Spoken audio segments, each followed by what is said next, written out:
Have you ever forgotten your phone? I mean, when you do realize you'd forgotten it, I'm guessing you didn't just smack your forehead and exclaim, "Damn!" The realization probably didn't dawn on you spontaneously. More likely, you reached for your phone, pawing open your pocket or handbag, and were momentarily confused by it not being there. And then you did a mental restep of the morning's events. Shit. In my case, my phone's alarm woke me up as normal, but I realized the battery was lower than I expected. It was a new phone, and I had this annoying habit of leaving applications running that drained the battery overnight, so I put it on to charge while I showered instead of into my bag like normal. It was a momentary slip from the routine, but that was all it took. Once in the shower, my brain got back into the routine that it follows every morning, and that was it. Forgotten. This wasn't just me being clumsy, as I later researched. This is a recognized brain function. Your brain doesn't just work on one level, it works on many. Like when you're walking somewhere, but you think about your destination and avoiding hazards, but you don't need to think about keeping your legs moving properly. If you did, the entire world would turn into one massive hilarious Quap cosplay. I wasn't thinking about regulating my breathing. I was thinking whether I should grab a coffee on the way to work. I was thinking whether I should grab a coffee on the drive to work. I did. I wasn't thinking about moving my breakfast through my intestines. I was wondering whether I'd finish on time to pick up my daughter Emily from the nursery after work or get stuck with another late fee. This is the thing. There's a level of your brain that just deals with routine, so that the rest of the brain can think about other things. Think about it.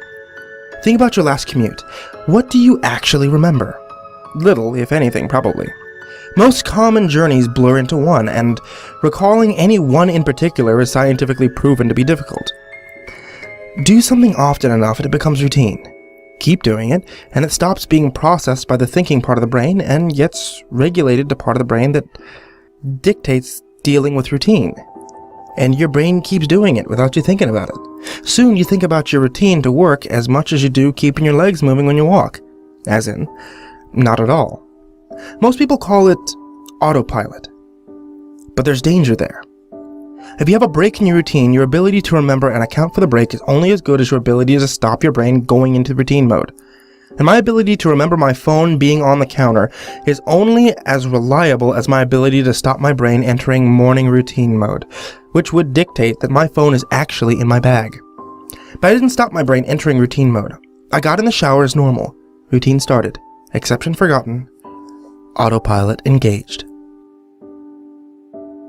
My brain was back in the routine. I showered, I shaved, the radio forecast amazing weather. I gave Emily her breakfast and loaded her into the car. She was adorable that morning. She complained about the bad sun in the morning blinding her and saying it stopped her having a little sleep on the way to the nursery. And we left. And that was the routine. It didn't matter that my phone was on the counter, charging silently. My brain was in the routine, and in the routine, my phone was in my bag. This is why I'd forgotten my phone. Not clumsiness, not negligence, nothing more. My brain entering routine mode and overriding the exception. Autopilot engaged.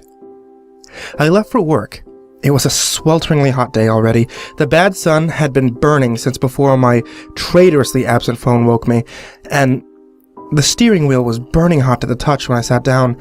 I think I heard Emily shift over behind my driver's seat to get out of the glare. But I got to work, submitted my report, attended the morning meeting. It's not until I took a quick coffee break and reached for my phone that the illusion was shattered. I did a mental restep. I remembered the dying battery. I remembered putting it on to charge. I remembered leaving it there. My phone was on the counter. Autopilot disengaged. Again, therein lies the danger. Until you have that moment, the moment you reach for your phone and shatter the illusion, that part of your brain is still in routine mode. It has no reason to question the fact of the routine. That's why it's routine. Attrition of repetition. It's not as if anyone could say, "Why didn't you remember your phone? Didn't it occur to you? How could you forget? You must be negligent." This is to miss the point. My brain was telling me the routine was completed as normal, despite the fact that it wasn't. It wasn't that I forgot my phone. According to my brain, according to the routine, my phone was in my bag. Why would I think to question it? Why would I check? Why would I suddenly remember out of nowhere that my phone was on the counter? My brain was wired into the routine, and the routine was that my phone was in my bag. The day continued to bake. The morning haze gave way to the relentless fever heat of the afternoon. The tarmac bubbled. The direct beams of heat threatened to crack the pavement.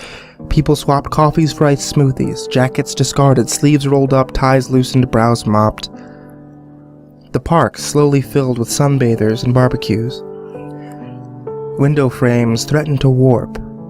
The thermometer continued to swell. And thank fuck the offices were air-conditioned. But as ever, the furnace of the day gave way to a cooler evening. Another day, another dollar. Still cursing myself for forgetting my phone, I drove home. The day's heat had baked the inside of the car, releasing a horrid smell from somewhere. And when I arrived on the driveway, the stones crunched comfortably under my tires. My wife greeted me at the door. "Where's Emily?" "Oh, fuck!" As if the phone wasn't bad enough, after everything, I left Emily at the fucking nursery after all. I immediately sped back to the nursery. I got to the door and started practicing my excuses, wondering vainly if I could charm my way out of a late fee. I saw a piece of paper stuck to the door. "Due to vandalism overnight, please use side door today only."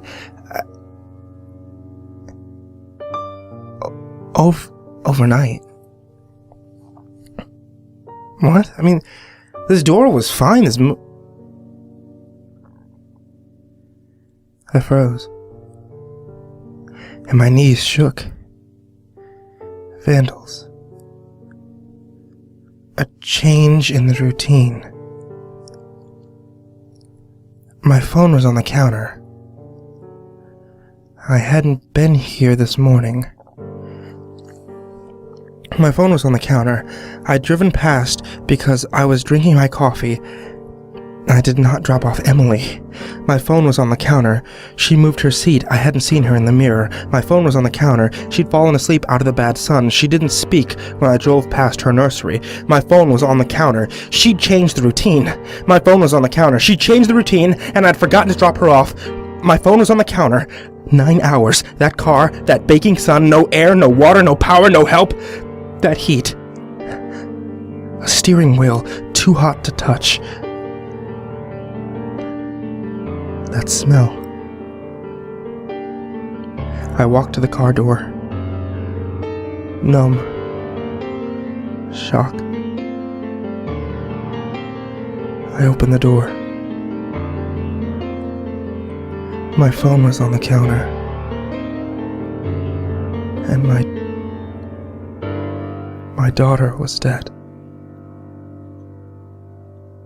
Autopilot. Disengaged.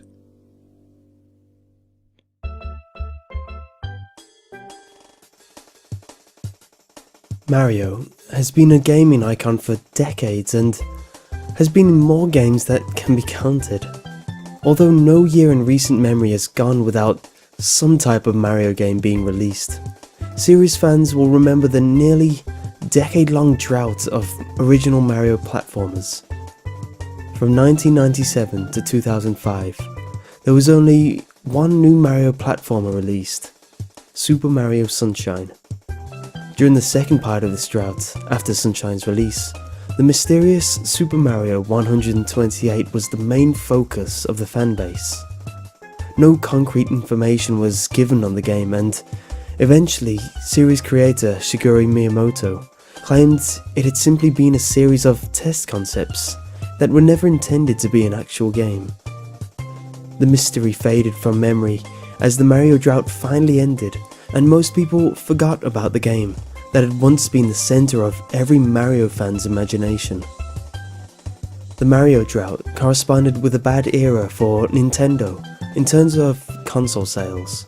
The Nintendo 64 and GameCube did not have the financial success of their earlier Nintendo Entertainment System and Super Nintendo, or the later Wii.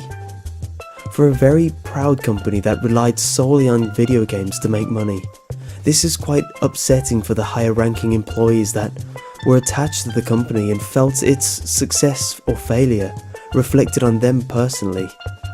Nintendo started working on a sequel to the 1996 Super Mario 64 shortly after the game was released, but during the late 90s, it became clear that Nintendo was not winning the console war. The Super Mario 64 sequel was restarted from scratch. Since the company believed that it was not a substantial enough improvement over the original to turn the tides of the new market battle, seeing the generally more realistic and violent games on the Sony's PlayStation, the market leader, Nintendo considered making a Mario that was closer in tone to what the public seemed to want.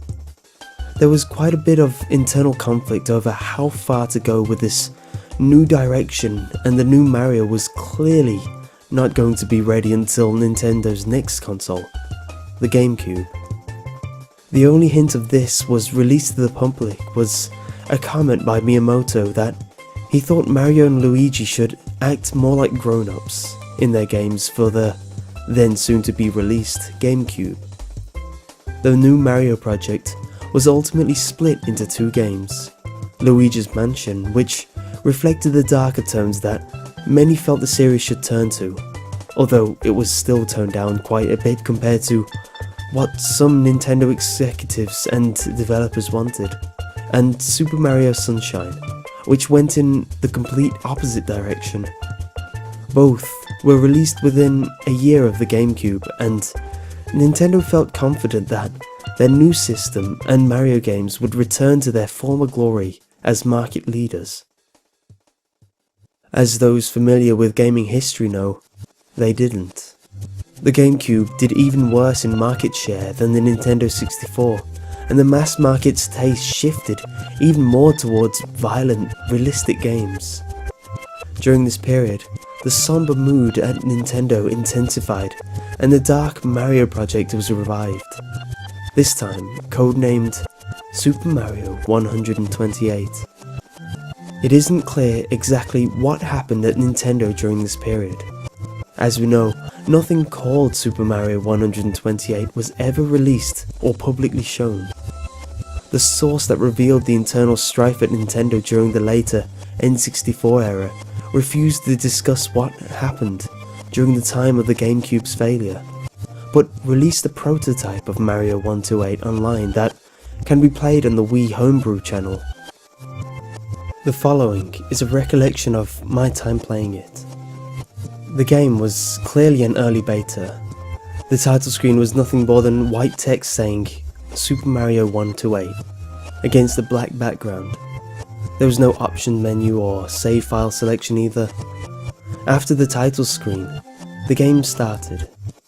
Bowser's laugh from Super Mario 64 looped in the background while a plain text box displayed this dialogue. Mario, I have taken Princess Peach and she will not live to see the sun rise tomorrow unless you take her place. You know what to do and where to go. Do not try to stop me unless you want to hasten her death. The game certainly was going for a darker tone. After I made the text box go away, I was thrust right into the gameplay. The first thing I noticed was Mario's character model. His body was as detailed as in Super Mario Galaxy, although a little more realistically proportioned, but his head was taken from Super Mario 64 character model. Obviously his design wasn't finished yet. The setting was a sky level. There were some simple platforms floating in the air. The rest of the area was just blue sky with several clouds scrolling in the background. The clouds seemed more realistic than the usual cartoony puffs in Mario games. They were quite graphically impressive. There were no music or full voice samples from Mario, but there were sound effects and grunts when he jumped. The jumping was more subdued than in other Mario games. Mario didn't jump as high as he usually did and had little control over his movement in the air. The different types of jumps in every 3D Mario weren't present. I played through the level. There was nothing especially notable about the gameplay. enemies didn't seem to have been added yet. I just jumped from platform to platform and it wasn't very challenging. As I went through the level, I noticed the graphics gradually changing. The sky became more and more cloudy until it was entirely composed of clouds, and the cloud background gradually turned into a grey. After this, it started to rain. I reached the small platform with Toad on it. It looked like Super Mario Galaxy model. When I landed on this platform, dialogue appeared. "We don't want you anymore, Mario. You don't belong here. Just give Bowser what he wants. Die." After the text box went away, I no longer had control of Mario. Mario just stood there for a while, then turned around and walked off the platform. His body seemed to go limp as he fell. Eventually, it was revealed that there was a realistic, modern city under the sky. The buildings looked neglected, but there were people in the street. Mario hit the ground with a sounding thud, but he didn't explode or show any visible wounds. He just lay there. The people in the city just kept walking by, ignoring Mario, although I thought I saw a few glances at him with cold, somewhat angry expressions. This went on for a few minutes and eventually, people stopped appearing. Mario got up. I was back in control, but he couldn't jump at all and had reduced walking speed. The large building of the city didn't appear to be interactive, so I just kept walking down the street for a while. Eventually, I found a small house that seemed out of place among the larger buildings. When I approached the door, Mario opened it. The screen went white and some black text appeared. House of Torn Memories. This seemed to be the level tile. When I pressed the button, the screen faded back to Mario. He was inside the house from before. Everything seemed bigger than it should. It wasn't gigantic, but scaled as if Mario was a very small child. The house was filled with normal objects, covered in dust and signs of neglect. There were no people on the ground floor, just things like broken lamps and rotting food. I found a door that opened to a set of stairs going down, leading to a basement. In the basement, I found a dilapidated couch and a broken TV. However, what really caught my attention was what was on the couch. Two skeletons that appeared to be children, judging by their size. Due to the scale of the house, they were still larger than Mario. I was starting to get really disturbed by now.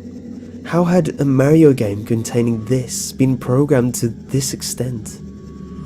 I went up to the skeletons and tried pressing buttons to interact with them or the TV, but nothing seemed to happen. I was about to turn around and look elsewhere when I was nearly scared to death by a deafening loud crash coming from the game. What appeared to be Bowser seemed to have broken through the floor from below and landed in front of Mario. I say appeared to be because this was nothing like the way Bowser is usually rendered. The reptilian monster in the game had Bowser's basic brownish yellow and green colour pattern, but looked far more threatening than any Bowser model I had seen before. It was not proportioned like the Bowser I knew. Its arms and legs were far longer in relation to its body and ended in razor-sharp claws. The green shell didn't look like it had spikes glued on.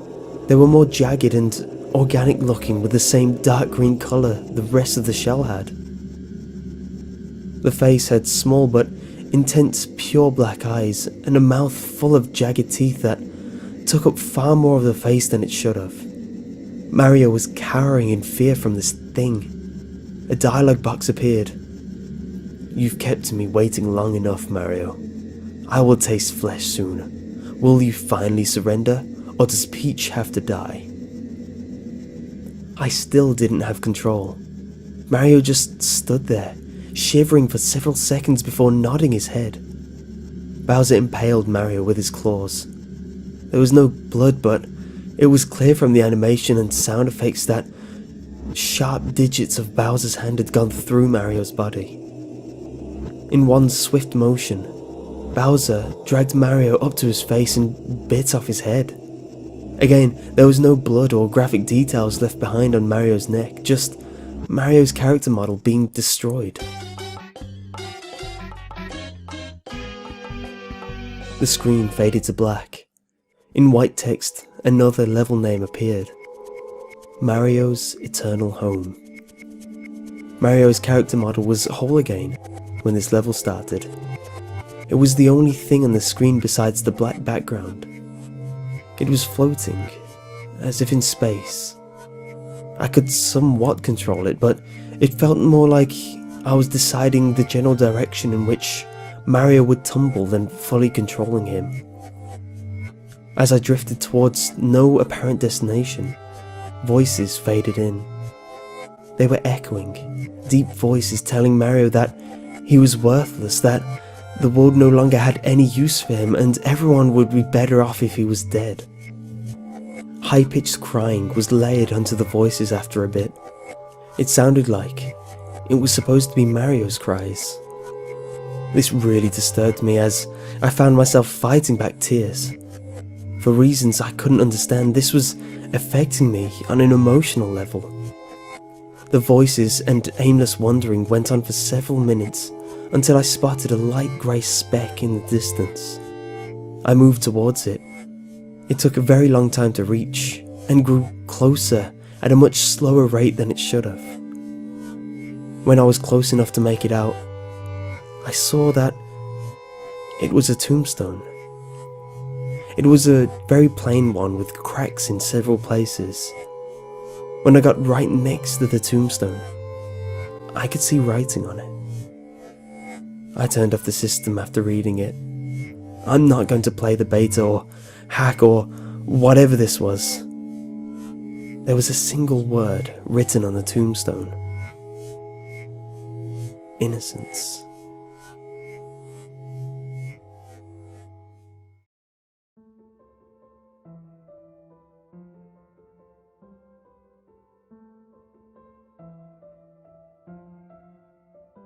My parents were the first to fall violently ill from the sickness we know as XoraX. I can vividly recall my father lying on his bed while his muscles spasmed and he choked on his own vomit. I stood at his side, frozen in place and refusing to leave as I held back sobs, his pupils dilating until his entire eye was like an inky blackness. He tried to speak, turning his head toward me, but opening his mouth only brought forth another torrent of vomit. I remember saying something, but that detail is lost on me now.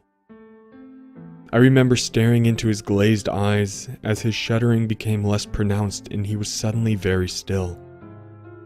I let out a wail and ran into my room, unprepared and unwilling to face the truth. My mother was the first to pass. Then my older brother, who had just turned 17, and finally my father. I had not considered that I could have caught the disease myself, if it were in fact contagious. I just thought myself lucky, though tragically lucky at that. I fell asleep in the corner, huddled in the blanket that previously kept my mother warm. Her perfume made the putrid aroma somewhat tolerable. Perhaps just enough so that I could drift off. I remember a persistent banging next, a series of muffled inquiries from the opposite side of my locked door. They were shouting for survivors, looking fervently for anyone who was still alive despite the breakout. I rushed to the door and unlocked it to face what I would come to identify as the day crew. Their faces were obscured by large masks fitted with some sort of capsule on either side of their cheeks. Their breathing was slow and monitored. Their voices were nearly impossible to hear over their mechanical wheezing.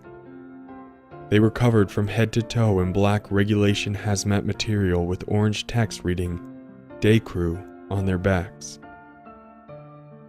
They ordered me out into the main hall, where I managed to catch sight of 14 other children around my age, being told directions and filed into a lineup.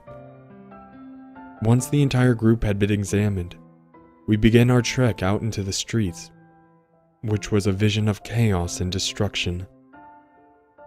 We had heard the stories of looting and desperation from our homes, but we hadn't ventured off into the outside world for weeks, for fear of catching the sickness ourselves. There were even more day crew that were burning the bodies that had fallen to the streets, trying to purge the earth as they kept their distance from the resulting fumes. We were silently ushered into the back of a large truck that took us to the south, away from the cities and suburbs, and into the dense growth of the forest. When the van came to a screeching halt, the doors swung open to reveal more day crew, who ushered us out into a forest clearing. We were interrogated about our exposure to anyone with XoraX, and if we felt any symptoms like nausea or vertigo, though we had all witnessed our family members falling ill and had tried in vain to treat them. We were all perfectly fine in any physical sense. The day crew initially told us that they were perplexed about our immunity to the sickness, as anyone who came in contact with it was sure to fall ill just hours later. So it was a shock to see that some of us had been living this nightmare for weeks on end. As they administered more tests and asked more questions, however, we were told that the immunity was tied with a hormone cell that the disease was using to compromise the immune system. And since we were all too young to have properly developed it, the disease was unable to make us fall ill. We were told that the day crew wanted to study us, that we would live under the cover of the forest in quarantine. They would hope to extract a cure from our group that could be used to heal the world and rid it of the XoraX disease. They tried their best to sound positive in light of the situation, but it was obvious that even they were doubtful of their efforts, and that there was no guarantee for any of their tests to follow through.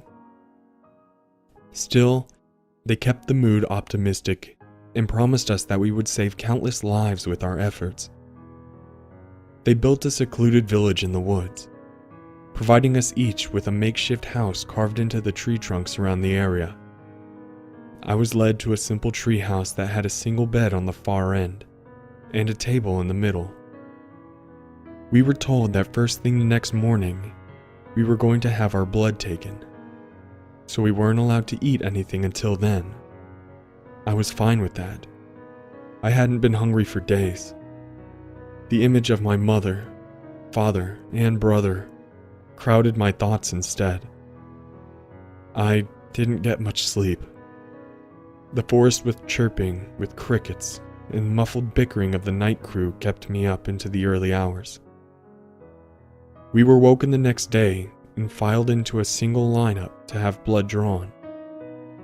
While the needles were prepared for us, we were told that we would have to receive a vaccination that would prevent us from going through puberty to preserve the hormone that might lead to a cure.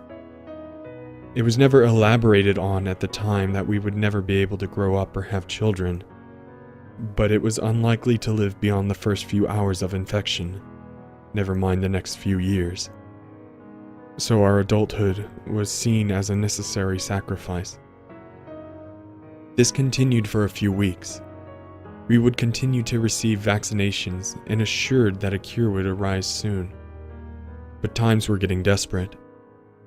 I took to listening in on the muffled conversations of the night crew during the night. It became easier to make out that they were saying over time as they sat beneath my bedroom window next to a crackling fire. I discovered that our encampment was only one of many in the surrounding area, and that they deduced that XoraX originally came from the sea to the west.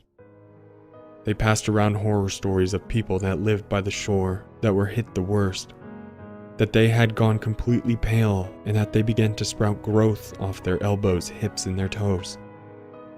They had to be kept constantly hydrated, or else their skin would begin to flake and peel. Their pupils had dilated, and their entire eye was colored black. At this bit, I thought back to my father, sitting on the couch and writhing in pain. There was food in the mountains, one assured another. They were gathering it in droves, perhaps to keep it from spoiling. Another spoke up, revealing that they had managed to find expecting women who weren't exposed to XoraX, and that they were being kept in the mountains to birth their young away from the sickness. The topic came back to their present situation, and they began to discuss our encampment, that our results, while promising, weren't being worked on fast enough. There were accusations claimed, and fingers pointed, but at last they settled on keeping their mood positive, that something would come along eventually, that we just needed some more time. Discussion drifted back to the horror stories of the West Coast, which clearly sparked sick interest in the group as they talked of the corpses that had been found along the waters and drifted ashore, each with deep black eyes. I rolled over in my bed, unable to listen to any more of the stories without images of my own family. Staring up toward the ceiling, praying that we would manage to find a cure soon, and I wouldn't have to hear about the people of the West anymore. It had been nearly a month of testing when something went wrong. A few short hours after our latest vaccination, several kids began complaining of distorted vision. They could see trailing lights in the air, making their way across the plains. While their faces were covered with their masks, I could sense the worry that played out across their faces. We were told that they were just visual hallucinations, and that they would subside in a few hours. When I awoke the next day and glimpsed outside, I too could see the trailing lights drifting through the air. They forbid anyone to discuss the lights any further, though it was clear that everyone could see them. As we lined up to have blood drawn, one of the day crew became terribly ill and began to vomit through his gas mask. In a frenzied panic, we were ordered back into our homes as they led the sick member away into the woods. We were told to come out and organize ourselves into a line for decontamination. After covering everyone with a chalk-like substance, they began to scrub away at it with some foul-smelling liquid until they were assured that we were safe to deal with once more. This excessive procedure became a part of our daily regimen, and it's how we started calling them the Scrubs, rather than their official titles. We were disillusioned, and it was obvious that they were as well. The visual hallucinations began to worsen. Even though we had stopped taking vaccinations long ago, some kids began to befriend imaginary creatures in the air, speaking to the trails of light. I was horrified that I might start losing my sanity as well. I didn't want to eavesdrop to the discussion over the fire that night, which had gradually worsened with each passing week. With a trailing desperation in their voice, the night crew began to exchange information about the other areas. The food in the mountain had been contaminated. The rumors began to surface that all of the births had resulted in defects, with each child being well over a healthy birth weight, with their eyes far apart. They would likely succumb to the disease and perish as well, it was decided. The cure that had been tested on the XoraX-ridden patients hadn't shown any signs of preventing the sickness, but rather had simply slowed the progress of the sickness, so that it claimed lives in days rather than hours. While this was a bit of good news, they focused on how little was accomplished over such a large span of time, and how anyone with the sickness shouldn't be kept stringing along, but rather destroyed so that they couldn't contaminate anyone else. There was a coldness in their voice. I rolled over in my bed to watch the lights play across my vision, dancing across my eyes until I fell asleep. The Scrubs were gone the next day, leaving us behind as their failed experiment. The other children seemed unaware of this and decided to continue befriending imaginary creatures.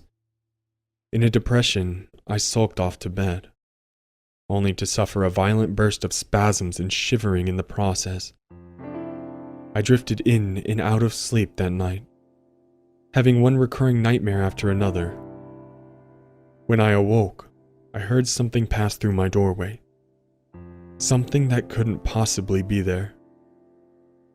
Rolling over, I reluctantly looked up into the air to watch a trailing ball of light float around my house before descending toward my bed. Hello, Link. Wake up. The Great Deku Tree has summoned you. Ever since I was a child, I've always loved the great outdoors. Just being surrounded by nature gave me a feeling of happiness. I'm not sure what exactly I enjoyed so much about it. Whether it was the animals, the plants, or just the tranquility, but one thing was for certain. I was at home in the woods. My love for the outdoors is probably best attributed to my father.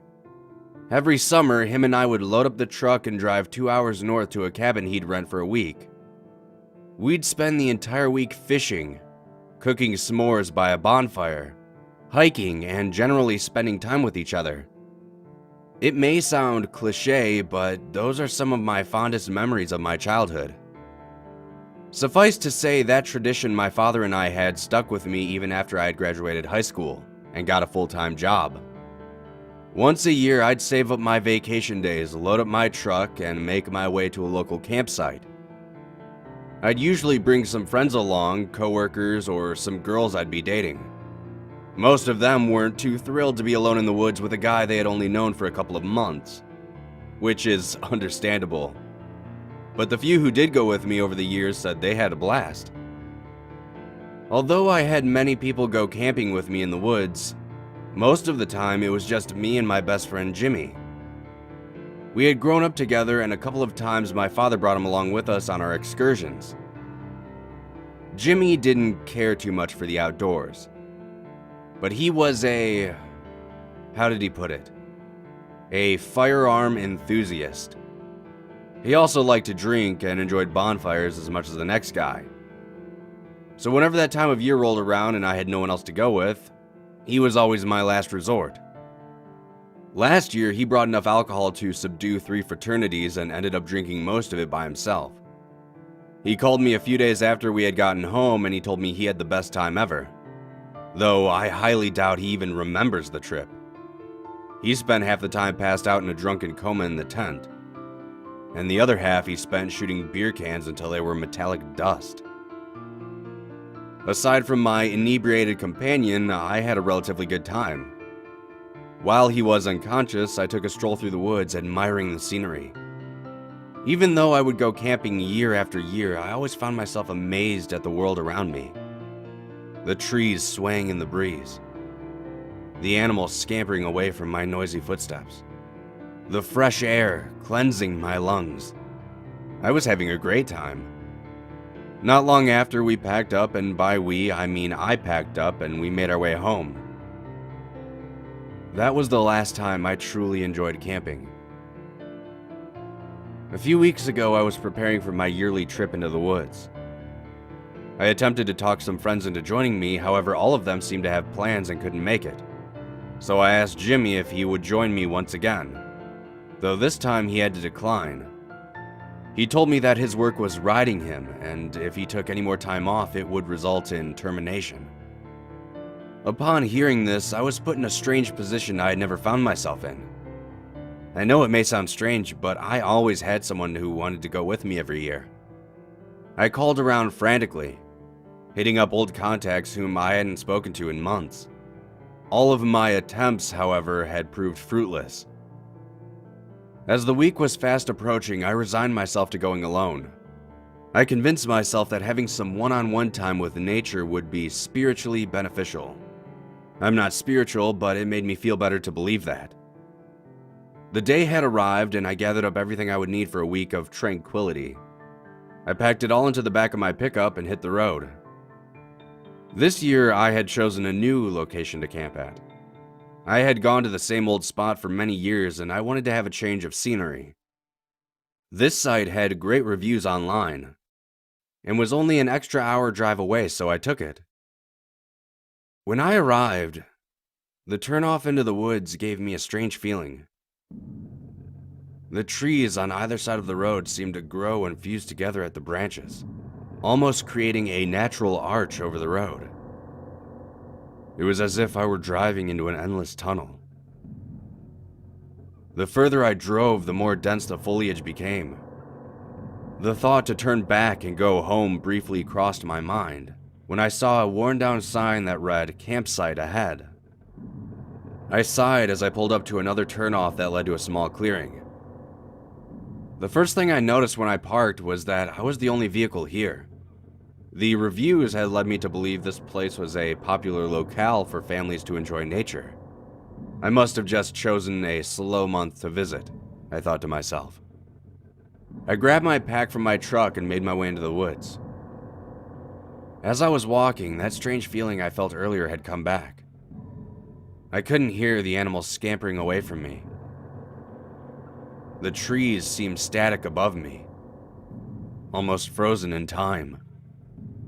The air all around me felt dense, and that only seemed to add to my nervousness. I finally arrived at another small clearing. The trees overhead seemed to part just enough to let sunlight shine down on this area. It probably looked like aliens were trying to beam me up. I quickly got busy setting up the tent and gathering nearby materials for a small campfire. I found a log at the edge of the clearing and dragged it over so I could have a place to sit. The day slowly transitioned to dusk, and with it came a new feeling. One which made me check over my shoulder at the quickly darkening woods around me again and again. I'm not sure why I felt the need to check behind me so much, as there was no sounds to be heard throughout the woods, save for the crackling of the small fire in front of me.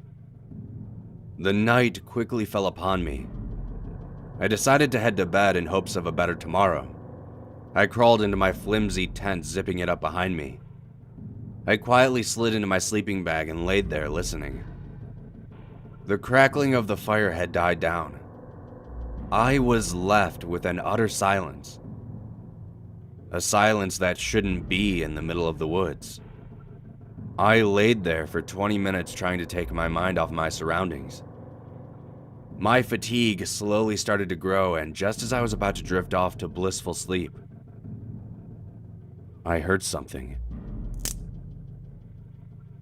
It was the snapping of a stick right next to my tent. Hearing this amidst the silence forced my eyes wide open. Sticks don't just snap on their own.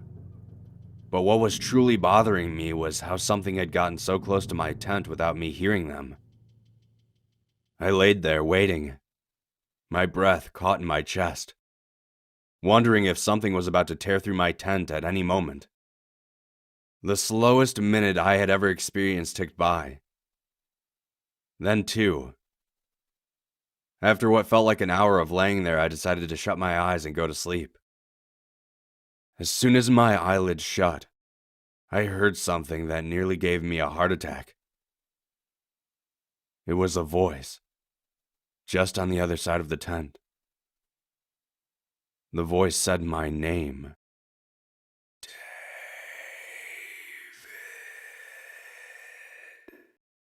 Upon hearing this, my flight response kicked in and I tore out of my tent into the dead of night.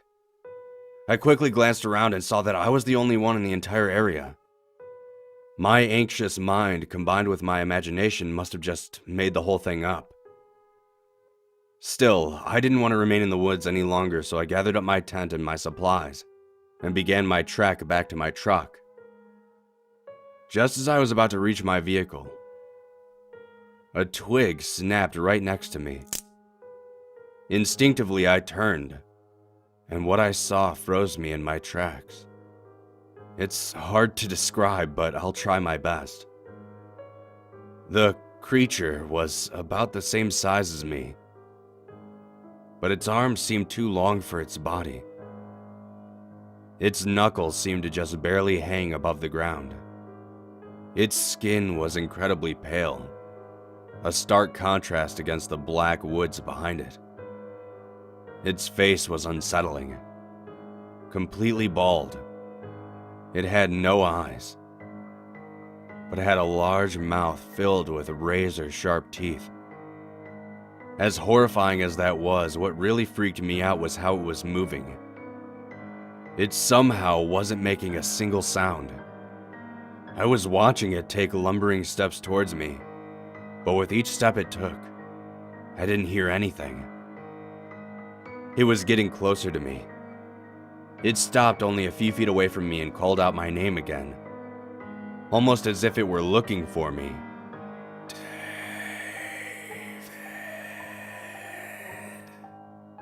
I ran. I made it to my truck and tossed my bags in the back. I never drove faster in my entire life. I didn't stop speeding until I was safely back home. I used to love the outdoors, but now I'm too terrified to even leave my house. I haven't been sleeping well, and I've been having some really horrible dreams lately. And I swear, on quiet nights, I can hear twigs snapping just outside my window. So if any of you plan on going camping soon, please take someone with you. If you don't, you might not hear the creature coming for you, and it'll be too late to get away.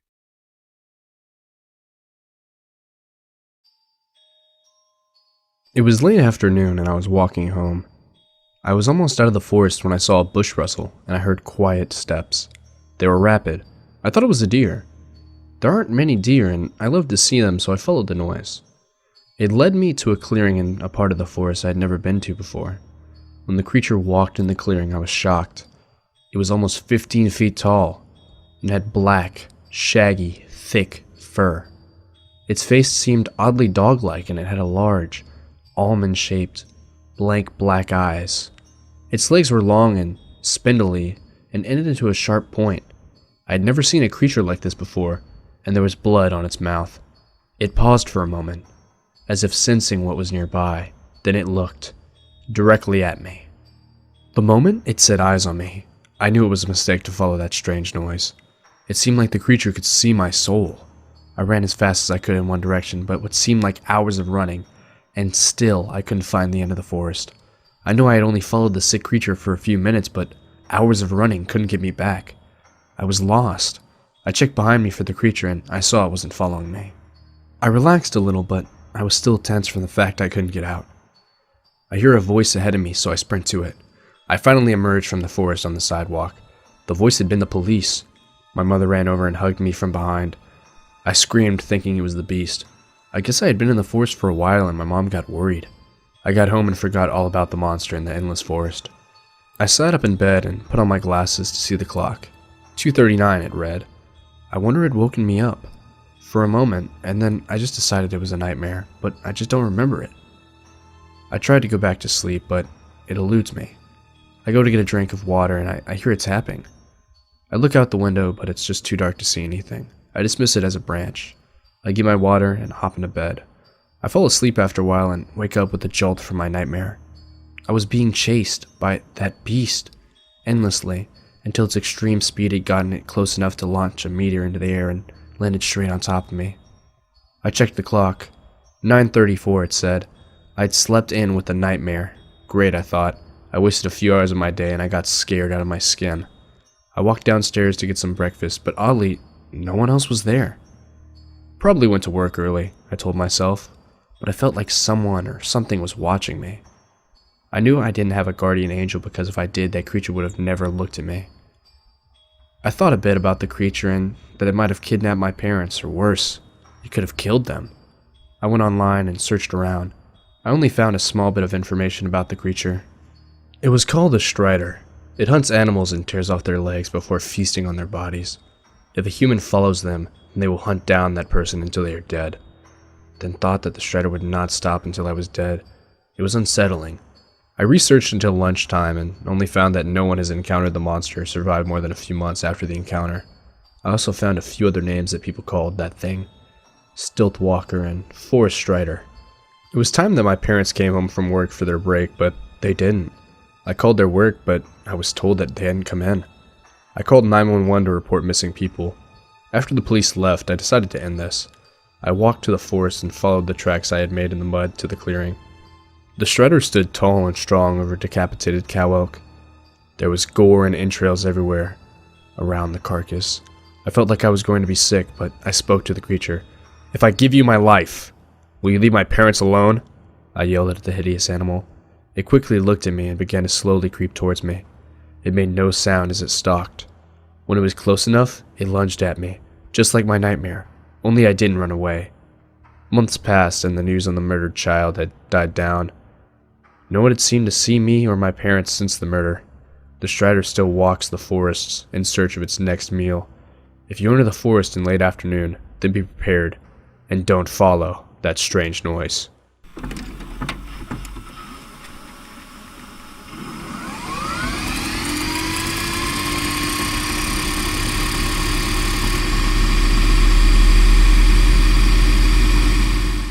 In the spring of 1989, the Carvina Corporation released a curious game, whose dissemination among American students that fall was swift and furious. Though its popularity was ultimately short-lived, the game was Killswitch. On the surface, it was a variant on the mystery or horror survival game, a precursor to the Myst and Silent Hill franchises. The narrative showed the complexity for which Carvina was known, though the graphics were monochrome, vague gray and white shapes against a black background. Slow, meaty versions of Czech folk songs play throughout. Players would choose between two avatars, an invisible demon named Gast or a visible human woman, Porto. Play as Gast was considerably more difficult, due to his total invisibility, and players were highly liable to restart the game as Porto after the first level, in which it was impossible to gauge jumps or aim. However, Gast was clearly the more powerful character. He had fire breath and a cold steam attack. But as it was above the skill level of most players to keep track of where a fire-breathing, poison-dispensing invisible imp was on their screens once the fire and steam had run out, Porto became more or less the default. Porto's singular ability was seemingly random growth. She expanded and contracted in size throughout the game. A Kansas engineering grad claimed to have figured out the pattern involved, but for reasons which will become obvious, his work was lost. Porto awakens in the dark with wounds in her elbows. Confused, seeking a way out, she ascends through the levels of a coal mine in which it is slowly revealed that she was once an employee. Investigating its collapse and beset on all sides by demons similar to Gast, as well as dead foremen, coal golems, and demonic inspectors from the Savatic Corporation, whose boxy bodies were clothed in red, the only color in the game.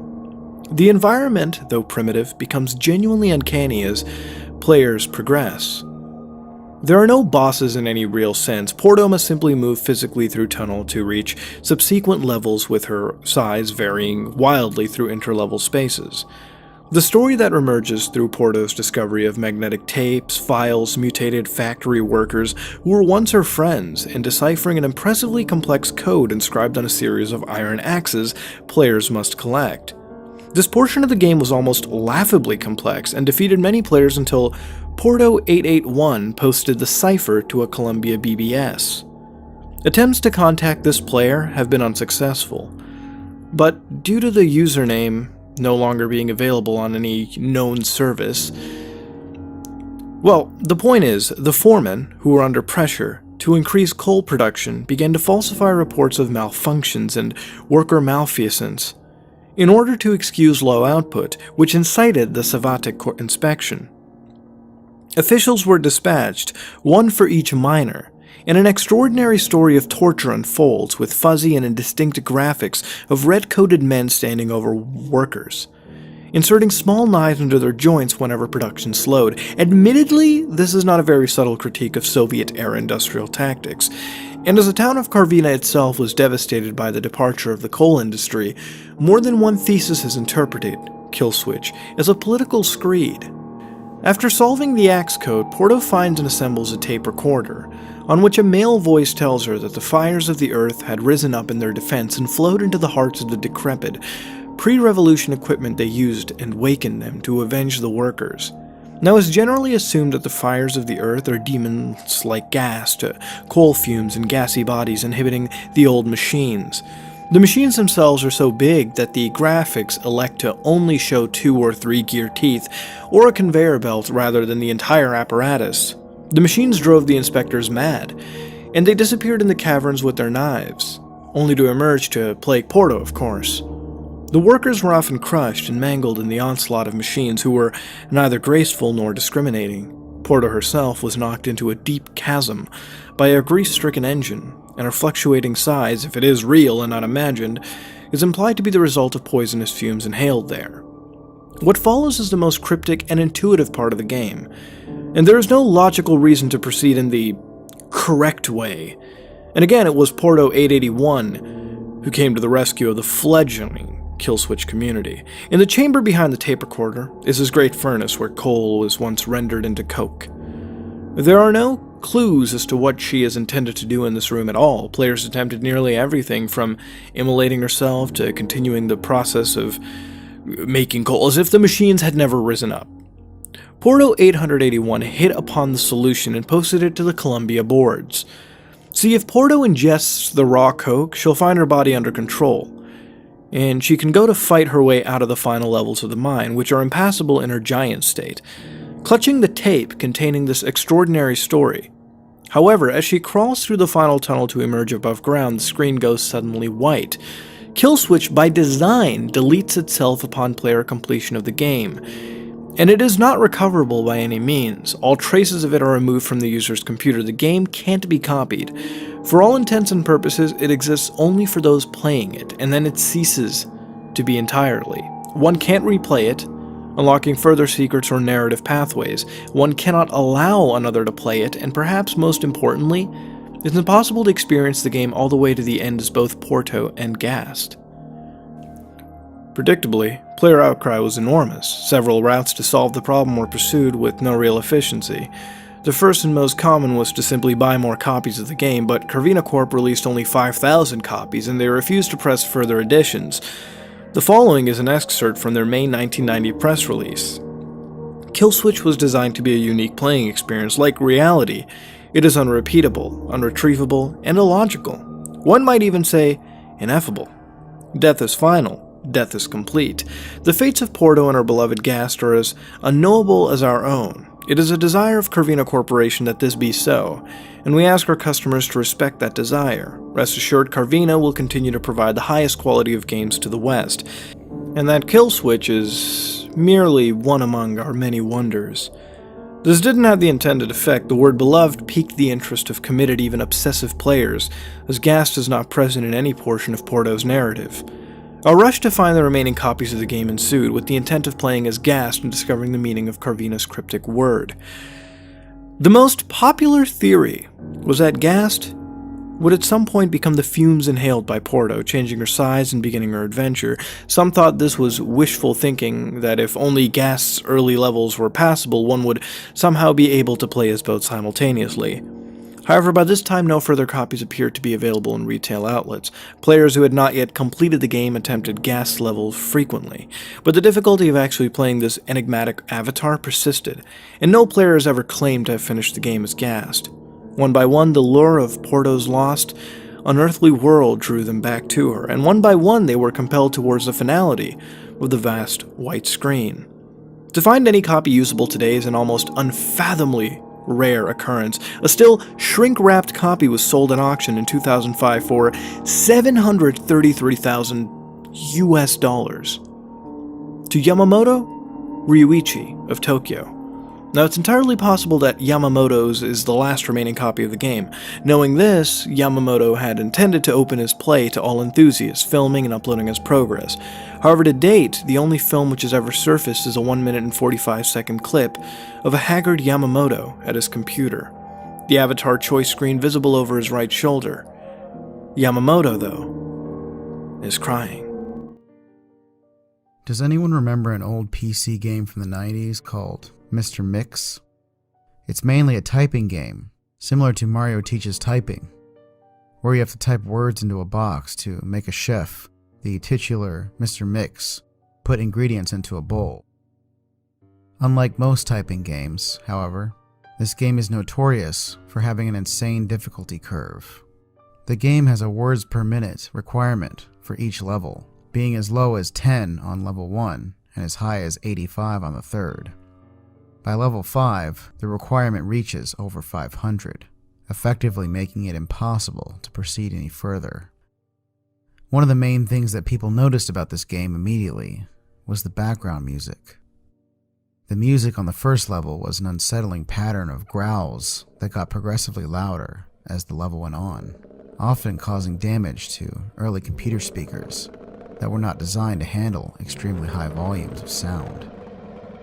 The second had no music at all, and the third had what sounded like an extremely low quality recording of a hairdryer playing in the background. The remaining 2 levels had a very loud, high-pitched ringing throughout the entire thing, which caused severe eardrum damage to those who managed to get that far. Another rather disturbing aspect of the game was the design of Mr. Mix himself. He was a large, round-faced, overweight man with big beady eyes and red spots on his cheeks.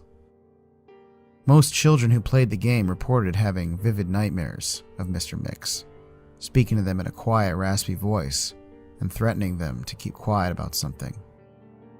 However, none of them could remember exactly what that was. One psychologist who saw many of these children reported being disturbed by the sheer amount of terror on the faces of the children as they recounted the details of the nightmare. Many of the children broke down into tears in the process, begging for their parents to save them.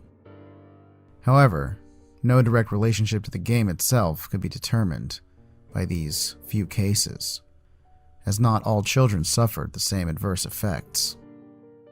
For obvious reasons, this game did not sell very well. It remained in relative obscurity until a few years ago, when PC hackers got a hold of a ROM of the game and started digging through it. Using memory hacking software, they managed to crack the game's code and bypass the impossible 5th level. What they found, however, was extremely disturbing and caused many of them to quit the expedition altogether. According to the reports these hackers left behind, the game behaves very strangely if the 5th level is bypassed. It crashes immediately and closes, writing a bunch of files to the user's System32 directory, to the point that the RAM is almost completely filled. These files are reportedly pictures of people with horribly deformed faces, appearing to scream in pain and agony, with their eyes bleeding from their tear ducts, and their outer layer of skin torn clean off in multiple places. If the user attempts to delete these files, the computer will immediately crash as well, and you'll get a blue screen, causing permanent irreparable damage to the user's hard drive. The hackers found that this was caused by a lone byte in the game's ROM that triggered when the 5th level was completed. After removing this byte, they were able to proceed to the 6th and final level. Unfortunately, all of the original hackers declined to discuss what they saw in the final level. All of them became extremely paranoid and reclusive, refusing to talk about anything related to the game, and showing astonishingly extreme symptoms of post-traumatic stress disorder. Most of them ceased to be able to form coherent sentences within a week, and within a month, all of them went missing. All remaining copies of the game were destroyed. To this day, no one knows what was in that game that caused them so much psychological damage. Maybe it's better that way. 2 years after this incident, a man was arrested after trying to kidnap an 8-year-old girl from a grocery store. Through DNA and fingerprint analysis, the man was identified as one of the original hackers who had viewed the final level of the game. He was wearing a white chef's hat, had a look of unspeakable malice and insanity on his face. When interrogated, the man would only say one thing: "I'm Mr. Mix. Shh." It started one day, when I finally had enough money to buy myself a new gaming console and a few games. I had planned on getting an Xbox 360 for a while now, and my dream was about to come true. I drove down to the electronics store where they sell things like televisions, batteries, remotes, and all that. I asked one of the staff members for where I can find the gaming consoles, and she pointed towards the back of the store. I quickly headed over there and picked up an Xbox 360 box, then rushed back over to the register. I asked if there was anything wrong with the console for safe measure, and the man said that it was brand new, factory sealed, and I went along with him and bought the console. Went back to my car and drove to the next location, the game store. It was very close by, so it wasn't too bad. I walked into the store and picked out a few pre-owned games. I took them to the register. I once again asked if there was anything wrong, and the man behind the counter said that there were just a few scratches, but they were still playable. I bought them, then rushed back to my car and drove home. As I arrived and walked into my house, I noticed that the television was left on, where a show about supernatural things was on. I disregarded it, quickly setting up my new console. I went through the natural process of making a profile and an avatar, and then I popped in my first Xbox 360 game, which was Borderlands. I couldn't wait. I was trembling with excitement. The next day, I finished the main campaign of Borderlands, and I was doing all the side missions I might have skipped. At this point, the bandits, skags, and other enemies were hard to beat, as they were around the same level as me, and I didn't have very good weapons. However, this didn't faze me. I slowly got through some of the missions, then I stopped for a while to try and find better gear. This was easier said than done. I couldn't find anything worth mentioning. I yelled at the game, "Damn, why is this so hard? All I want is a weapon strong enough to be able to kill things." At that moment, I found a supply crate. I found my first orange weapon. It's one of the rarer weapons. And I almost jumped through the roof in excitement. But what made me think the most is that the moment I yelled at the game, it happened. I shrugged it off as a coincidence and continued. I went to go fight an army of spider ants and killed their queen, the one in the Tash Coast. However, there were many badass spider ants and slayers that kept shooting at me. I yelled at the game once more, saying, "Fuck me, why is this so hard?" And once again, something strange happened. The orange weapon I had, which was a sniper rifle, managed to kill them all with one hit, not even a critical. Even the queen, which has the second highest health amount of any spider ant in the game. This time, I was sure there was something wrong. I had enough of Borderlands for the time being and decided to play my next game, which was BlazBlue Continuum Shift Extended. I went back to the home menu and put the disc in, once again bouncing up and down in excitement, but the game froze as it tried to load the main game. At that point, I heard a voice. "Hello, Azarai Temsev." I jumped back a little, my breath quickening. What happened? I get my breathing to normal and try to forget what I'd just heard, but then the same voice spoke again, saying, "Hello, sir, are you there?" This time, I freaked out a little more, putting the controller down and rushing out of the room to the kitchen. I kneel over the sink, running some water. I ran my hand under the water, splashing water on my face. Then I took a few deep breaths. I must have been imagining something. Or it might have just been my flatmate. I walked back to the lounge room, and to see that the intro to BlazBlue had just begun playing. I sat back in my seat and smiled as I saw how awesome it was. The game froze for a short moment, and that same voice said, "Help me." This time, I didn't take a chance. I ran through the house to my flatmate's bedroom, but he was asleep. I pinched my cheek hard to see if I was dreaming, but I wasn't. Could I have been hearing things? I slowly walked back to my lounge room where the title was showing. I pressed start and set up a storage device to save my data to. There were a few graphical glitches on the main menu where there were some off-colored pieces. I mean, I hadn't seen this, but comparing it to the majority of the background, it was off.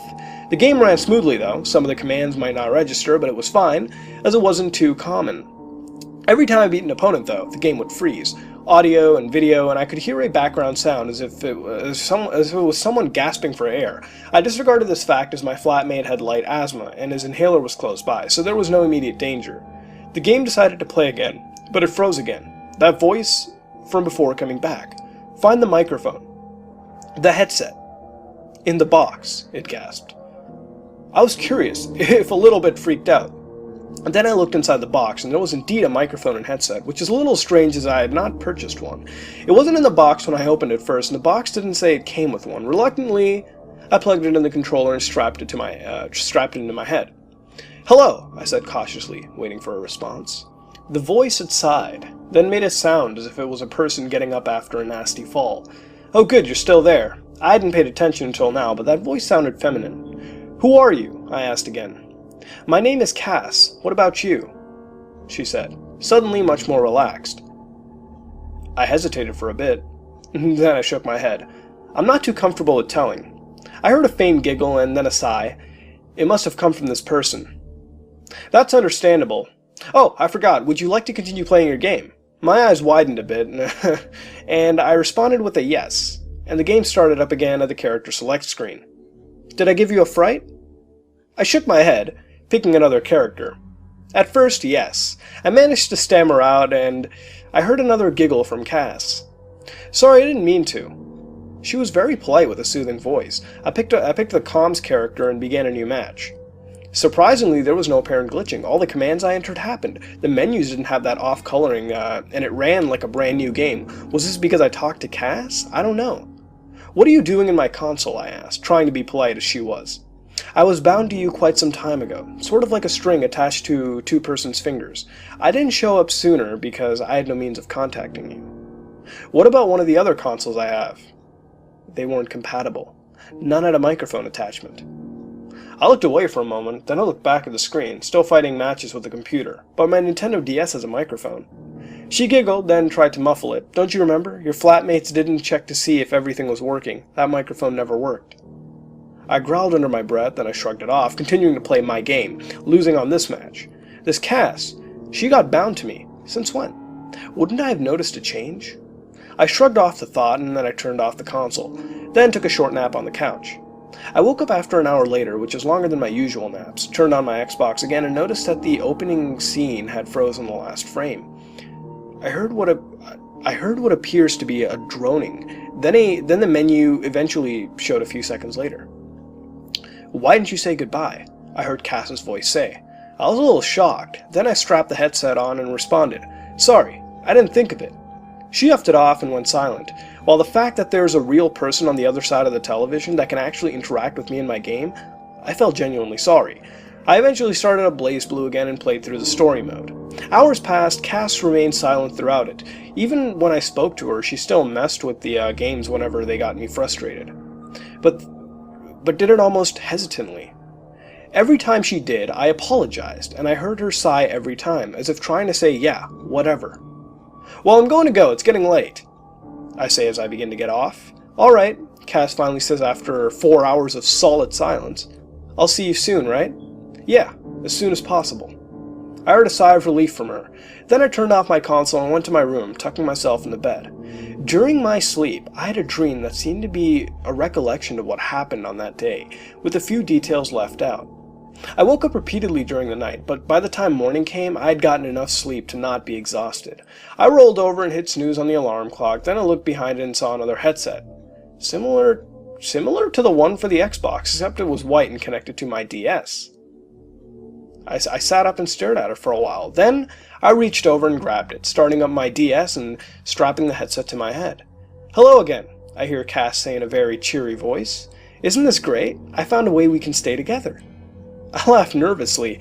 Then I responded, yeah, I guess. Things were starting to get creepy now. I had a strange girl stuck inside my Xbox, and the same one now in my DS. Is she going to stalk me down and do something? Am I in danger? I decided to ask, excuse me, but why are you wanting to remain in contact with me so often? I heard a very faint gasp, and silence for about 5 seconds. Then I hear her stammer. You had a hard time with your life, haven't you? You've had nobody to talk to all your life, right? I quickly but carefully put the DS down and took off my headset, taking a few quick breaths. How did she know? I haven't told anyone. I hear Cass repeatedly saying, oh no. I put on the headset again, talking to her. How did you know? I just did. I'm not sure how, but it's like I can see her memories.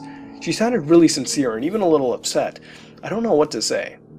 Well, I think it's best if we think of this later, I finally say. Then Cass agrees. I turned off my DS and put it in the headset on the top shelf of the bookcase.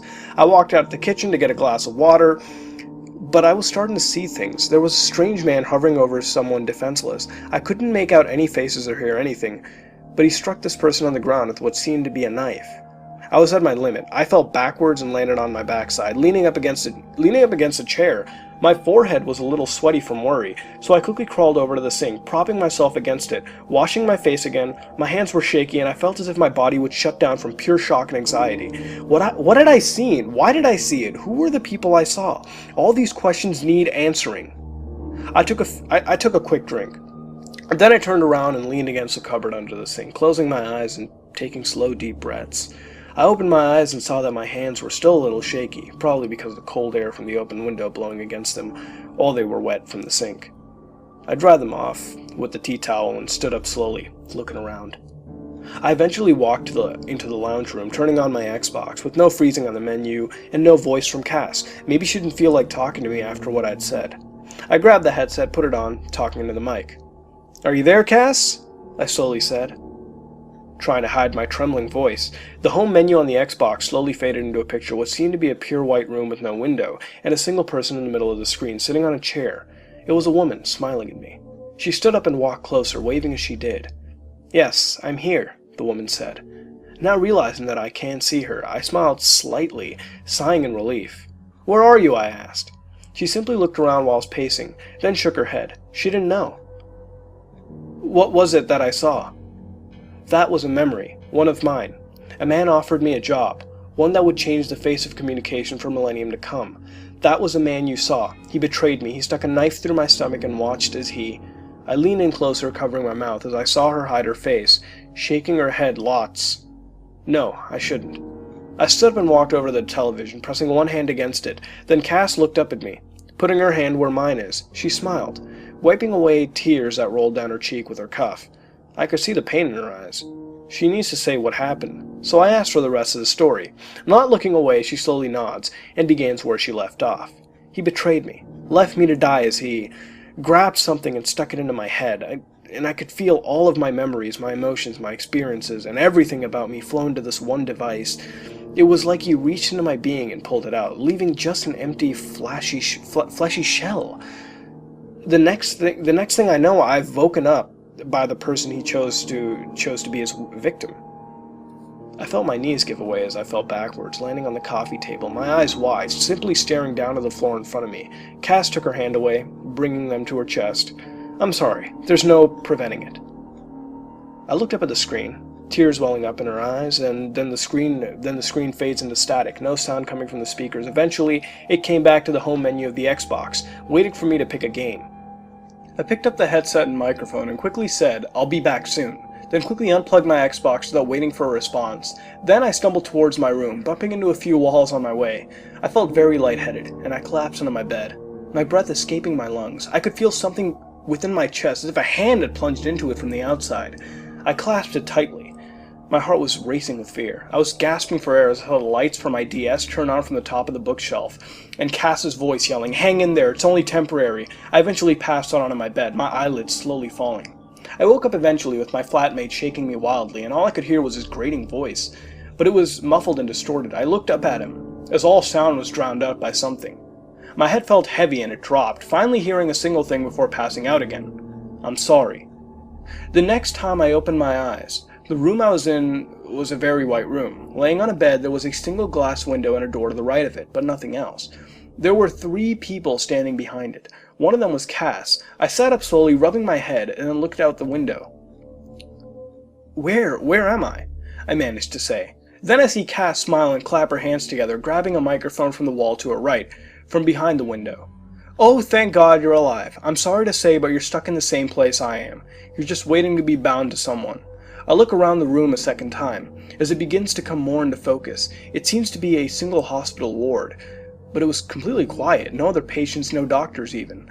I slowly got up off the bed and walked around, feeling the walls. "The door will unlock very soon. We're looking for the right person," I hear Cass's voice say. Then I walk up the window, pressing my hand against it. She does the same over mine. "So, did I die?" I ask quietly. Then Cass shakes her head. "No. Well, not yet. Once you come through the door, you'll become what my body is. A fleshy shell with no life left whatsoever." I turned around, my back facing her, leaning against the glass. "This is unbelievable." I hear Cass sigh through the microphone, gently knocking on the glass to get my attention. "Don't worry. As long as you're here, you can relive any memories of your life as you want, and make new ones," I hear her whisper. As I hear a click from the door to the left, I look over at it, then back at Cass. "Do I go through now?" She simply nods. Then I walk over the door and it slowly swings open. I take a slow but deep breath, then I walk towards it, stopping at the last minute. Cass was there, smiling at me with open arms. I smile weakly, walking through the doorway, letting her wrap my arms tightly around me. "Now we can feel the embrace of total oblivion together," I hear her whisper. I nod slowly, feeling a strange sensation. My consciousness slips from my mind as I feel as I'm falling backwards through the sky. The monitor on the control panel turns off for a few seconds, then comes up with this display. Console Subjects 4, beginning transition of fourth subject to target number 5.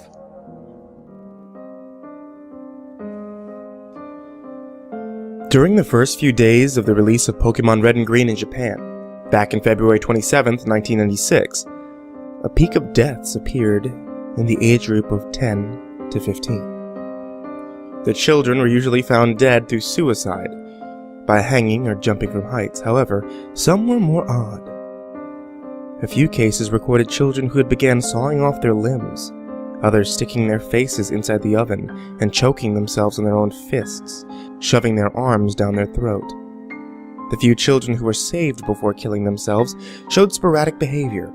When asked why they were going to hurt themselves, they only answered in chaotic screams and scratched at their own eyes. When showed what seemed to be the connections to this attitude, the Game Boy, they had no response.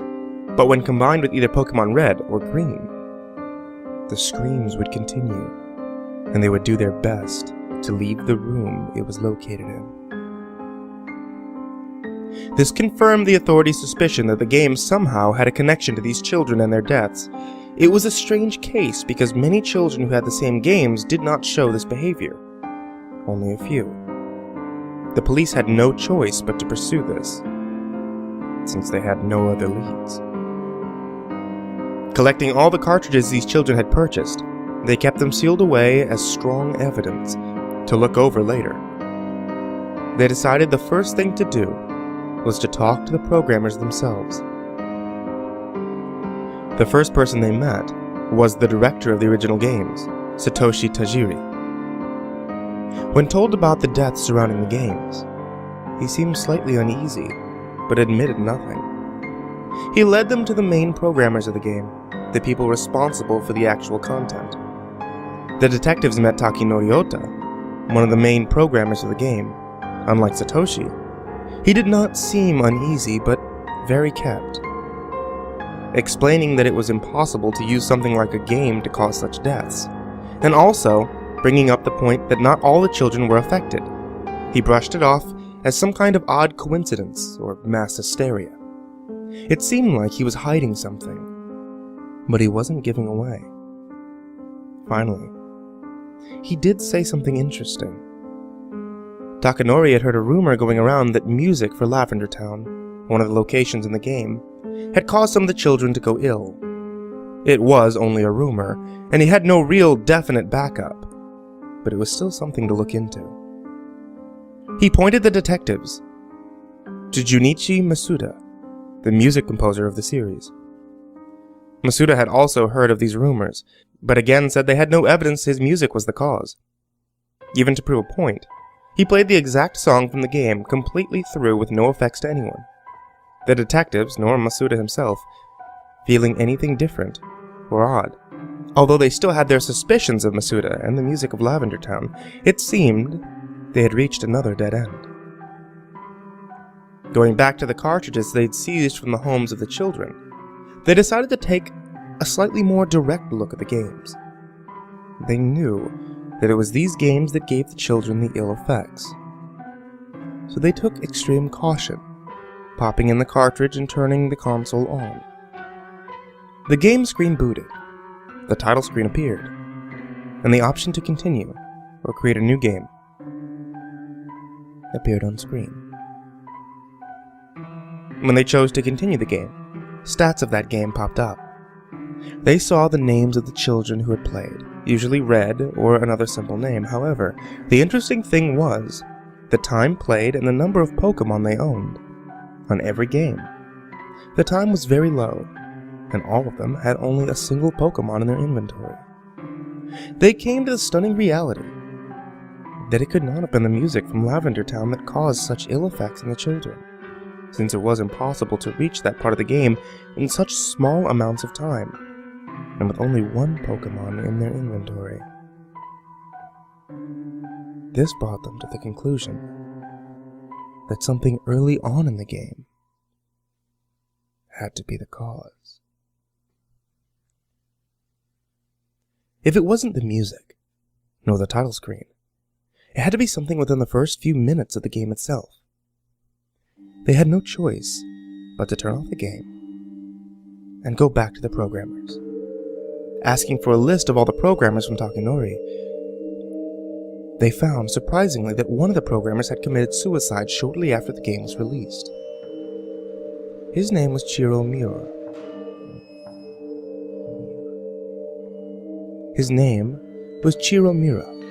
A very obscure programmer who had provided very little for the game. Even more interestingly, he had requested his name did not appear in the credits. And so, it was not. Looking over the evidence found at Chiro's apartment, they found many notes written in bold marker. Most of it was crumbled or marked out, making it very difficult to read. The few words they could find in the mass was, "Do not enter, watch out, and come follow me," in bold. The detectives were unsure what these meant, but knew they had to have a connection. Further searching, they discovered Chiro was good friends with one of the map designers, Koji Nishino, and was probably the only reason Chiro had given a part in making the game. Nishino, since the release of the game, had locked himself in his apartment, barely leaving in the dark of the night to fetch anything that he might need. He told his friends and family he was mourning for his dear friend Chiro. But they didn't believe this, since Nishino had locked himself up the day the game was put in stores, a few days before Chiro had killed himself. It was troubling, but the authorities finally persuaded Nishino to sit down and speak with them.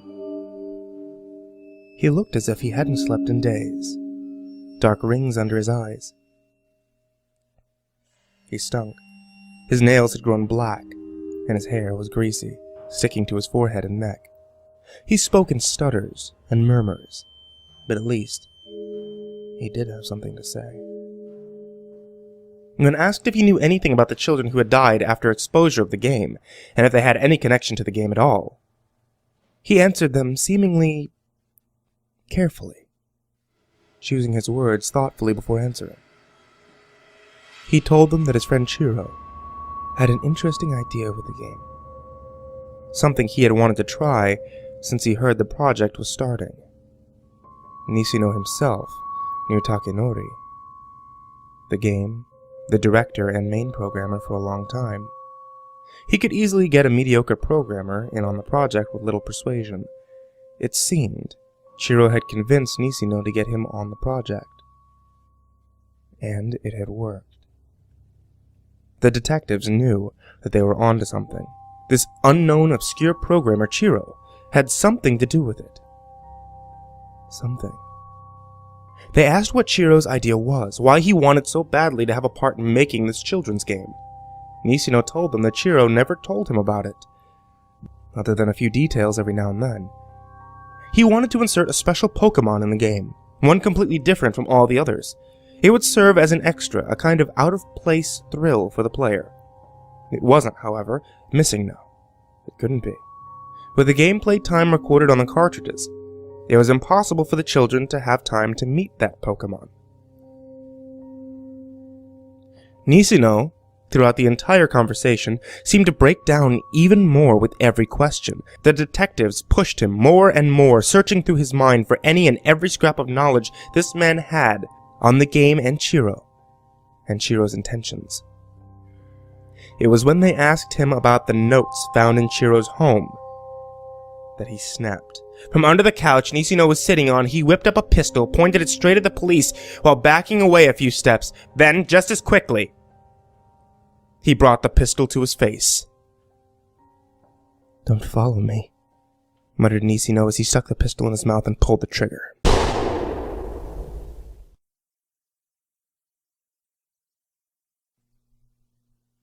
It was too quick for the police to react.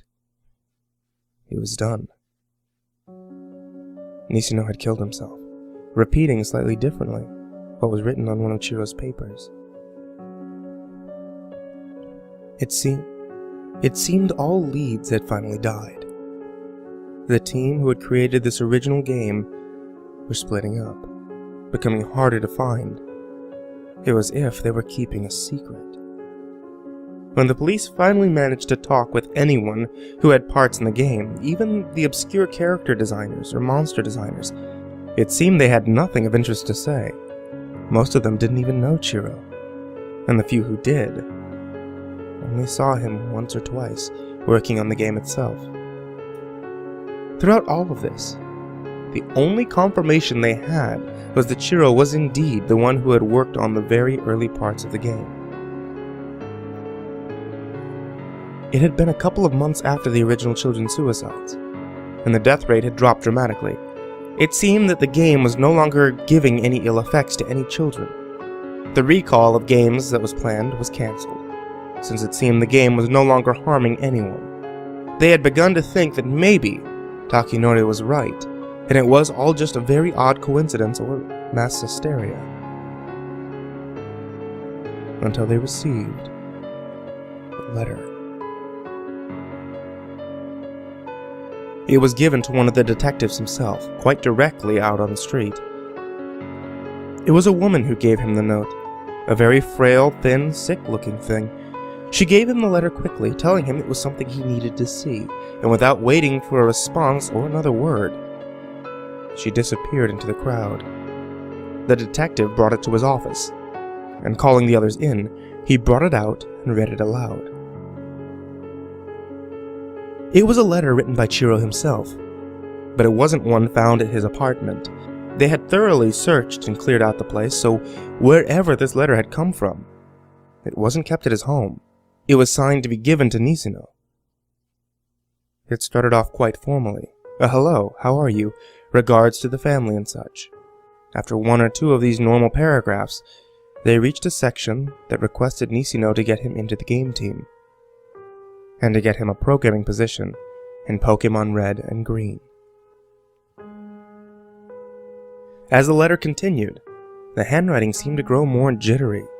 He talked about a glorious idea he had, a way to program something unseen in any game before. He said that it would certainly revolutionize not only the gaming industry, but everyone. He went on to say that it was a very simple procedure to program this idea into the game. He did not even have to add any foreign programming, but could use what was already given in the game itself.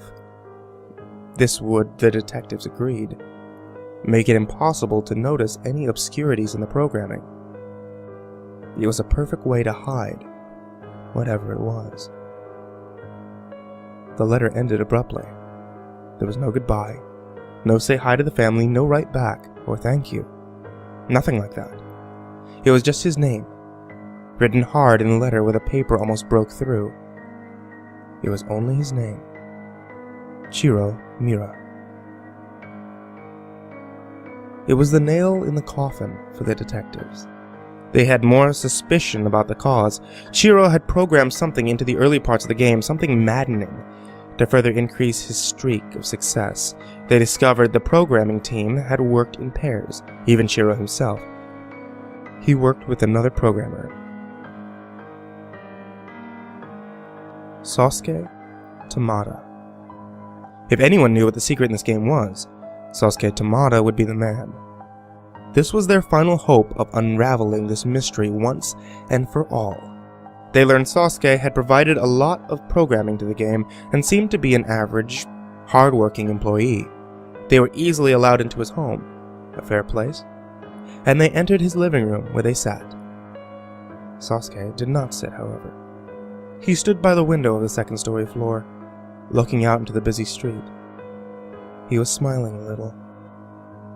There was no direct witnesses to the events that followed. The only thing from the conversation that remained was on a voice recorder sitting on the table in front of the two detectives assigned to Sasuke. What follows is transcribed and translated from an unedited recording.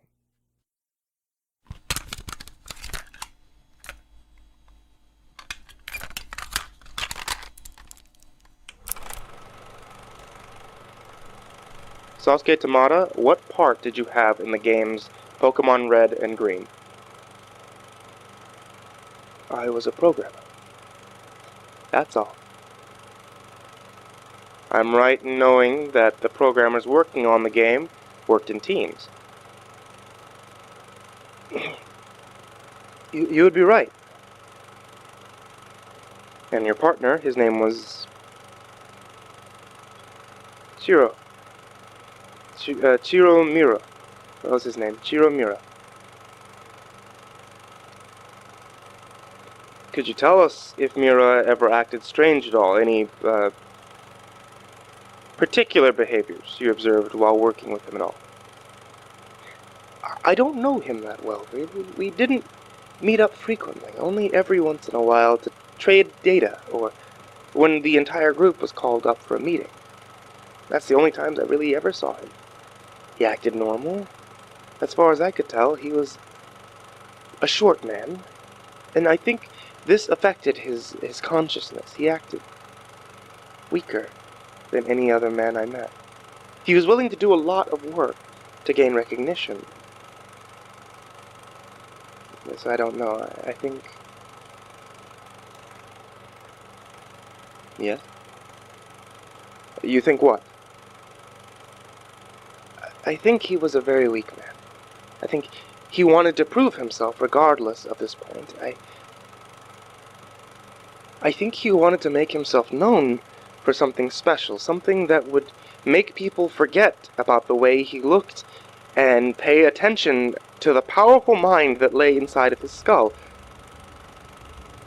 Unfortunately for him, however, he didn't have much of a mind to back up that reasoning. Why do you say that? Well, it's the simple truth. He was nothing special, even if he wanted to believe so. You can't become greatness, even if you believe it. It's impossible. Somehow, I think Chiro knew this himself. Somewhere deep in there, he knew it. Can you tell us what Chiro's part of the game was? What did he work on, exactly? Nothing. I mean, nothing important. He worked on some obscure parts of the beginning of the game. It was Oak's part, to be exact. He worked on some of Oak's parts when he's first seen, you see. What else? We know that you know about the children and the details. We know it was Chiro who did it. He programmed something into the game. What are you implying? We're implying that since you're his partner, if you're hiding something from us, then you could be just as responsible for those children's deaths as Chiro himself. You can't prove anything! Tell us what Chiro did in the game! What I told him to!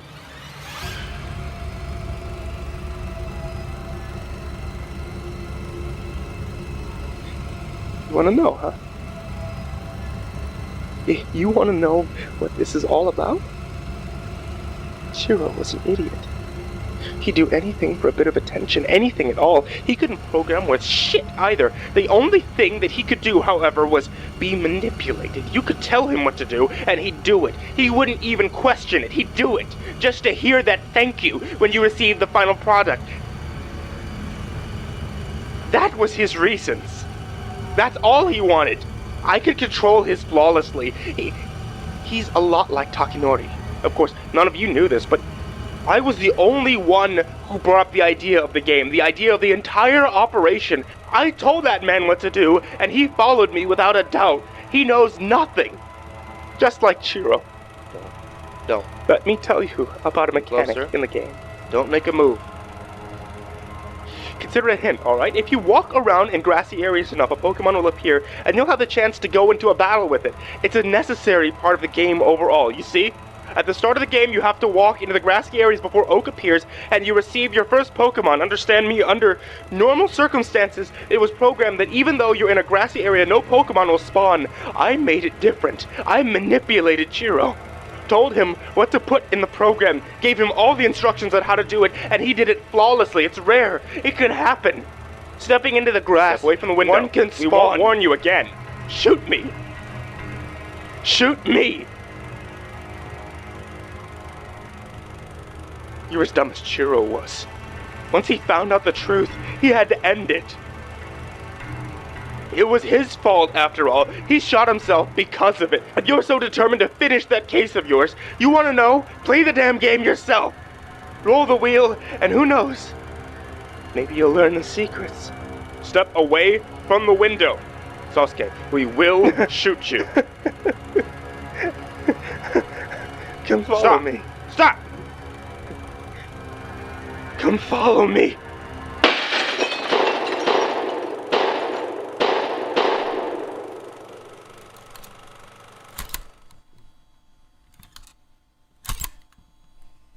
The recorder continued until the tape ran out. There was nothing else on it. The police arrived on the scene quickly, and to their horror, they discovered Sasuke and the two detectives dead. They had been found on the street outside of the 2-story house. They had all been shot, but not after quite a struggle. The detectives had been shot multiple times, at least 10 each. Sasuke himself had clearly died of 2 shots to his chest, straight through his heart. This game was causing quite a massacre. At least 100 children were dead. Nisino, the unsuspecting friend, dead. Chiro, the manipulated toy, dead. The 2 detectives, dead. And now, even the creator, the cause of this atrocity, Sasuke, dead. This game was stretching far over its original intention.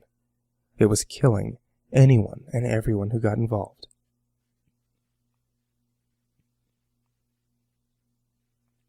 The lead detective had decided to put this case away. The man who committed the crime was dead, so there was no longer any reason to continue the case. All evidence, all cartridges, all notes, all letters, they were locked away, kept in the darkness where they belonged. There were talks about the entire thing, small conversations every now and then, but over the years, even these began to fade away. The case was only a memory in the minds of those who experienced it firsthand. 10 years passed. February 27, 2006 was the date. The lead detective, the man who locked away the original evidence 10 years previously, was reminded of the awful event that occurred. Although he no longer served the justice system, he still had access to the files, and was helped when he could. The remainder of that event caused him to look back. The reminder of that event caused him to look back, to open the sealed container that held all the evidence collected. He read through the letters and the notes. He remembered the woman who had appeared to him on the street that one day, and handed him that letter that led to change the entire case. He wondered who she was, and where she had come from. Perhaps she was Chiro's mother, or maybe Sasuke's. It was far too late to pursue any of this, far too late. Sealing the container again, he saw a second one directly behind it. Pulling it out, he read the note on top. Evidence, number 2104A. He opened it and looked inside. Filling the container were exactly 104 Pokemon Red and Green cartridges, each one in perfect condition, untouched since the day they had last checked, 10 years ago. He reached in and pulled one out. Pokemon Red. He hadn't seen one in a long time. He didn't know what he thought next, but he reached in his desk and pulled out the old Game Boy. He received it long ago, but it still worked. It was his son's. His son's who had passed away just a few years ago. His wife gone too.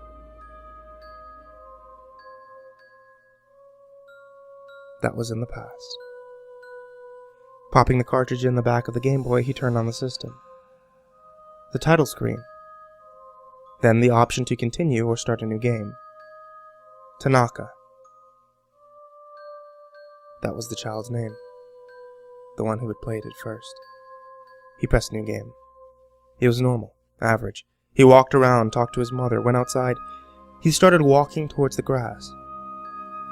In his head, he could still hear Sasuke's words. Even though he wasn't there anymore. Even though he had never seen the man in his life. He could still hear him. Come follow me. He was getting closer and closer. Only a step or two away. Roll the wheel and who knows? Maybe you'll learn the secret for yourself. He entered the grass. The screen did nothing at first, nothing at all. It just sat there, and so did the detective.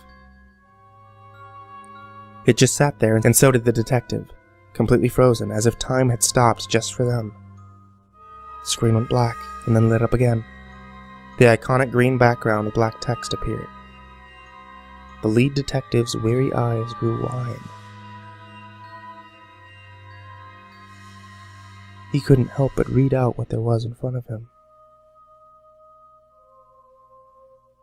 Come follow me. Come follow me. Come follow me. I miss you, Dad. I miss you, husband. I miss you so much.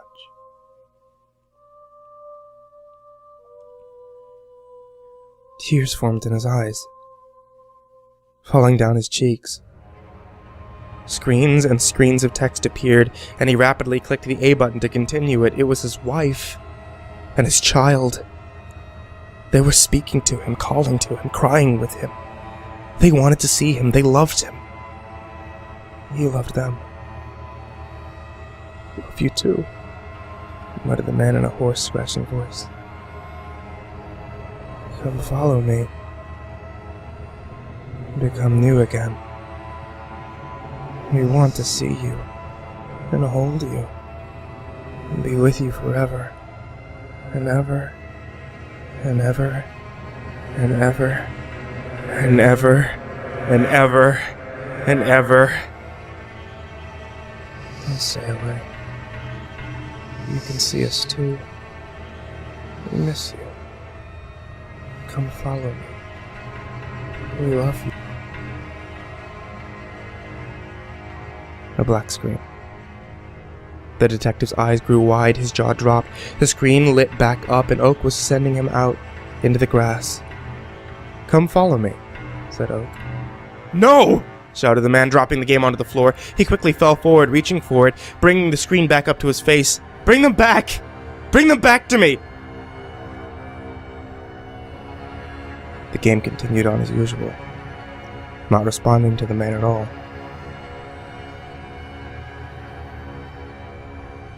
He heard voices. Hundreds of them. He turned around from his seat, looking behind him and standing in a small room. Children. Many children. Some with no eyes. Some with rings around their throats. Some burned across their bodies. Reaching towards him.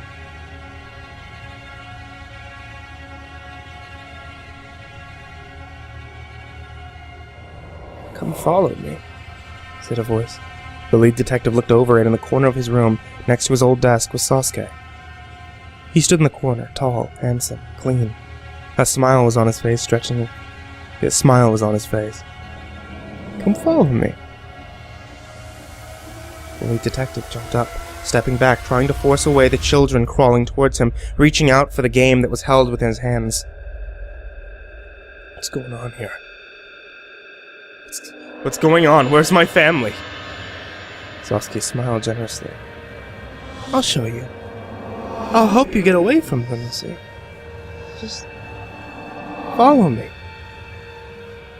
Sasuke reached down and opened a drawer on the old desk. The lead detective, pushing through the crowd of children, trying to get away, looked inside. Sitting there, covered in dust, his old revolver from when he was on the force. He hadn't used that gun in many years and had put it away, not wanting to remember the things that he had done with it. But right now, he didn't see it as something that just caused pain or that killed. It was shining. It was light. It was something that could set him free. Just follow me, said Sasuke, picking up the gun, putting it into the detective's hand.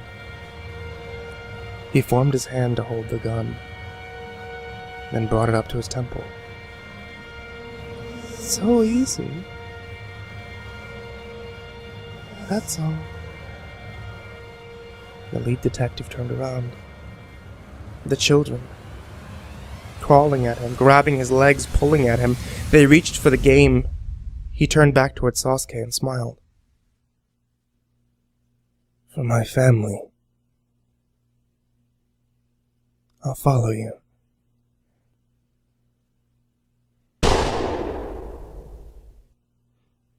It was a few days before the body was discovered. It lay on the floor, blood all around. The detective's brain spread across the wall. In one hand held an empty gun, and in the other was a classic Game Boy with Pokemon Red. The battery had long died, and only an empty black screen was left. This was the final murder that the remaining authorities would allow. The cartridges were burned, making sure that not a single one survived. However, the code that is passed from game to game, even to other language versions, still exists.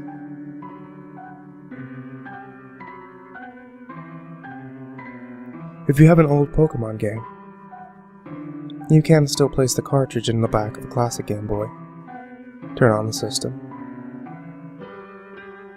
and roll the wheel. Who knows? Maybe you'll learn the secret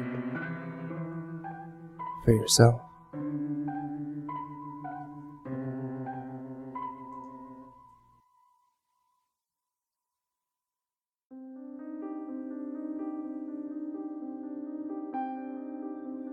Oh, the 90s. Life was so simple back then, for my generation. There was the Game Boy, the Nintendo 64, Batman the Animated Series, the Age of Apocalypse storyline from Marvel Comics. These things were the highlight of my day, especially if I was doing them with a friend. I wasn't really into computers at the time. My family had dial-up and Windows 98, which made everything so frustrating. No, my father's exploits into the digital world involved me and my Nintendo 64.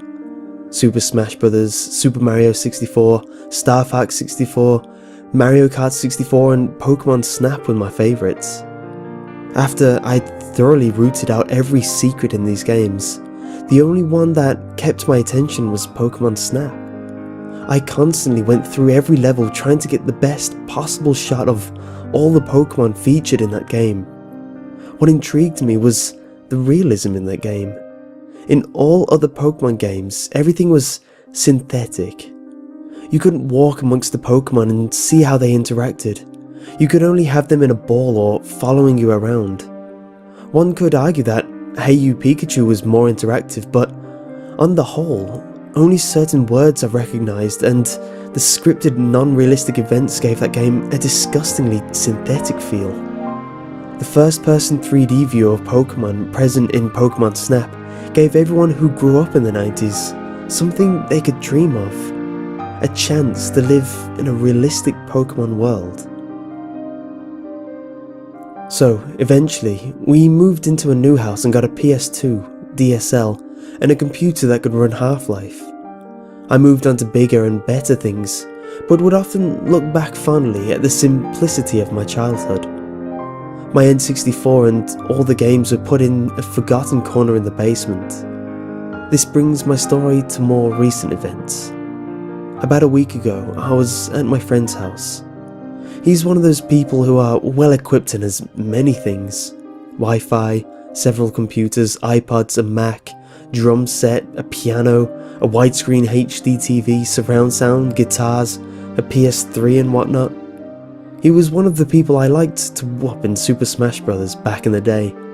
Anyway, we were hanging out and he had something he wanted to show me.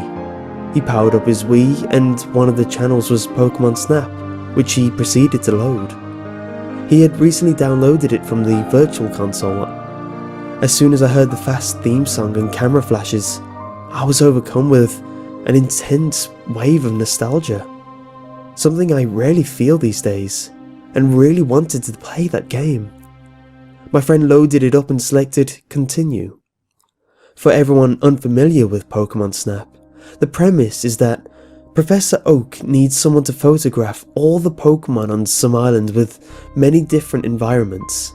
As you get more pictures and higher scores, new tools and levels become available to you, such as the apple, which acts as a bait, the Pestiball, which irritates Pokemon, and the Pokéflute, which wakes sleeping Pokemon. The player controls Todd, a character from the anime who is riding in a buggy on a set track. The buggy moves at a constant speed, and it is from this buggy that you must take your pictures. There are 63 of the original 151 Pokemon in Pokemon Snap. The levels, or courses as Oak calls them, range from a beach to a volcano to caves and rivers. The island is a very diverse place, but even with my extensive playing, the darkest parts had eluded me. Until recently, that is. So, Professor Oak said, "Welcome," in his creeperish voice recording. I always found it funny how the game had one of those one-word pre-recorded per voice, 2 or 3 sentences in the text box showed. Reliving our childhoods, we took turns playing a level and seeing who could get the best score. Soon, I had to go home, but I really did not want to stop playing. When I got home, I went down into my basement and dug out the old N64, along with a musty smelling cardboard box full of all the old cartridges, controllers, memory cards and rumble packs. God, I miss this system. I hooked up the RF cable to the TV in my room, popped in Pokemon Snap, and shifted the Pokeball on the position. A little more backstory here. When I got my N64, the Hey You Pikachu model was massively on sale at Toys R Us, and my mum decided to get it, as it came with the game. When you turn it on with the Pokeball switch, the Pikachu's cheeks light up. Also, his foot acts as the reset switch. It's pretty cool. Anyways, when I turned on the console, the screen remained static. I pulled out the cartridge and checked the chip. Sure enough, it was covered in this black gunk. I spent half an hour getting that nasty stuff off. It was at this point I first noticed something strange. After the substance was removed, the chip was red with black rectangles along the surface, which I assumed were meant to be contacts. None of my other games had this black stuff, and their chips were light brown with goldish contacts. There were other oddities with this particular cartridge. There was no official seal of Nintendo on the label, or anywhere on the cartridge. These are all on N64 carts, and most other Nintendo products from this era. Another thing was that there was no black label that usually contains the typical "don't play, you'll get seizures" kind of thing. The front label was also slightly off center. These should have been red flags, but I'm a pretty lax guy that just takes things in stride, so I didn't really care. At this point, I thought the game was ruined by the goo and discoloration, but I put it back in for the hell of it. To my surprise, the Nintendo logo popped up on the screen. We were back in business. So the load screen came up and that upbeat theme song and camera flashes were playing just as they did earlier at my friend's house. It was then I noticed several visual distortions, which I thought were due to the damaged cartridge. There were 3 purple vertical streaks a few inches wide that went all the way down the screen, one on each edge and one down the middle. They were darker in the middle of the streaks, but you could see past them somewhat. I didn't mind that much, it was only a minor inconvenience. Next, I pressed start and, to my surprise, I found there was no continue option. I guessed my saves had been deleted by battery failure. All those hours and hours of hard work and completion were gone. Oh well, I probably would have started a new file anyway. I started the new game and more strange things began to occur. I found myself in Professor Oak's lab. His features were changed. His eyes were black with no pupils and he had a stern look on his face. That, coupled with the purple distortions that ran along his left half, made him very disturbing. All the text dialogue was normal, but that pre-recorded voice bits I mentioned earlier were distorted. They came out slowly at a low pitch. I was reminded of the demon voice from the early shooters like Doom, but other than these things I attributed to cart damage, the gameplay was normal. Or so I thought. All of this was starting to make me a bit uneasy. But I was a man of science. I didn't believe in ghosts or God or hell, and prided myself in overcoming the irrational fears that many suffered from. I went to the first course, the beach. There were more visual distortions. All Pokemon had no pupils, just pure black eyes. Also, on the ground underneath where the Pokemon sprites were, there was a purple ring. It appeared even under flying Pidgeys. The other distortion here was that the sky was a light green and there were no clouds or sun. The movements of Pokemon seemed unnatural and cold. They were like afraid of something. I played through the course, but as I took pictures, the Pokemon that were in the frame disappeared. Slightly concerned by this, I didn't take pictures of Pokemon that wouldn't count until later, such as Snorlax or Chansey. As I approached the exit gate, I turned around and saw one of the circles that indicated that a Pokemon was there following me, but there was no sprite. I snapped a picture and was taken back to the lab. I selected all pictures for the Pokemon report, but strangely, the last picture I took was not there. The rating process went as normal, but at the end, Oak said, "Nice work harvesting."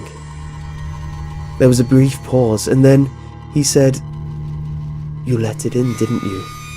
Well, you know what this means. Go to the tunnel." I assumed that he was referring to the tunnel course, so I went to the map and it was now available. As I entered the course, I noticed that I now had all of the tools, the apple, the pestiball, the poker flute.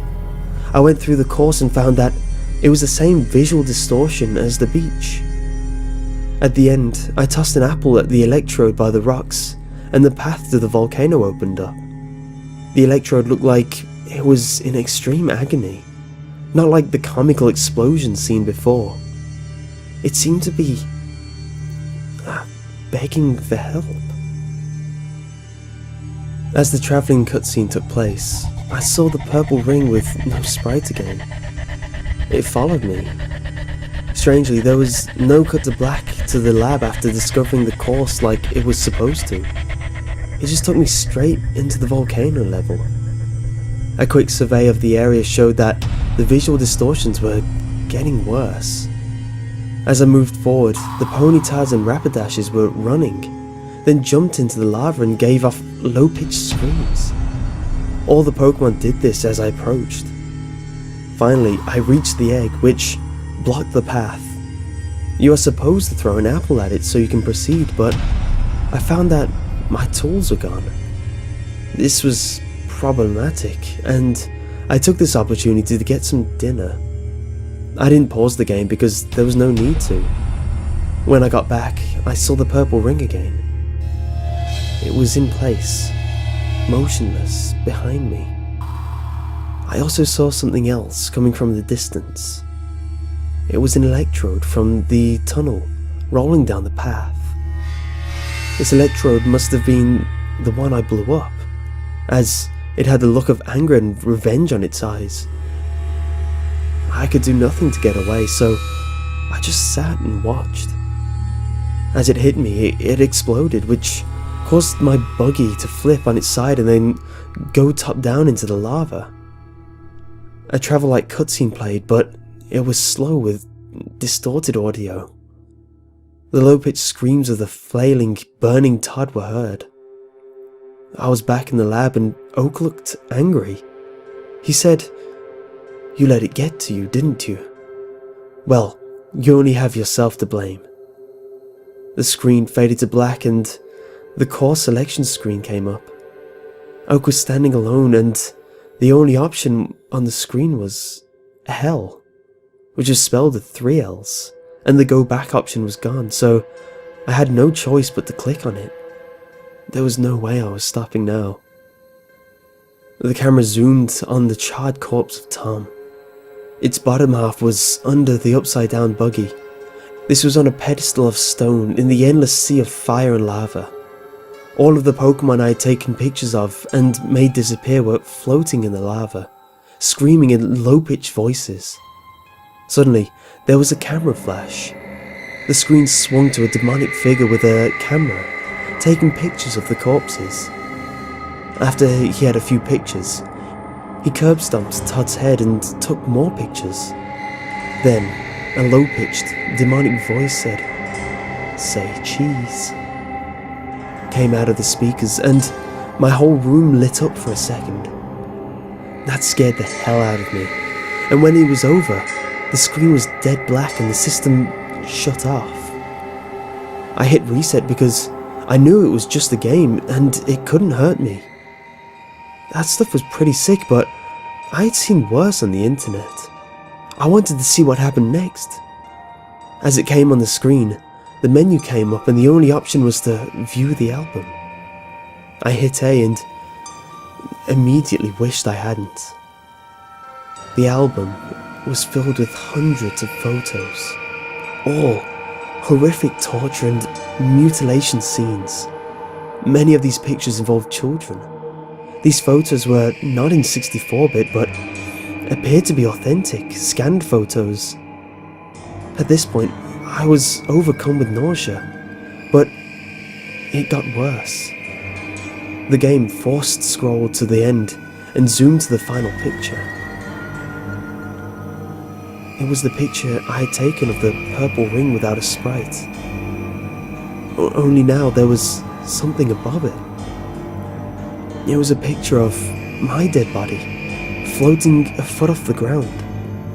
The sickest part was that there was a camera jammed through my head.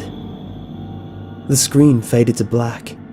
I was so terrified by the whole event that I broke the cartridge in two and ditched it in 2 different dumpsters behind restaurants on opposite ends of town. I asked my mom if she had done something to my Pokemon Snap game.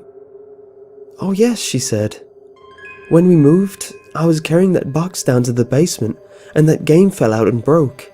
When I went to pick it up, I found it had fallen into a crack in the crawl space. I couldn't find it. I'm sorry about not telling you, but I thought you had outgrown it anyway." A look of shock must have come to my face because my mom asked what was wrong. "Nothing," I said. "I'm fine." I decided not to tell her.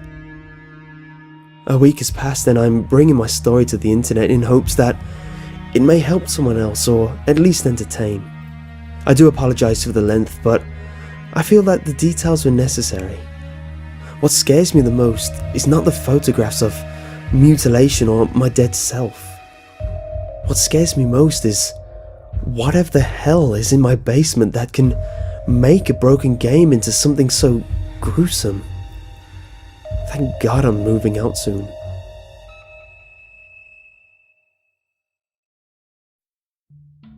I believed myself to be a very dull individual until I linked up my account on a website called 1million.icu.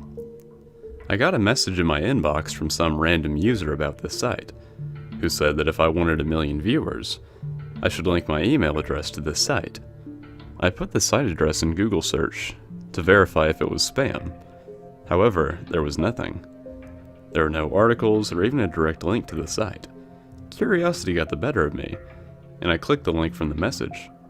The background of the site was black for a few moments, and then an eye opened in the center of the screen. The white of the eye was bright and glowing in contrast to the dark background, and the iris was black with a white pupil. The eye blinked and rolled around for a little bit before it focused on me. A line of white text faded in below the eye. Hello, who are you? I thought it was asking me for my address, but the way it phrased it made it sound like an AI, so I typed in my first name instead. The eye blinked, and the text stated, "It's a pleasure to meet you. I am one of 1 million. Thinking it would respond like Cleverbot, I asked it if it was an AI, to which it repeated, "I am 1 million. It seemed that when I asked any personal questions, like if it's a human or an AI, a boy or a girl, how old it is, etc., it would simply state, "I am one of 1 million. So I moved on to a more practical question, like how to link my account to the site. It's simple, just tell me what it is and I'll do the rest. It couldn't be that simple and I knew it. But it is. If you give me your email address, I will guarantee that you'll have 1 million watching you. I figured there was a typo or a software glitch, when I noticed that it neglected to say 1 million people, or followers, so I ignored it and typed in my address. When I pressed enter, the eye closed for about 5 seconds, but when I reopened, the eye had changed. The eye seemed almost cat-like, but the pupil was altered in the shape of the number 1. The text faded in and stated, "Thank you, 1 million will be with you shortly." I started with a little video summary about what I'd post in the near future. The visuals were choppy, the audio made it seem like I was talking in a can, and I stuttered throughout the whole thing. I expected very few views, 5 or so at the most, but within the first half hour I got over 50 views, which at the time stunned me. I refreshed the page, and then it was 80. When I did it again, it was 130. And again, it was 200, then 400, then 750, and 1100, and 3500. I stopped to shake off my excitement. Then 20,000, and 50,000. How on earth did I manage to get over 50,000 views from a stupid video? There were a lot of comments by various users. Most of them used random numbers and letters, and a few having the numbers between less than and greater than symbols. The comments were focused on how nice my eyes were, but I found them kinda flattering. There were a few saying that I had a lot of potential, and a couple said that they'd like to see me in person. I wanted to send a thank you message to whoever helped me get these views, so I went back to the site again. The screen instantly loaded up, but there were 5 more eyes scattered across the page, rolling around, blinking with numbered pupils, increasing with each blink. Within moments, they all stopped at 0 and fixed themselves at me. The one appeared at the center of the page, and the text faded in shortly after greeting me by name. I am 1 million. This might have been some kind of elaborate prank that some punk gave me a virus, but I didn't feel like taking any chances. I kept my computer off for a couple days. I turned it back on once more to delete both my blog and my email account. I had replaced both of them a month later. I started getting views and followers on my own moderate pace, but I've been having these bad dreams lately. I come home from somewhere, sometimes school, sometimes a bizarre dream trip, but I'm always coming home to see it dark and empty. The door closes behind me, and I'm surrounded in pitch black. And then I see them, the eyes, the thousands of eyes. I feel thin ropes wrapping around my throat, choking me. And a voice whispers, 1 million and 1 will be here soon. At this moment, I wake up, gasping for air and coughing. I got an email the other day from the same person who sent me the link to the site. It seems like the email was sent to other people as well. It read, "I have wronged you. I should have never sent the link to you, but I had to. The 1 million would spare me for a little bit longer if I found enough sacrifices. You'll never be safe. It's because of me. I do not deserve forgiveness. The 1 million cannot be killed, or even stopped, but it can be delayed. I've attached the link to the site on the email. Let others talk to the one of 1 million. Get them to talk about themselves. Something as little as their first names, or a physical feature, or even a phone number would be enough to get it away long enough. But only for so long. 1 million will be here soon. I'm sorry. I'm sorry you had to learn this secondhand. I wanted it to be a surprise. Oh well. More time for you to think, right? Not much, though. See you soon.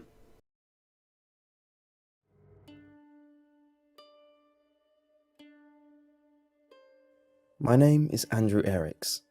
I lived, once, in a city called New York. My mother is Terry Eriks. She's in the phone book. If you know the city and you read this, find her. Don't show her this, but tell her I love her and that I'm trying to come home. Please. It all started when I decided, around the time that I turned 25, that it was time for me to give up taking my backpack into work. It would make me look more mature, I thought, if I weren't lugging around a book bag everywhere like a high school student. Of course, this meant that I had to give up reading in the subway in the mornings and afternoons, since I couldn't quite fit my paperbacks into a pocket. A briefcase would have been out of line, since I was working in a factory, and messenger bags always seemed a little, I don't know, fruity to me. Too purse-like for my liking. I had an MP3 player, which helped pass the time for a while, but when it broke, it would shut down at the end of every song if I didn't skip to the next track manually, so I gave that up too. So, every morning, I'd sit in the metro for half an hour that dragged on endlessly, with nothing at all to do but watch my fellow passengers. I was slightly shy, so I didn't like to be caught at it. So I'd surreptitiously watch people. Interestingly enough, I quickly discovered that I wasn't the only person in the world who was uncomfortable in public. People covered it up in various ways, but I learned to see through them. I divided them up into categories in my head. There were the fidgeters, who couldn't get comfortable, constantly moving their hands, shifting their weight, moving their legs closer to the bench then further. They were the most noticeable nervous types. After them were the fake sleepers, who'd take their seat and practically close their eyes in the same second. Most of them weren't really sleeping though. The real sleepers shifted more, came awake suddenly at stops or after loud noises. The fakes just zoned from the second they sat until the moment the train pulled into their stop. Then there were the MP3 player addicts, the occasional laptop people, the people who travelled in groups and talked too loudly. The cell phone junkies were either very popular or just completely unable to shut up for more than 2 minutes at a time. Just as people watching was threatening to get unbearably boring, I found my first incongruity. A middle-aged looking man, brown-haired, average-sized in weight, and dressed casually. Oddly enough, he seemed almost too normal. He had no remarkable features, no mannerisms, as if he were designed to fade into a crowd. It was that which led me to notice him. I was intentionally trying to see how people acted on the subway, and he didn't act at all.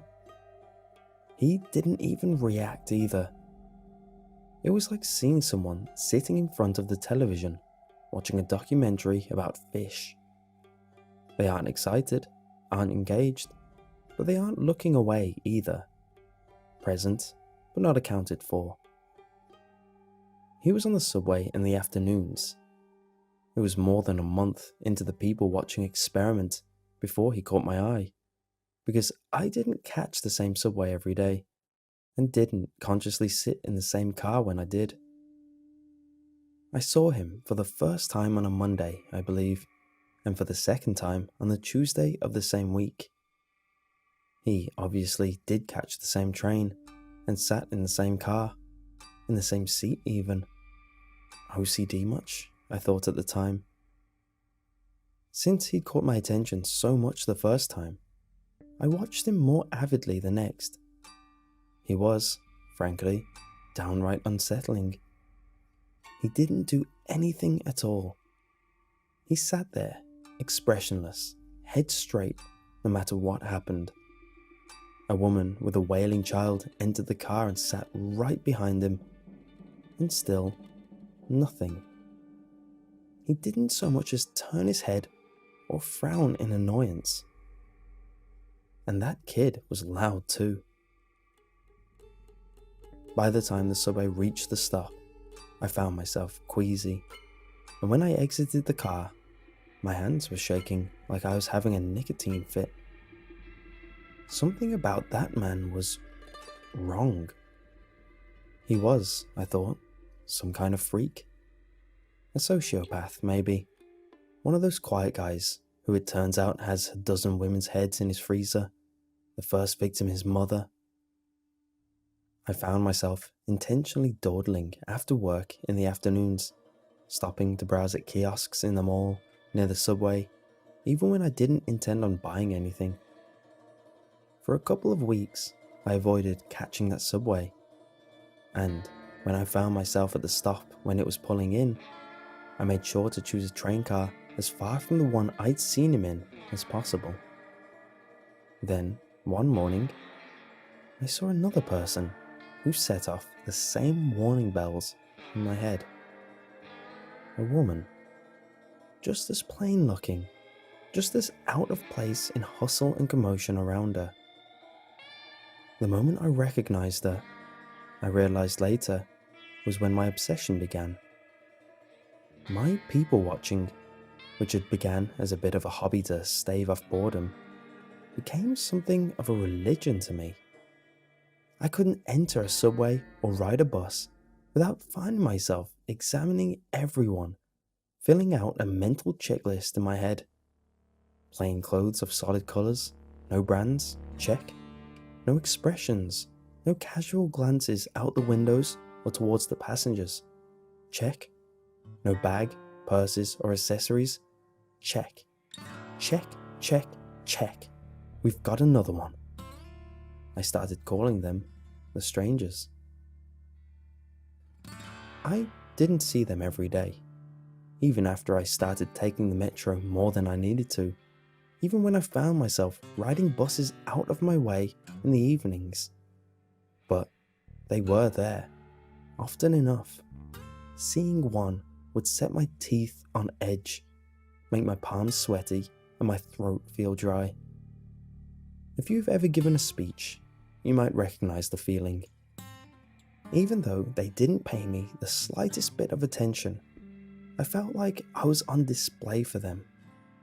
I could see them, plain as day. How could they miss me? They didn't though, not in any way that I could tell. And when, eventually, my curiosity overpowered my fear, I decided to follow one. I chose the one that I'd found first, the man in the afternoon subway who always kept the same seat. I got on and took a seat behind him. We rode to the end of the line, and he rose and walked out before I did. Keeping distance between us, I tailed him, but he didn't go far. He took a seat on a nearby bench, as expressionless as always, and I turned a corner and waited, trying to look nonchalant. After a few minutes, the next metro arrived, and I watched him enter it. and I saw him take the same seat. I couldn't find the nerve to follow him again. He hadn't gone anywhere. He just rode the metro to the end of the line, and then what? Rode it back? What possible reason would anyone have for that? It nagged at me, long after I rode the train back home and tried to get some rest. I couldn't leave it alone, not until I could make some sense of it. I found myself more than confused. I was downright angry now. Why was this uncanny bugger, this almost inhuman person, riding subway trains back and forth, going nowhere? The mind, I once read, recoils from certain things, because the very sight of them is an affront. Spiders set it off in a lot of people, particularly great big ones. They just look wrong to us, alien. That was the effect the strangers were beginning to have on me. They offended my senses. I followed him again the next day, and again the day after that. Every day for at least a week, the two of us made our silent trips together, though only I knew it. By the end of the week, I was following him for hours, until the last train that stopped near my apartment block that night. We rode from one end of the city to the other, then back again. I wasn't people watching any longer. I was person watching, stranger watching.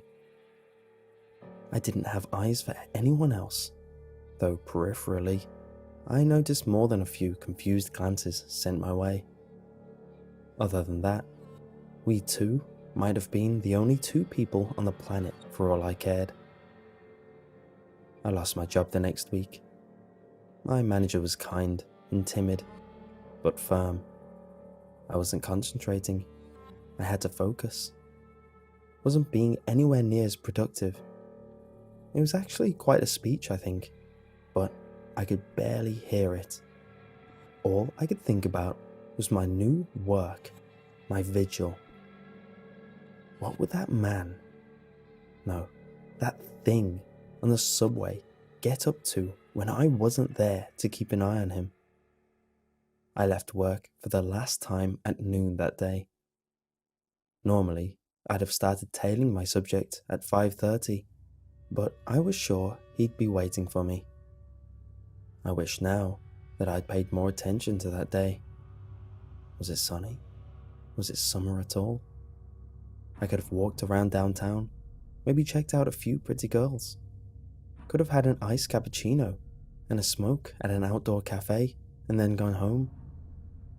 Put my growing obsession out of my head. I found a new job and taken to reading on trains and buses again. Instead, I waited. More than one train goes up and down the lines, so I sat in the station for at least an hour until I saw him through a window. I walked into the subway car and noticed that for the first time, my skin wasn't clammy. My hands weren't shaking. My heart wasn't pounding hard. I sat for the first time right across from him, directly in his line of sight. Watched for a change in his face. Would he recognize me? If he did, I saw no sign of it, and I was looking hard. We must have made quite a pair, sitting across from one another that afternoon, staring at and into one another. It was hard not to let the building rage in me contort my face, but with effort, I was able to keep it still and as expressionless as him. Inside, I practically screamed at him. "React to me, you asshole! See me, damn it! I know you for what you are!" I didn't though, and my silent demands weren't answered. Not the first trip around, or the second, or the third, or 10th. We rode far into the night together, and at each terminus we got out together and waited. I sat right beside him on the bench, watching him from the corner of my eye, and still got nothing from him. But two could play that game as well as one. Finally, we made our last trip together. I had him and knew it. Last trip of the night before the trains stopped running. I'd always let him get away from me at that point, because the end of the line is a long way from my home, and the buses stopped running at the same time as the subways. But this time, I'd follow him, finally see what he was when the trains stopped running. I'd get some answers, maybe. The subway rolled on, and the anticipation grew in me. The car emptied around us slowly, until it was just we two silent watchers below the city. I fought to keep a manic grin at bay, and the subway train slowed to a crawl, then stopped. The end of the line. The stranger didn't move, still didn't react at all. The car stood still, doors open. I could dimly hear the last few stragglers making their way out of the station somewhere behind us, footsteps echoing in the silence. Nothing. The speaker system dinged to let anyone half asleep know that we'd reached the terminus. Still, nothing. And finally, I could hear footsteps again. A conductor or something, popping his head into each car to make sure it was empty before taking the train wherever the hell it goes for the night. I didn't take my eyes from the silent quarry. I managed to see the conductor from the corner of my eye when he finally reached our car. He looked in, his eyes roamed over us, and a puzzled look came over his face. He blinked a few times and paused. I waited for him to speak, and the moment stretched out. But then, with a slight shake of the head, he left us. There was a car ahead of ours, and I heard him stop to check that too. And then a few minutes later, the train started up again. We rode for a time, and then looped around, and the subway was parked. I could see into the window of more trains on either side of us, and through the opposing windows into even more. And then, he smiled at me. It was just a small curl of the lip that would have gone unnoticed if I hadn't spent the last several hours studying his face. "So," he said in a rough baritone, "here we are." I tried to respond but couldn't right away. My throat had clamped shut. Terror filled me. It felt like the whole underground cavern we were in had just collapsed onto me. I coughed and stammered, and finally managed, with a raspy voice, to ask the question that had kept me up at night, drove me halfway to madness, and led me to this place and this moment. "What are you?" He ignored me. He stood, and the train doors opened. Then, shockingly, he turned to face me. "Coming?" He didn't wait for an answer, but walked out onto the platform. I scrambled to follow. "Come on, damn it!" I shouted. "Talk to me! Who are you? Why do you ride the metro all damn day?" He didn't look back, or slow his step. I couldn't see his face, but it's safe to guess that he didn't react at all. No more than he had to anything else. I stalked after him, still shouting for a time, but eventually gave up. 5 words was all I was going to get out of him, I guessed. We walked along the platform until we came to a junction, then turned, Now we were perpendicular to the trains around us. The path ahead was lit from above, but I couldn't see where it ended. The trains on either side of us went on forever, as far as I could tell. Far too many trains to service one city, I realized. It wouldn't have mattered by then, I figured, but I probably should have paid more attention to that at the time. I'm not sure how long we walked. I had a watch once, but it broke. I took out my cell phone at one point, but got no reception down there, and all it would show was no signal. The stranger would stop every now and then and look at the subway car for a minute or two, but then pass on. It took me a while to figure out why, but eventually I saw that they weren't all the same. Long lines of them would be similar, and then we'd come to a different model.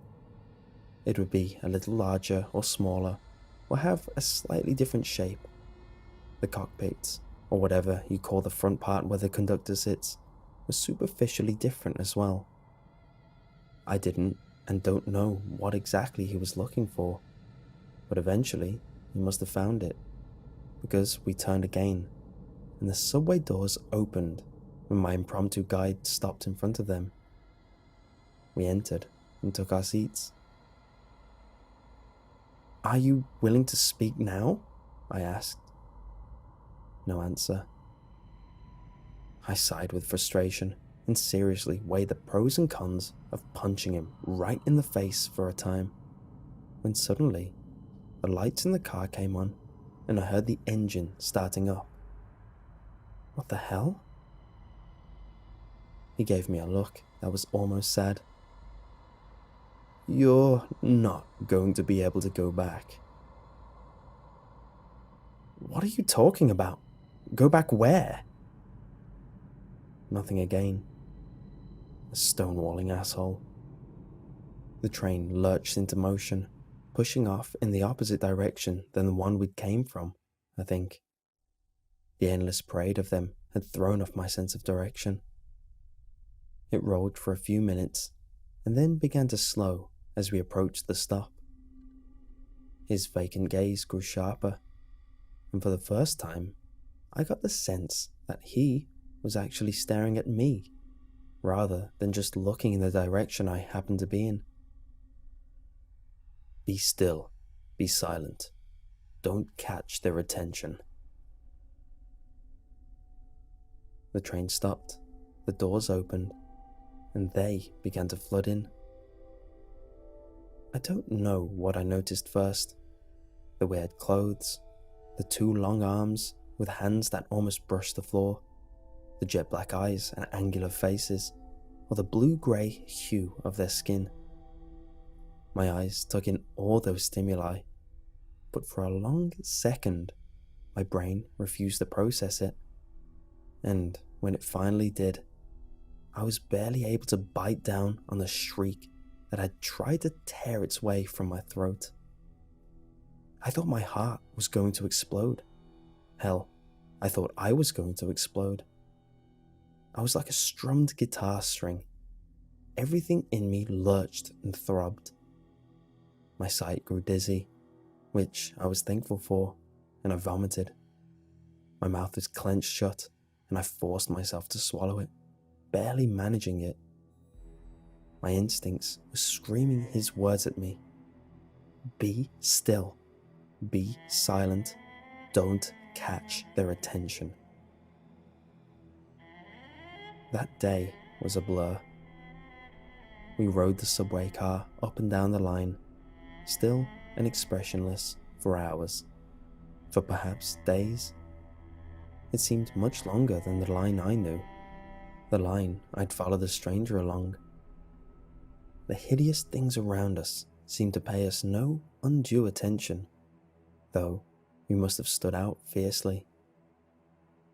I was so petrified with fear that when we finally returned to the endless cavern of trains, alone, I burst into tears.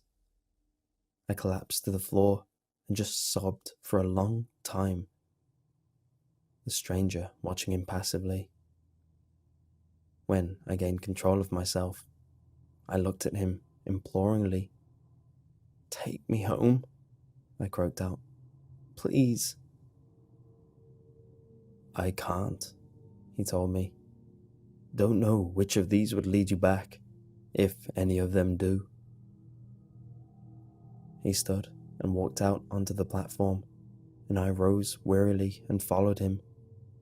He spun around sharply. "I think you followed me enough." The rage I'd felt for him before, that the panic had temporarily buried, rose up in me. "What?" I screamed, rushing forward. I grabbed him by the shoulders, and with a burst of insane strength I didn't even know was in me, I slammed him up against the side of a metro car. "You son of a... What the hell did you do to me?" I slammed him again and again. "Take me back." He bore it all passively, and soon the flare of anger in me gutted out, leaving me hollow. "Please," I begged. "Please, take me home." "That's not how it works," he said. "If we stay together, it's more likely that we'll be noticed. Go your own way. Be still and be subtle, and they'll think you're one of theirs." "How could you do this to me? Why?" He gave me another, almost sad look. "I had to. You will too. You get stuck sometimes." He brushed my hands off his shoulders and turned to walk away. I fell to my knees, suddenly out of strength, and watched him leave. At the junction, he turned back to face me. "I'm sorry." And then he was gone. I stayed there on the cold tiles for a very long time. I curled up into a ball and wept for a while. After there weren't any more tears left in me, I even managed to get some sleep. When I awoke, the subway train I'd come in was gone, off carrying more blue-grey abominations to wherever blue-grey abominations go. I couldn't handle going back there anyways. I tried to find my way back to where I'd started, to find the subway that I recognized. But I wasn't even sure which direction I should have been going in anymore. I walked for an hour, then another. Finally, I found one that might have looked similar, or I was desperate enough to imagine that it did. When I stepped up to the door, it opened for me, and I took a seat. It started up, and, in spite of being a lifelong agnostic, I prayed my heart out. The train slowed to a stop. The doors opened, and for a second, I thought I was saved. People, human beings. I'd be the most devout man in the world. Then I noticed the eyes, specifically the third, large eye in the center of their foreheads. Well, screw you then, God, I thought. They were easier to take than the last bunch, though, and I was thankful for that. The third eye blinked independently of the other two, though, and that was nauseating. And when one of them smiled or laughed or spoke with another, I couldn't help but notice that their teeth were sharp and misshapen and yellow-green with filth. But if I was careful and selectively blind, I could pretend for a stretch that I was home. Until one of them entered with a sandwich in hand, and I realized with a start that I was starving and hadn't eaten or drank in what must have been days. The next terminus I came to, I decided to try and find something to eat or drink. I don't know why I waited, but it seemed important to ride to the end of the line. I got there and could barely bring myself to leave. I'd never seen the stranger leave the underground, I'd never seen him eat or drink either. My stomach would not take no for an answer though. I steeled myself and tried to keep my face carefully neutral and made my way out into the station proper. And then I got confused. I was looking for escalators or stairs or something like that, but all I saw was holes in the ground, the walls and ceiling. Gaping, irregular-sized holes, like I was in the middle of a beehive. What was I supposed to do? Leap in one? It didn't make any sense to me, not until someone came through. He floated up through the floor and then floated by me. He frowned for a second, or at least it was probably a frown, but apparently whatever kept them from recognizing me as an alien in the subway extended at least this far. It did not, unfortunately, allow me to levitate, which seemed to be the only way out of this subway station beehive thing. Swearing, I made my way back down to the tunnel. I was angry, lost, starving, and I'd been abandoned to a fate that, if it wasn't worse than hell, was at least twice as stupid and 3 times as nonsensical. I was not in the best frame of mind, which I feel excuses the mistake. Normally, I take corners with a wide berth, because everyone knows if you just dart around the corner sharply in a public place, chances are decent that you're going to walk right into someone, as I did. I slammed into someone, a woman, and just fell to the ground. Without thinking, I reacted like any New Yorker would. Badly. Jesus Christ, you ass! Watch where you're going! I realized my mistake even before she did. Her eyes grew quizzical and confused, and when she really noticed, they bulged with horror. She leapt, floated quickly back from me and let out something scream-like. A little more yowly than I was used to, but I got the point. Further down the tunnel, I saw alien, 3-eyed heads turning towards us. I thought suddenly about all those sharp, filthy teeth, and just like that, I was running. The subway train wasn't there, but there was a walkway along the tunnel, for the repairmen, I assume. That's who'd use it where I'm from anyways. I took it at full speed, and just kept running until each breath felt like getting stabbed. I stopped, panting, and looked back. The tunnel had curved, so I couldn't see the light any longer, but nobody appeared to be following me. Going back, though, was not an option. I continued forward in the dark for a long time. Eventually, I came to a small opening in the wall and stopped there for a rest. Hunger, despair, and a full-speed terrified run had all left me absolutely drained. I probably would have wept again, which seemed to be all I was capable of lately, but it just seemed like too much work. I sat against the wall, legs splayed out, and imagined I was beating that asshole stranger to death with a hammer. It was a relieving image. A rat was shuffling around nearby in the dark. Every so often, I would kick out a foot to scare it away. But after a time, I didn't even bother with that. Rabies or any other disease it might be carrying would be a blessing compared to the endless traveling through the subways of strange worlds, lost, destitute, and alone. When it crept near me again, I didn't shoo it off. Even when it reached and pressed against my leg, I couldn't bring myself to care. Not until a train passed by, and the lights of the car lit up the culvert I was in, and the thing that I thought was a rat. It was rat-like, yes, but not as much as it was spider-like. If someone had bred the two of them together, the resulting abomination might have been almost as horrible as the thing nuzzling my leg. I shrieked, flung myself up from the floor, and booted it like a soccer player would, right into the opposite wall. Its back made a sickening crunch, and I watched it twitch out its last before the final car passed and the darkness returned. And in the darkness, a terrible thought came to me. I wonder if it was edible. I didn't want to, and I gagged just imagining it.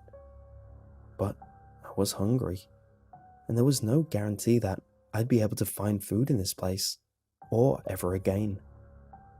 Rat spider was my only option. I held off as long as I could, but in the end, survival trumped squeamishness. I had my lighter, but nothing to light on fire. I picked meat off its carcass and cooked it a little by holding it over the flame. But it didn't help much. Nothing could have. Its meat was foul, more foul than anything you can imagine. I've been that desperate for food since, and eaten many other questionable things, but nothing has ever been as bad as the rat spider was. In retrospect, this is when I became a stranger. Before, I'd struggled to reach that expressionless state the other had maintained. What I'd taken for calm was numbness.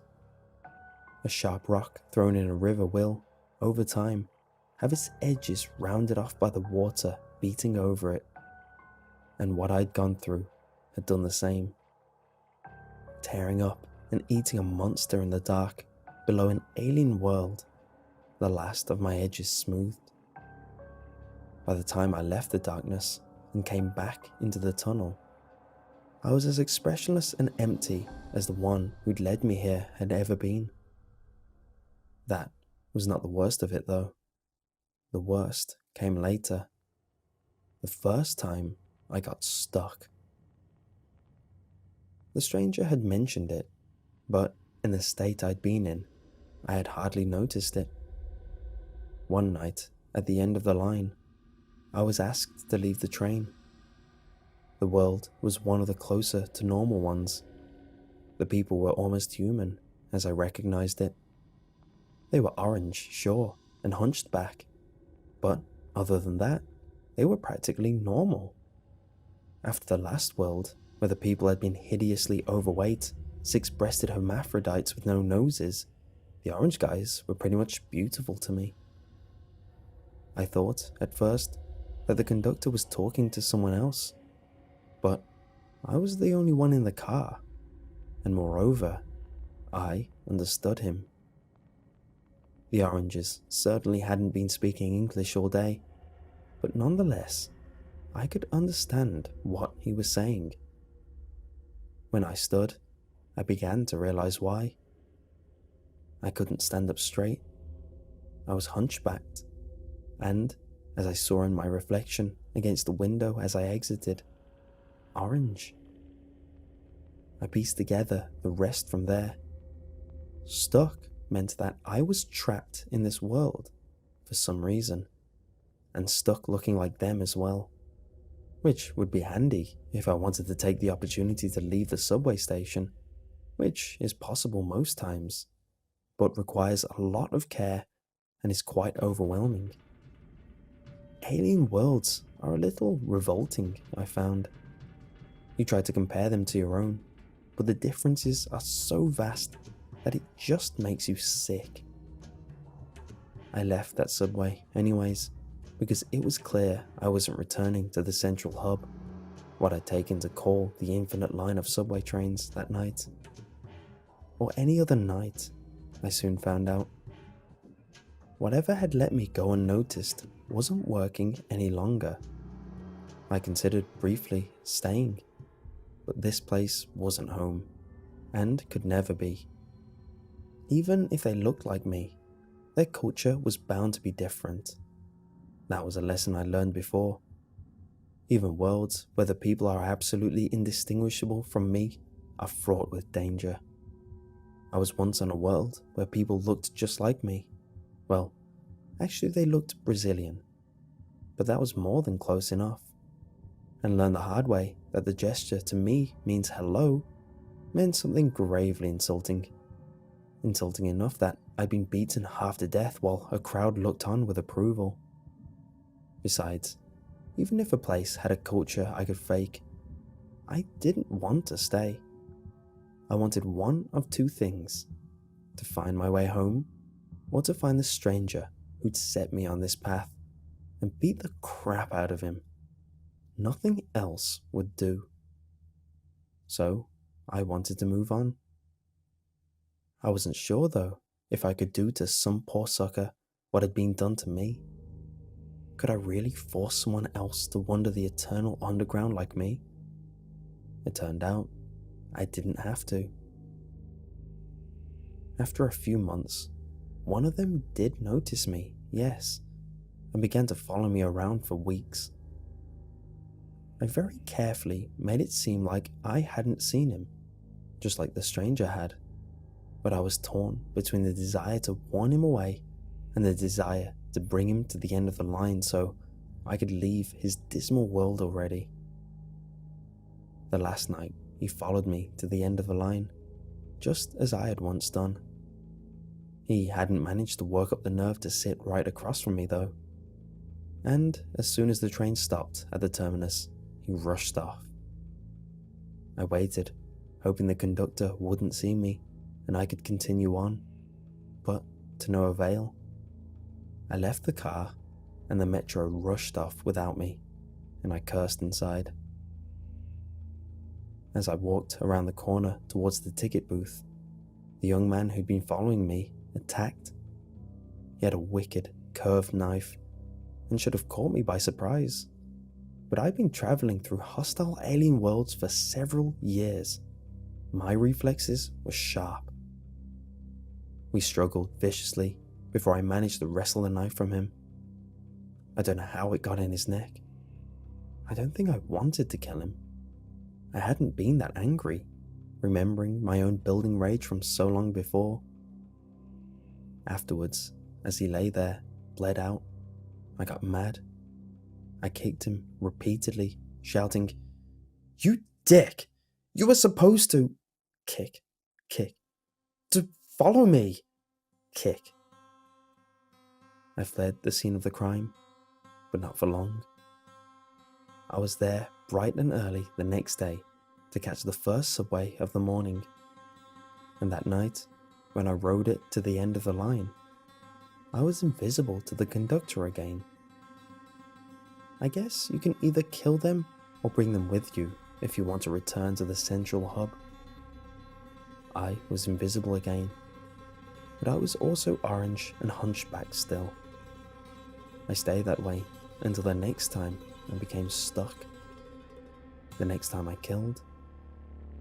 That one went much faster. I didn't wait for her to follow me. Once I was recognized as a stranger, I recognized her as the next one, and I made my choice.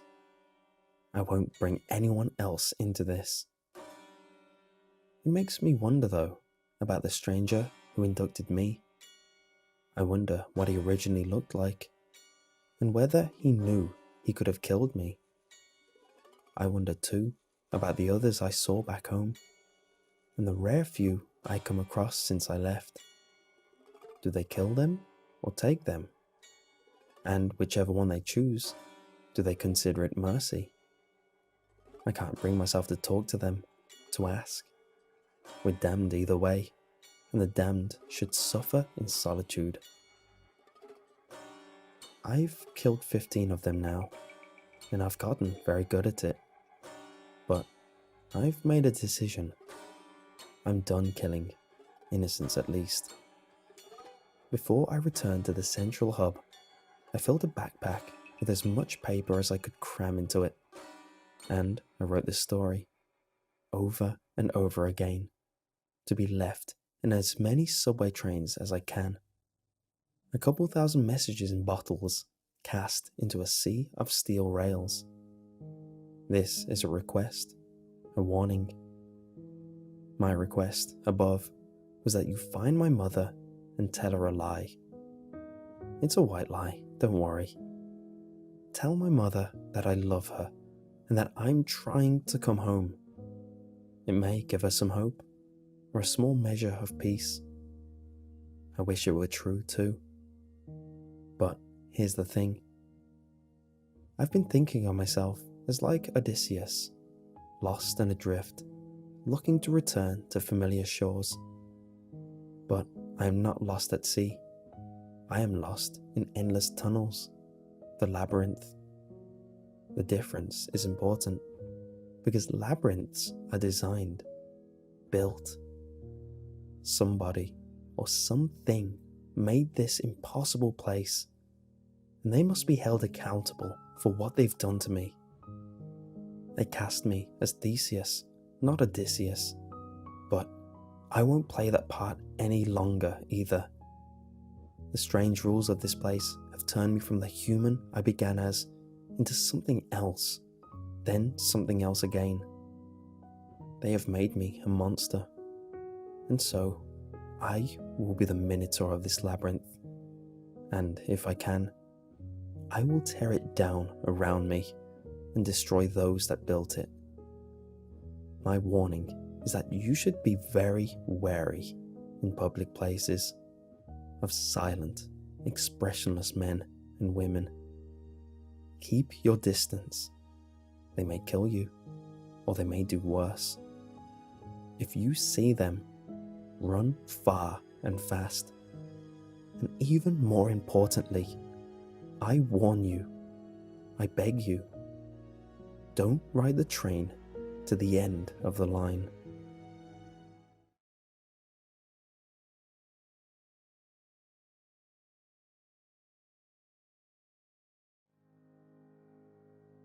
Post 1. The following blog post was by John Goodman, posted on the 17th of August 2011. Included with it was a download link to $1.wave. The file in question has been converted to OGG format so that it may be uploaded to the wiki. Goodman mentioned in the post that he would be doing extensive research on the mysteries surrounding this file. After my computer got burnt to a crisp in a lightning storm, I was left with only my old computer. Fortunately, I had everything from my destroyed computer already backed up onto USB drives and CD-ROMs. My old computer was running Windows 98 and desperately needed an OS upgrade. It was time to search online for a new OS install disk that was at an affordable price. You might ask, why not just get a new computer? I would have, but because of the crappy economy, I didn't have the money to do so. So my only other option was to upgrade my old one. Anyway, I searched around eBay to see if anybody was selling a copy of Windows XP at an affordable price. There was no way my computer would be able to handle Windows Vista or 7, so I would just have to go with XP. Lo and behold, somebody was selling a full Windows XP clean install disk for only $1.45. Nobody else was bidding on it, so I placed mine. Even after I'd placed my bid, nobody else did. Needless to say, I won the disk, with nobody else to challenge me. A few days later, I received the disk in a white envelope. I opened the envelope and pulled out the disk. It seemed just like any other XP bootable disk. I turned on my old computer and popped it in, and installed Windows XP as one normally would. While I waited for it to install, I popped some popcorn, took a dump, and watched some television, occasionally checking on the progress of the installation and responding to dialog boxes, entering the registration code, etc. Finally, it finished installing, and I could use the computer. The first thing I did was transfer everything I had backed up from my destroyed computer to the old computer. CD after CD, USB drive after USB drive, and I finally got everything onto my computer the way I wanted it. I decided to randomly browse around the computer a little before I turned it off and get ready to go to bed. This random browsing led me to the C drive Windows Media folder. Then I noticed a file in there called $1.wave. I didn't put the file on the computer, so I assumed it was installed along with the other files in the folder. But I realized I didn't remember any such file ever being included with XP when I had it on my destroyed computer, before I upgraded it to Windows 7. Curious, I double-clicked the file to open it. It was a very peculiar file. All I heard when I opened it was some weird static noise, almost as if it was some extremely distorted song. The file was just 4 solid minutes of this weird sound. It kind of creeped me out.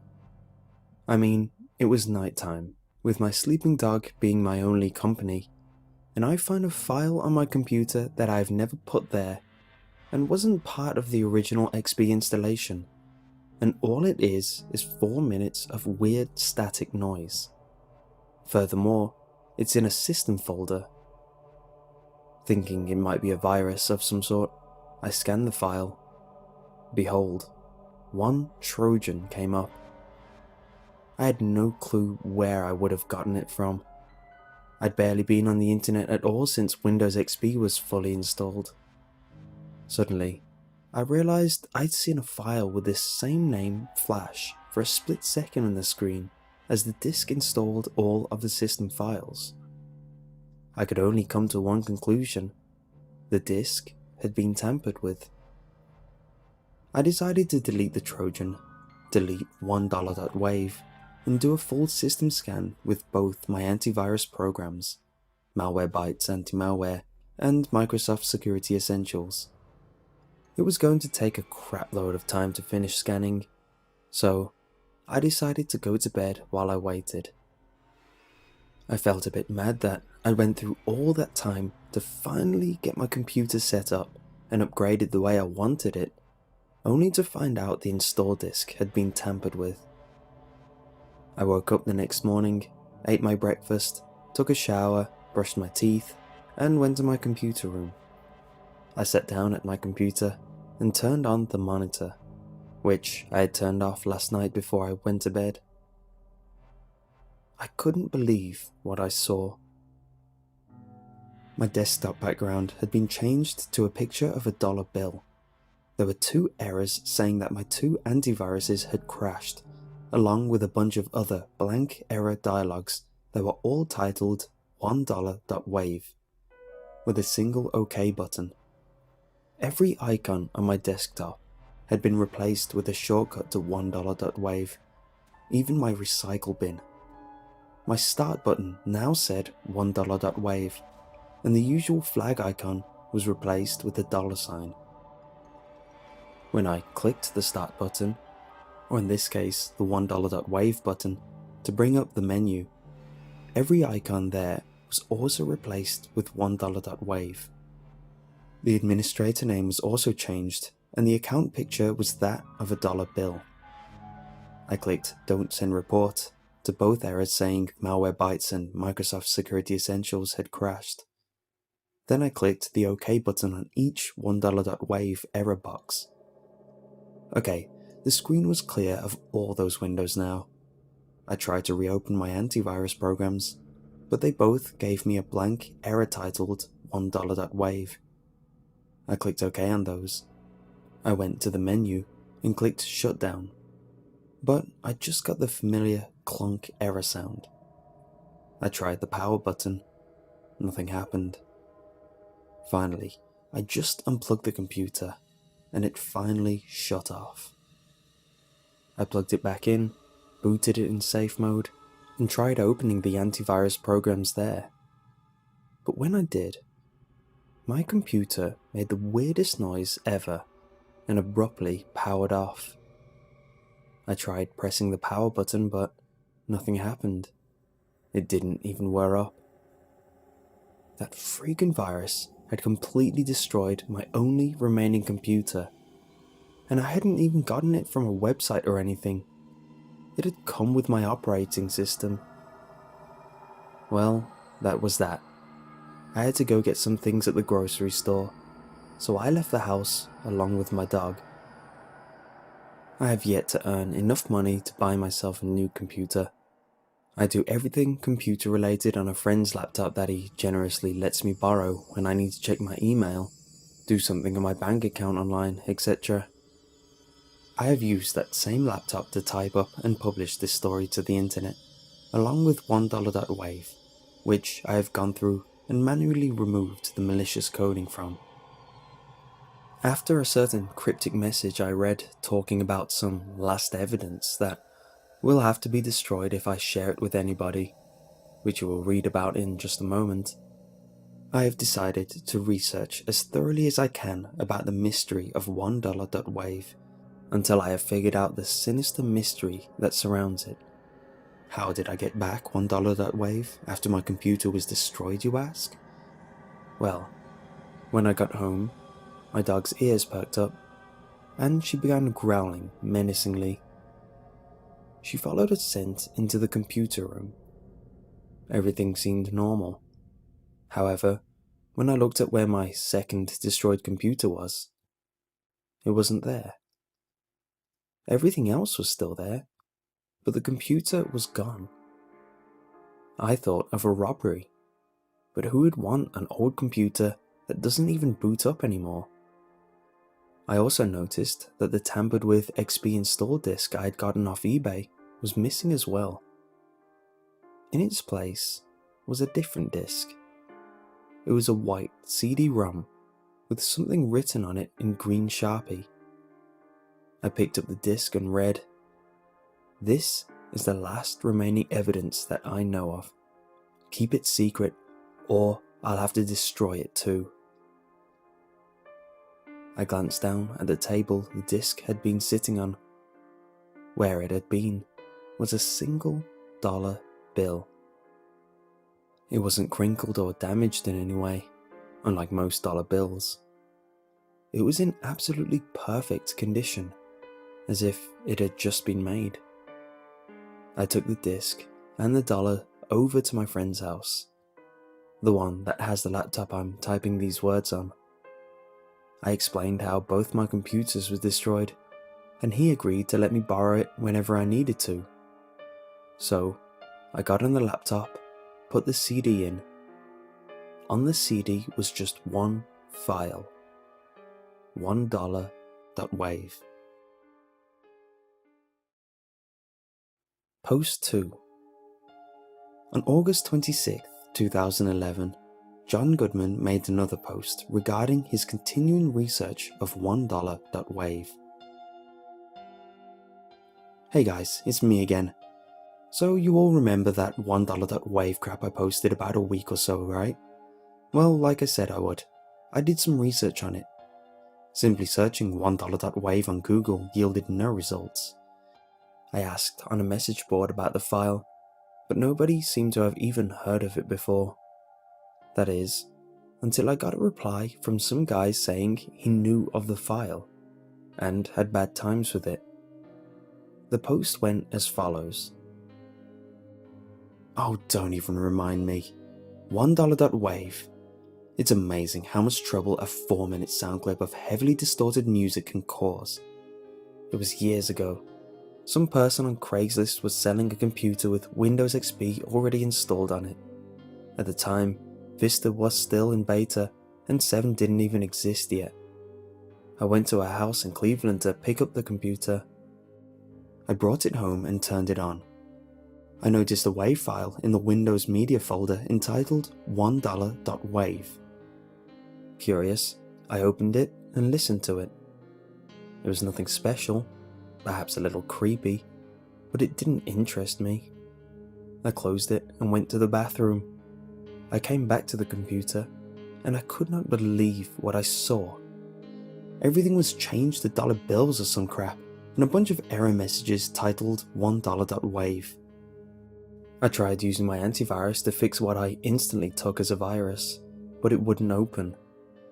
I tried turning off the computer, but it wouldn't turn off, no matter what. The only thing that worked was unplugging it. I tried to boot it in safe mode and use my antivirus there, but upon trying to open it, my computer made this bizarre noise and shut off, and refused to turn back on. I don't mean refuse to boot into OS. I mean literally just would not power on, as if it wasn't plugged in. The next day, my computer was gone, with just a single dollar bill in its place. I know it sounds insane, and you probably won't believe me unless you had a similar experience with the file yourself. Cleveland. eBay had told me that the item location was Cleveland, Ohio. I now had a new mission. Track down the person that sold me the install disk. I replied to him saying that I indeed had a very similar experience and requested he give me the exact address of the woman that sold him the computer, as I wanted to have a little talk with her. I probably sounded like a stalker, but I really didn't give a crap. I needed to figure this out. Surprisingly, the user actually sent me the address of the woman to me in private message. Living in Ohio myself, Cleveland was not too far away. So, me and my dog got into the car and drove off. We arrived at a small yellow house that could only be the home of the woman who sold me the install disk. We walked up to the front door and rang the bell. A woman almost instantly answered the door. She seemed to be an elderly woman, short and stout, with white hair tied up in a bun. Then I looked into her eyes. Oh, those eyes. They seeped through me and into my soul, hungrily examining it, seeing if it was suitable to feast upon. I almost sprinted back to my car and drove off right then and there, but I couldn't. I had a mystery to solve. "Why, hello, John Goodman," said the woman in a menacing voice that sent shivers down my spine.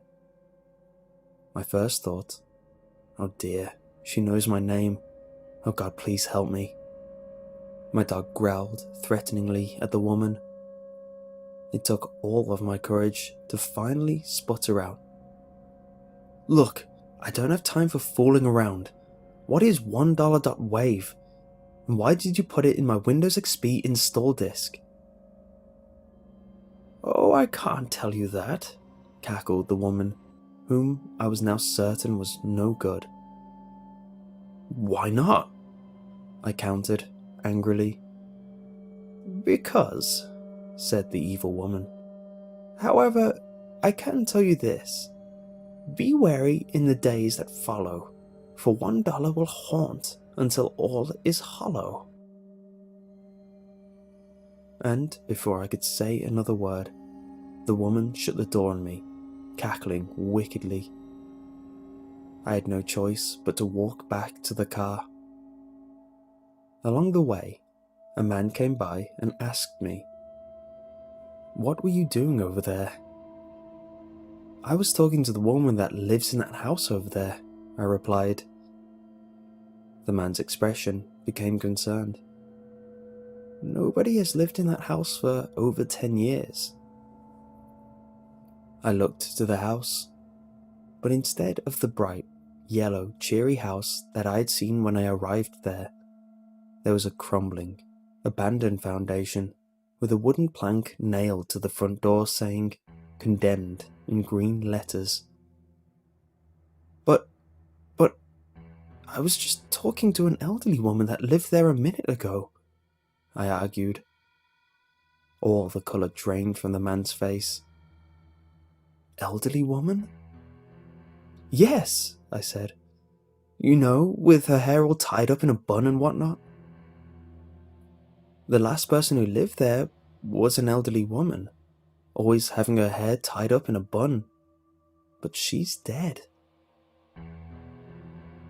So I didn't actually find out much of anything new about $1.wave, but apparently it was created by a ghost. Interesting, but it's no laughing matter. I realized that the moment I saw the dang woman out of the corner of my eye, giving me that freaking soul-devouring stare and smile like a maniac. When I focused on her, she disappeared. I then proceeded to sprint out of the room and hide under a blanket for the rest of the night. When I dared go back into the living room, a dollar bill lay on the floor where the woman had been.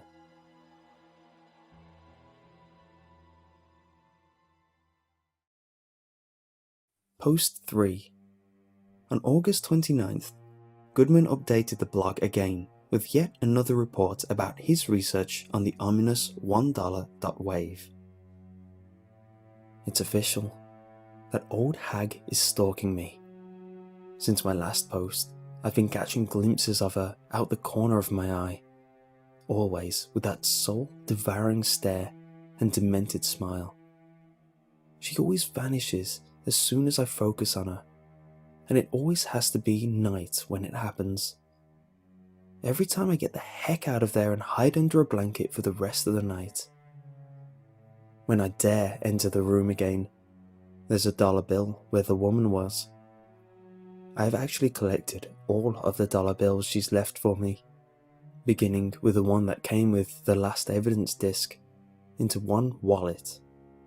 I've gone 3 days straight without sleep because of this crap. In the most recent incident, she was even holding a bloody knife. That was enough encouragement for me. I packed up a few things, and me and my dog piled into the car and went to my friend's house. Unrelated, I haven't told you guys my dog's name yet, have I? Her name is Coco, as in chocolate cocoa. Anyway, as I was saying, I told him everything that had happened. I'd kept it secret because I figured if I told him, he'd think I was insane. But at this point, I really had no other option. About $1.wave, the old hag that seems to want to kill me for some reason, etc. I expected him to say I was crazy and call a mental institution, but miraculously, he actually believed me. I guess he knew I wouldn't make crap like this up. So, I'm going to be staying at his place until this situation blows by. Post 4. Posted August 30th, 2011. Tonight my friend glanced out of the window and all the colour drained from his face, and Coco growled menacingly at it. I looked out the window and saw it. That blasted old hag. She stared into the room from outside with that soul-devouring stare and that same demented smile. Then she disappeared. We didn't need any more encouragement. We pulled down the blinds and nailed boards to every window in the house, as well as the front and back doors. I don't think we'll be going outside for a while.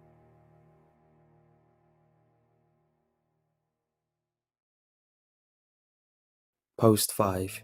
Posted August 31st, 2011. I went to my friend's laptop and checked the forum thread I'd posted asking about $1.wave. Someone had replied there, under the username $1, and guess what their profile picture was? That cursed old hag's face, with a trademark soul-eating stare and demented grin. Her reply said simply, "Oh, more evidence. Guess I'll have to destroy it." I clicked the reply button to respond, but it said that the thread never existed. Furthermore, when I searched the username $1, it said no such users ever existed. Weirdest of all, her join date had been in 1928. That was 9 freaking decades ago. The internet didn't even exist back then.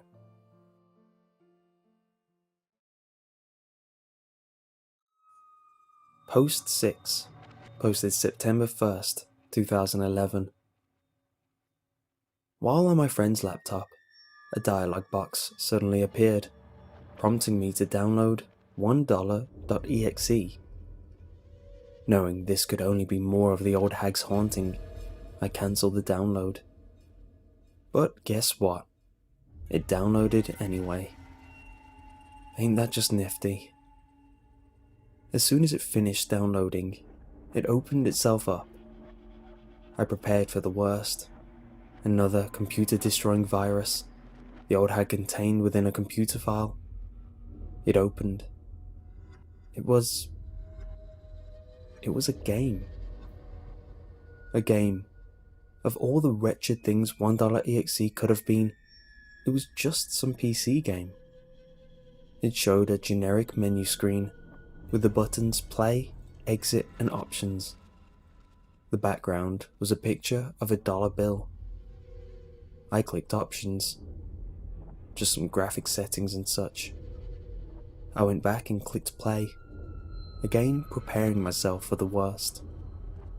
It gave an instruction screen on how to play. Basically, the concept was that you were a bank robber, and in each level, you had to go through obstacles to get to the bank and rob it. In each bank, you'd have to fight a boss, and if you beat the boss, you'd get the money. So, I played the game, with my friend and Coco watching anxiously. Unrelated again, my friend's name is Bill. It was your generic platform game, and I played through it quite easily. I beat 3 levels, and then the 4th one was the final one, before I got to the first bank. I beat that level and fought the boss. The boss was some kind of banker with superpowers or something. It was a World 1 boss, so he was ridiculously easy to beat. I beat him by shooting him in the head with a pistol, and got the money. The game counted up my score, and so forth, before taking me to the first level of World 2. I figured I had played enough, so I tried to exit the window. But clicking the X only greeted me with a Windows error sound. It wanted me to keep playing, and judging by all the weird crap that had happened to me recently, the reasons couldn't be good. So I tried ending the application process with Task Manager, but the end process button only gave me the error sound again. I tried shutting down, but the shutting down button gave me the same results. It was very similar to when $1.wave had first destroyed my old computer. Because the laptop was running on a battery, I had to take out the battery to shut it off. I put the battery back in, rebooted, and everything was normal again. I deleted $1.exe, like $1.wave did. It stayed deleted.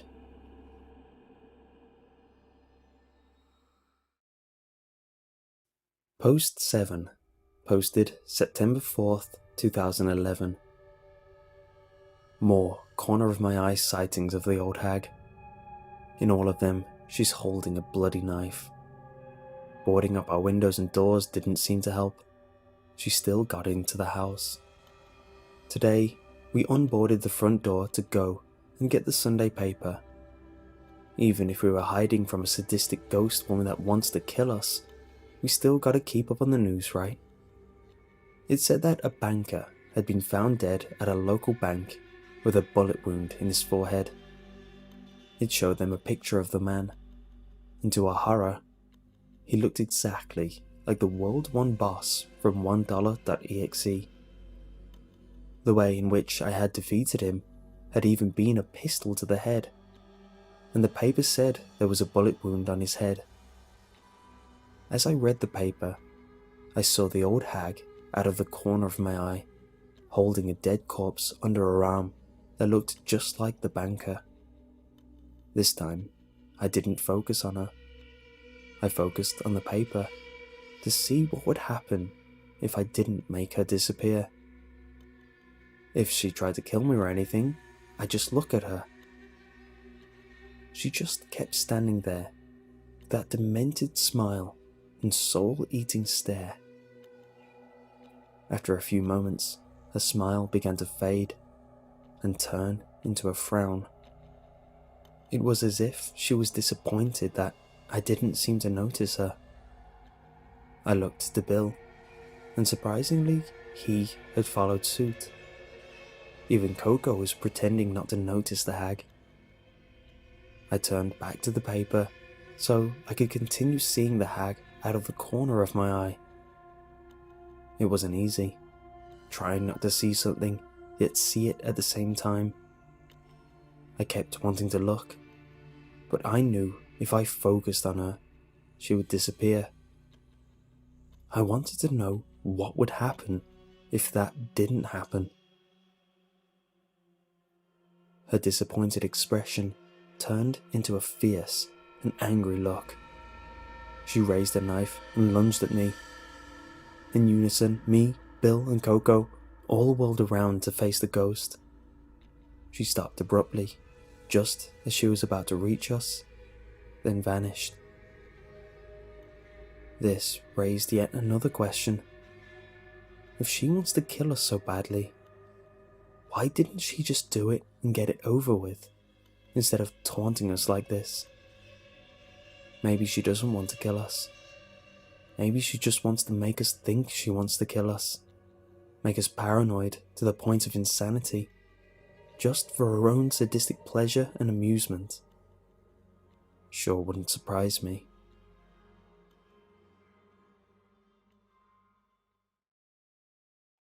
Post 8.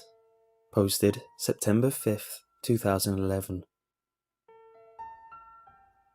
I woke up this morning from the little sleep that I actually got. I opened my eyes, expecting to see the ceiling above me. But then I froze. Standing above me, looking down into my eyes with a soul-devouring stare and insane smile, was the hag. For several moments, there was silence. I said nothing, for I was too afraid. I didn't move. I didn't even breathe. My heart threatened to burst, it was pounding so hard. Then, finally, the hag broke the silence. "Good morning, John," she said, menacingly. It took all of my courage to respond. "Just tell me what you want, and I'll give it to you. Just leave me alone," I replied. "It's just so sad when you have to live under a curse. The curse of my own creation, forced to pass on the curse to others. The curse of $1, of greed. I never asked for this, but after having it shoved down my throat so much, I've come to enjoy it. I'm not sure if it's my sanity that's been pushed by this or what, but it comforts me to know others are feeling the same pain as me." "Enough of your cryptic crap," I yelled, and then suddenly Coco jumped out of nowhere and tackled the hag to the ground, growling furiously. The hag just smiled. "Go ahead, do it. Rip me to bloody shreds. It might just be the only hope of destroying this horrid curse once and for all. Your suffering will be gone, and everyone who's ever fallen victim to greed's villainy." Before another word could be said, Coco began tearing that old woman to bloody shreds. I never knew my dog could be so violent, but I didn't care.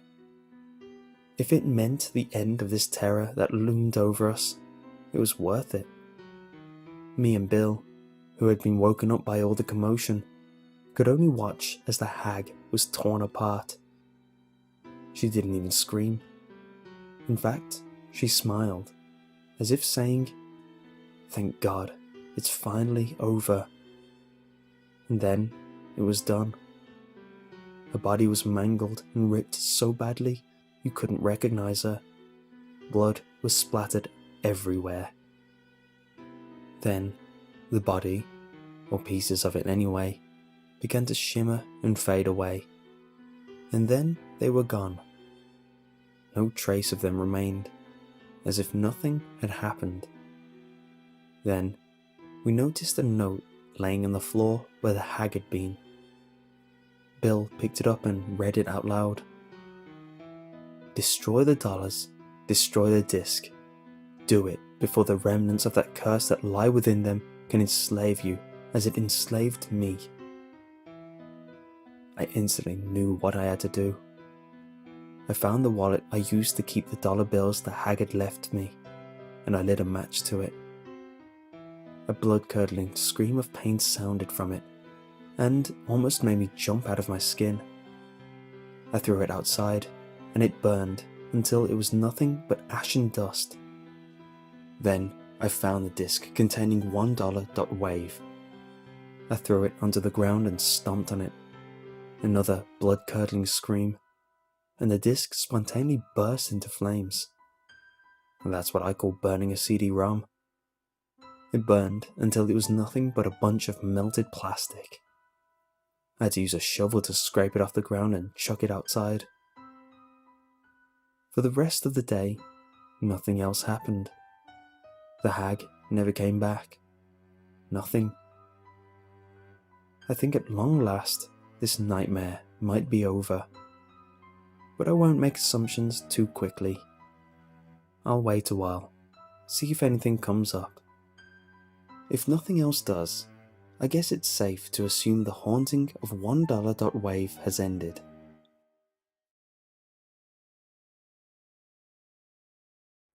Post 9, posted November 12th, 2011. Well, I think I've waited long enough without anything happening that I can safely assume this is all over. Me and Coco have moved back to our own house. Things seem to be returning to normal. And after some thinking, I've come up with a hypothesis as to what all that crap was about. I think the hag was forced by a curse to do terrible things. The curse was like a virus, using her to spread to others. I guess $1.wave and all associated things are all duplicates of this virus. I can only assume its proper name is greed, since that's what the hag kept referring to it as. How greed came to be, or what its purpose is, I can only wonder. But the hag seemed to hint that it was she who created it, and it was a screw-up that she made that caused all of this. I guess those dollars, the disc, and the hag were the last remnants of greed, and by destroying them, I destroyed greed forever. She was so anxious to get her hands on evidence and destroy it, because she wanted to destroy the curse of greed. I don't know whether any of these guesses are even remotely close, but I don't really care. As long as this nightmare is over, I'm content with not knowing. And I'm pretty darn certain that it's finally over. My name is Henry Goodman. Yes, I am related to John Goodman, the blogger that had a rather unpleasant experience with a file called $1.wav. I am his brother. I am the father of 3 kids, and I have a wife whose name is Jenny Goodman. I live in Cincinnati, Ohio. I'm here to tell you about a rather disturbing experience I had involving a used camcorder I got off eBay. It's strange. Both my and John's problems happened when we bought something off eBay. Anyhow, on with my story. So, my family and I were planning a vacation, and we wanted to capture our big trip on tape, as well as take some photos. Unfortunately, our video camera was broken, so we would have to either get a new one or just take photos instead. So, I went on eBay to see if anyone was selling a camcorder. Well, long story short, I found one, I bid on it, and won. A few days later I received a small package which had the camcorder in it. I opened it up and took the camcorder out. It was a typical camcorder, with a little small screen on it and such. I had some blank Sony camcorder tapes, so I opened up the camcorder and put one inside. To my surprise, however, there was already a tape inside. I assumed it was one that the previous owner had forgotten to take out. It was a used camcorder after all. I hoped nothing important was on it. Otherwise they'd be pretty upset about losing it. I took the tape out and looked at it. There was a piece of yellow masking tape stuck on the front, labelled with black Sharpie. 2006. Just 2006 and nothing else. I decided to play the tape, just to see what was on it. So, I put the tape back inside the camcorder and hooked the camcorder up to my TV to watch the tape on my television. I started to rewind the tape, but it was already at the beginning. So, I did the usual crap to play a tape from a camcorder on the TV. The tape started with 10 seconds of a blank, blue screen. Then it cut to someone filming a school playground on a cloudy day. Kids were running around and playing, but whoever was filming seemed to be interested in just one of them. A little girl, probably around 5 years old, with pale skin, brown hair, brown eyes, and wearing a yellow coat. Whoever was filming seemed to be following her and watching her play. Sometimes the person filming would talk to the girl, and it was a man's voice. He called the girl Alice, and I assumed the person filming was the girl's father. I assumed it must have been some recording of her last day of school, or something like that. So, if that was a recording of the cameraman's daughter's last day of school, it must have been important to him. I felt bad for him, losing something this precious. But I had little time to ponder that, because suddenly, a very loud, droning, buzzing sound burst from the speakers, scaring the living crap out of me. The scenery had changed. It was now nighttime, and the school was deserted, except for the girl. All the time, that ear-piercing buzz continued to sound from the TV speakers as I plugged my ears. The girl was turned away from the camera, so I couldn't see her face. She just stood there, motionless.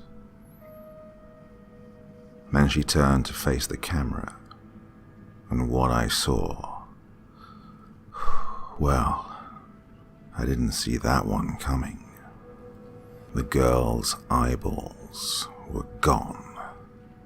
Just dark, empty sockets where they should have been. There wasn't blood or anything. The eyeballs were literally just gone. Her mouth was drooling some kind of disgusting green slime, and her nose was gone. Not like it was cut off, but just not there. Just plain skin where it should have been. The scene then burst into static. The buzzing noise stopped, but you could hear the sound of knives slicing against flesh, and blood-curdling screams. Then the scene returned, and the girl was hung by a swing in a swing set, with several nasty wounds around her body, and a bloody knife laying on the ground below her. Her eyeballs were still gone, and her mouth still dripped the weird green slime, and she still had no nose. The tape was silent. No loud buzzing or anything. Just silence as the girl dangled around. Heart pounding so hard it threatened to burst, scared out of my mind because of the sudden buzzing sound and, to a lesser degree, the disturbing footage that accompanied it. I sprinted over to the TV and shut it off. I ejected the tape from the camcorder, shut the camcorder off and unhooked it from the TV. I took a hammer and smashed the tape to tiny pieces. Breathing heavily, still not sure what the heck had just happened, I sat back down on the couch. I just stayed there for a while, staring at the blank TV screen. After I'd finally calmed down, Jenny came home from the grocery store. I helped her bring the groceries in. I didn't tell her about the tape, because she'd think I was going insane. The dream I had that night was not pleasant. I was in a dark hallway. My throat, it felt like someone was repeatedly flicking my Adam's apple. That loud buzzing from the tape was playing non-stop. It wasn't coming from any direction, it was just there, in my ears, as if I was wearing headphones and the sound was being played on them. I was scared out of my mind. I wanted desperately to get out, to go home, to be in the comfort of my bed. I tried crying for help, but no matter how hard I tried, no sound would come out. Suddenly, I felt the urge to vomit. Not having a bucket or a toilet nearby, I puked on the floor. But instead of puke, I hurled up a small Sony videotape, with masking tape on the front labeled 2006 in black Sharpie. Then, the tape morphed into a girl. No, not just any girl. It was the girl in the tape. Her eyeballs were gone, her mouth oozed green slime, and she had no nose. She slowly walked down the hallway, and for some reason, I followed. All the while, that awful buzzing noise kept playing. She led me down the hallway, and I realized where I was. I was in an elementary school. Kids' drawings and other art lined the walls. Posters saying, "Vote Josh for school president," were everywhere. You get the idea. She led me out of an open door and into the playground. It was the very same playground from the tape. And a man was there, holding a camcorder, recording us. But not just any camcorder. It was the very same one that I'd gotten off eBay. He just stood there, recording us. The girl led me over to a swing set. She pulled a knife out of her pocket. My body then became frozen in place. I couldn't move my eyes. I couldn't move my head. I was forced to watch in horror as the girl sliced herself up with the knife, giving herself the same wounds as in the video. And the buzzing sound stopped, being replaced with the girl's blood-curdling screams of agony. Then she put her neck into one of the swings, as if it was a noose. Then the swing pulled up on its own accord, killing the girl. The girl dangled from the noose, just like in the video. After a few moments, I could move my body again. I sprinted over to the man holding the camcorder.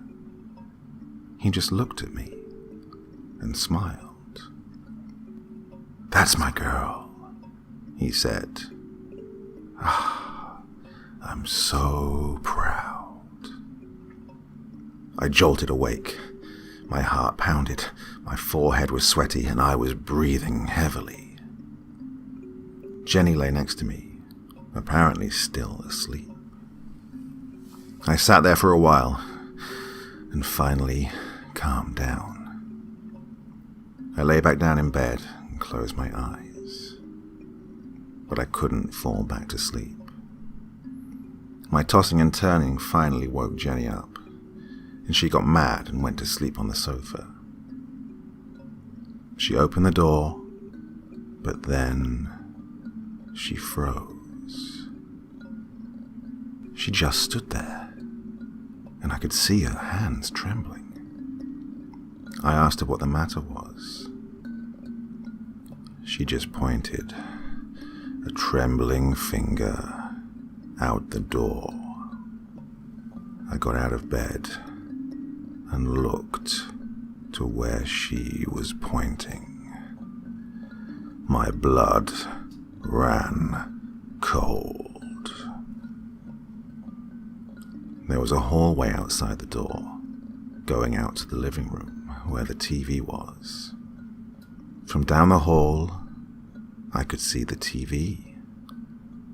It was on, and on it was the little girl's face, missing eyeballs and all. But then I realized that the TV was in a corner of the room I couldn't see from where I was. My sleep-deprived brain mistook what I saw as the TV. But it wasn't the TV. It was the window. Sally belongs to the Goodman family, and has two siblings, John and Henry. Lately, very creepy things began to happen to them, such as a haunting by some insane ghost hag, and a creepy mutant girl staring through Henry's window. Sally wished nothing would happen to her, but, like that's never gonna happen. Sally moved into an apartment she got in Dayton, Ohio, and began to start unpacking things. As Sally was unpacking, she noticed a small black USB drive in a storage room. Later that day, when Sally was done unpacking, she decided to see what was on this drive. So she plugged it into her laptop, which at the time didn't even have internet connection, so whatever. One file she came across on that flash drive was Knob.exe. Sally opened this file up, and it just seemed to be some 16-bit platformer game from the SNES days, where you controlled some stick figure. The program was very, very crude, and instead of even showing a start screen, it just popped Sally directly into the first level. Similar to the Luna games, if you will. The level was set in some city street, and the objective was to avoid the traffic and just get through the level. However, the weird and scary part about this was that every time a pedestrian in the game noticed a stick figure, they would scream bloody murder, and the stick figure would then rush to that person and strangle them to death.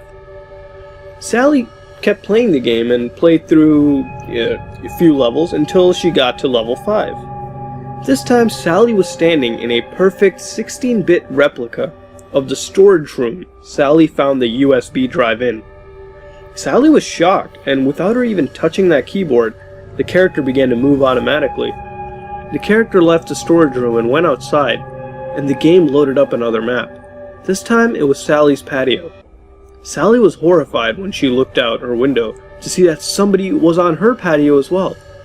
This thing was a creature, and it was disgusting, completely naked and hunched, very skinny, pale with black fur going down the spine. Like what you're seeing on the screen right now.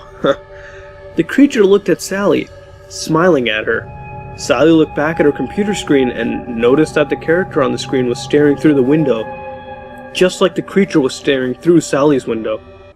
The creature beckoned Sally to come, but Sally didn't want to.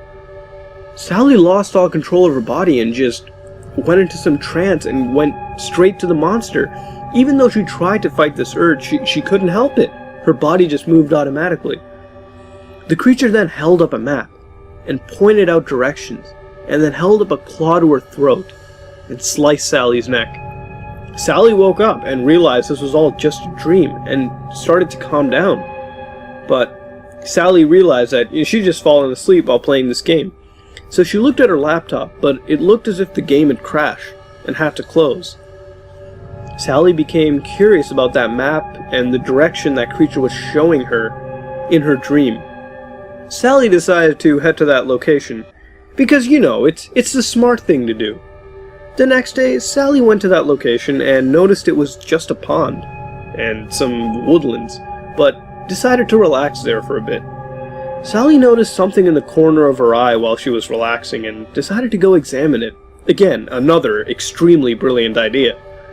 Sally noticed a trap door and was extremely paranoid and curious. Sally opened it and noticed that it was dark and headed back to her car to get a flashlight. Grade A, genius right here, I'm telling you. Sally went down that trap door and she shined her flashlight on something. It turned out to be that creature from the nightmare. Sally began to run far away and managed to escape back home. Sally then found that flash drive and destroyed it into tiny, tiny pieces, stopping this horrific madness. In the story's epilogue, it basically tells us that several sightings of a mutant humanoid figure around the streets of Ohio had been reported. Some even report seeing it strangle people. And police would say it would be easy to dismiss if it weren't for the deaths of all these people related to this humanoid figure, who all apparently died by being strangled to death. There aren't a lot of advantages to being the sole teaching assistant in a small computer science department, except that once in a while the professors are nice enough to unload a bunch of old tech on you for free. Maybe they're cleaning out their offices for the first time in decades and have a few Macintosh classics that would otherwise end up in the dumpster. Sometimes the department gives them new tablets and their old ones need a new home.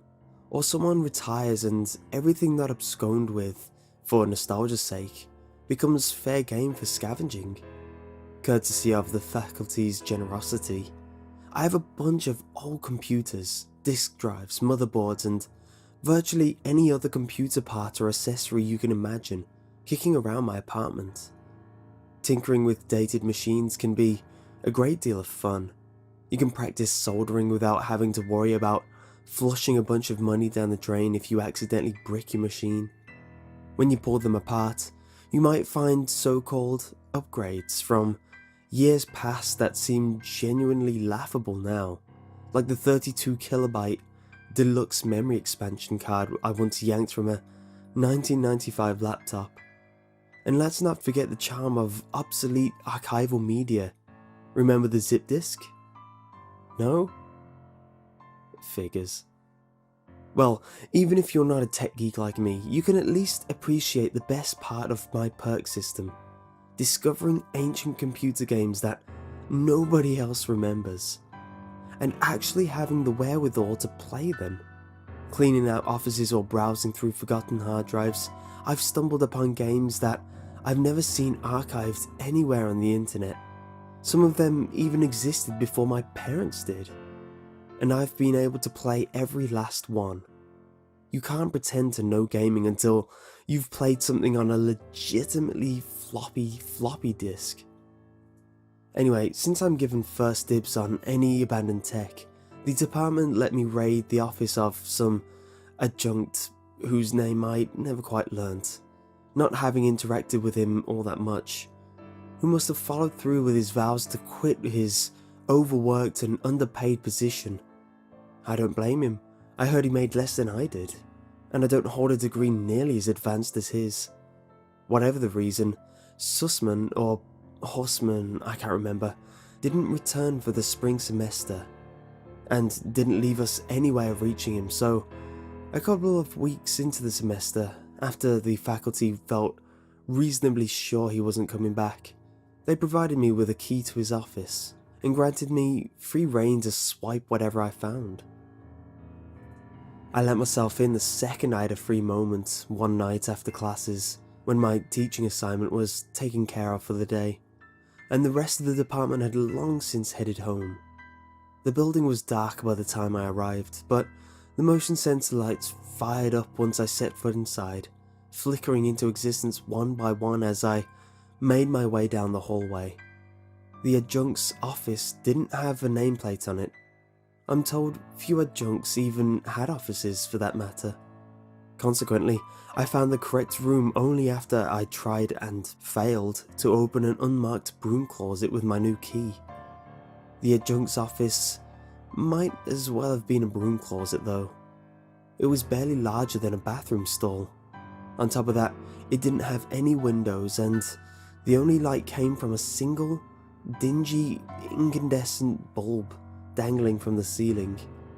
It didn't have a light switch either, so I had to fumble around in the darkness until I could tug its pull cord. No wonder the poor guy quit. Who could be expected to work well under such conditions? Once the dirty light washed over the place, I could see everything that Professor What's-His-Name left behind. It looked pretty unremarkable to me at first glance. He'd somehow coerced a desk into the cramped space and found a chair to join it. Both of them wobbled at the slightest touch. A bulky cathode monitor occupied most of the desk's surface, while a keyboard and mouse perched on what space was left in front of it. Shoved into a corner, a stack of coding textbooks had begun to gather a thin layer of dust. One sight struck me as pretty odd though. A cup of coffee, still almost entirely full, had been set beside the chair and evidently forgotten. Nothing interested me right away, so I rifled through the desk's drawers in search of something worth taking. Pens and pencils clattered inside, rolling off piles of coffee-stained lecture notes and small hoards of second-hand office supplies. In short, nothing worth the effort. Which came as no great surprise. I'd expected that, if I were to find my prize here, it would be the desktop tower the adjunct had neglected to take with him. So that's exactly what I went for.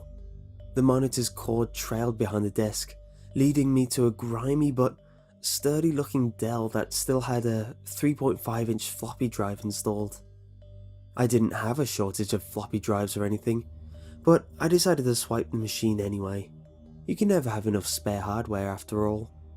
Besides, I wanted to scope out what kinds of files the adjunct kept on that computer. Sometimes that's where the real treasure lies. The hour had grown late by the time I returned home, but I couldn't resist staying up a bit longer to pursue my new acquisition's contents. I hooked the computer up to one of my flat screen monitors, introduced the keyboard and mouse, plugged it into the power outlet, and went to the fridge to retrieve a high caffeine soda while I waited for the machine to boot up. Once I came back, a green glow had saturated the screen, dousing my keyboard and desk in its sickly colours.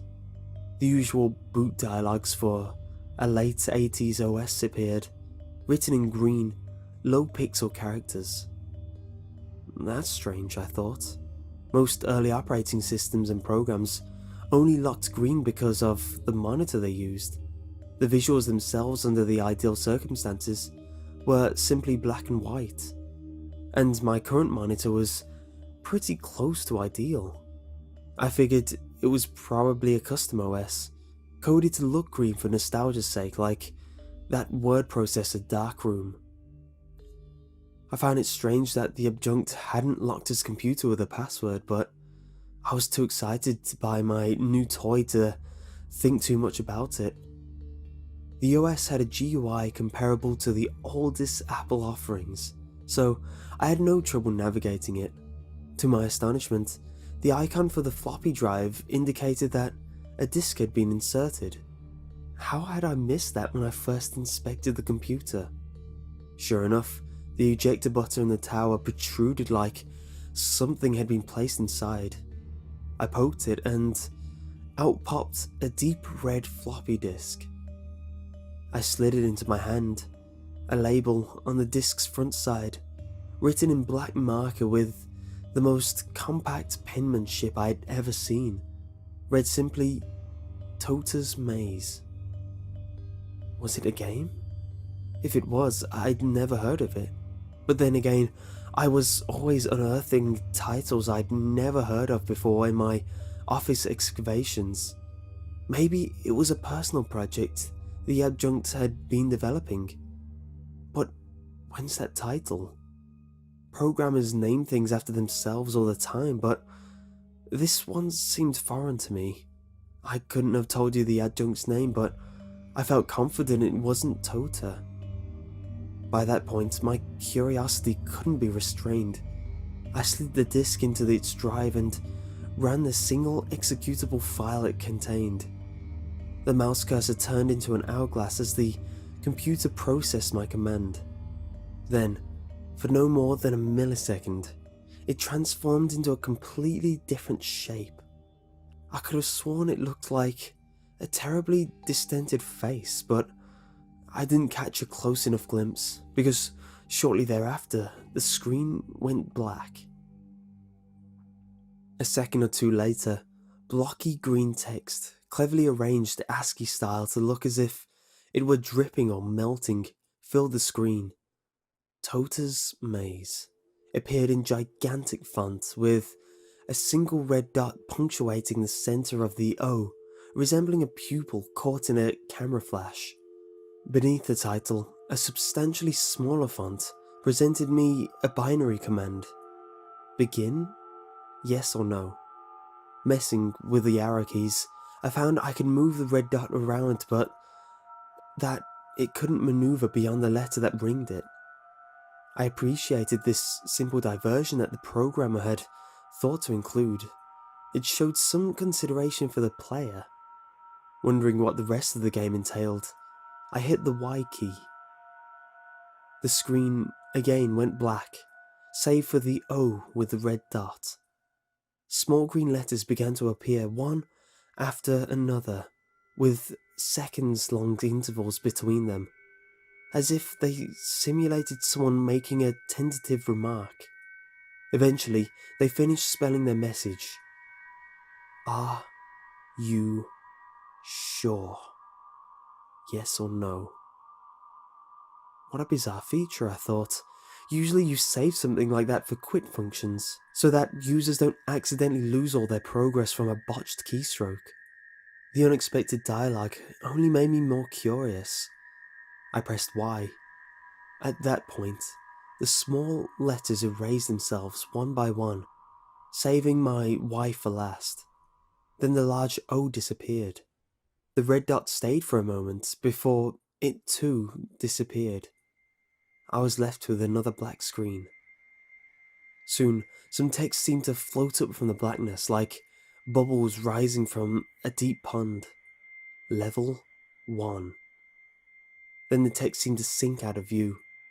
After it disappeared, a bunch of angular green lines drew themselves into existence, forming a kind of labyrinth that looked like a simplified view of an intestinal tract. It wasn't much of a maze, though. There was only one route available, no branching paths, no dead ends. The red dot from the title screen waited at one end, and a blue dot of a slightly smaller size resided at the other. I presumed that I controlled the red one, and I was right. I could navigate the red dot with the arrow keys. I moved at a much brisker pace than I had expected. If I drove into one of the green lines, it stopped moving. The game imposed no penalty if I did. I suppose there was no objective other than to reach the blue dot, so I started guiding the red dot toward it.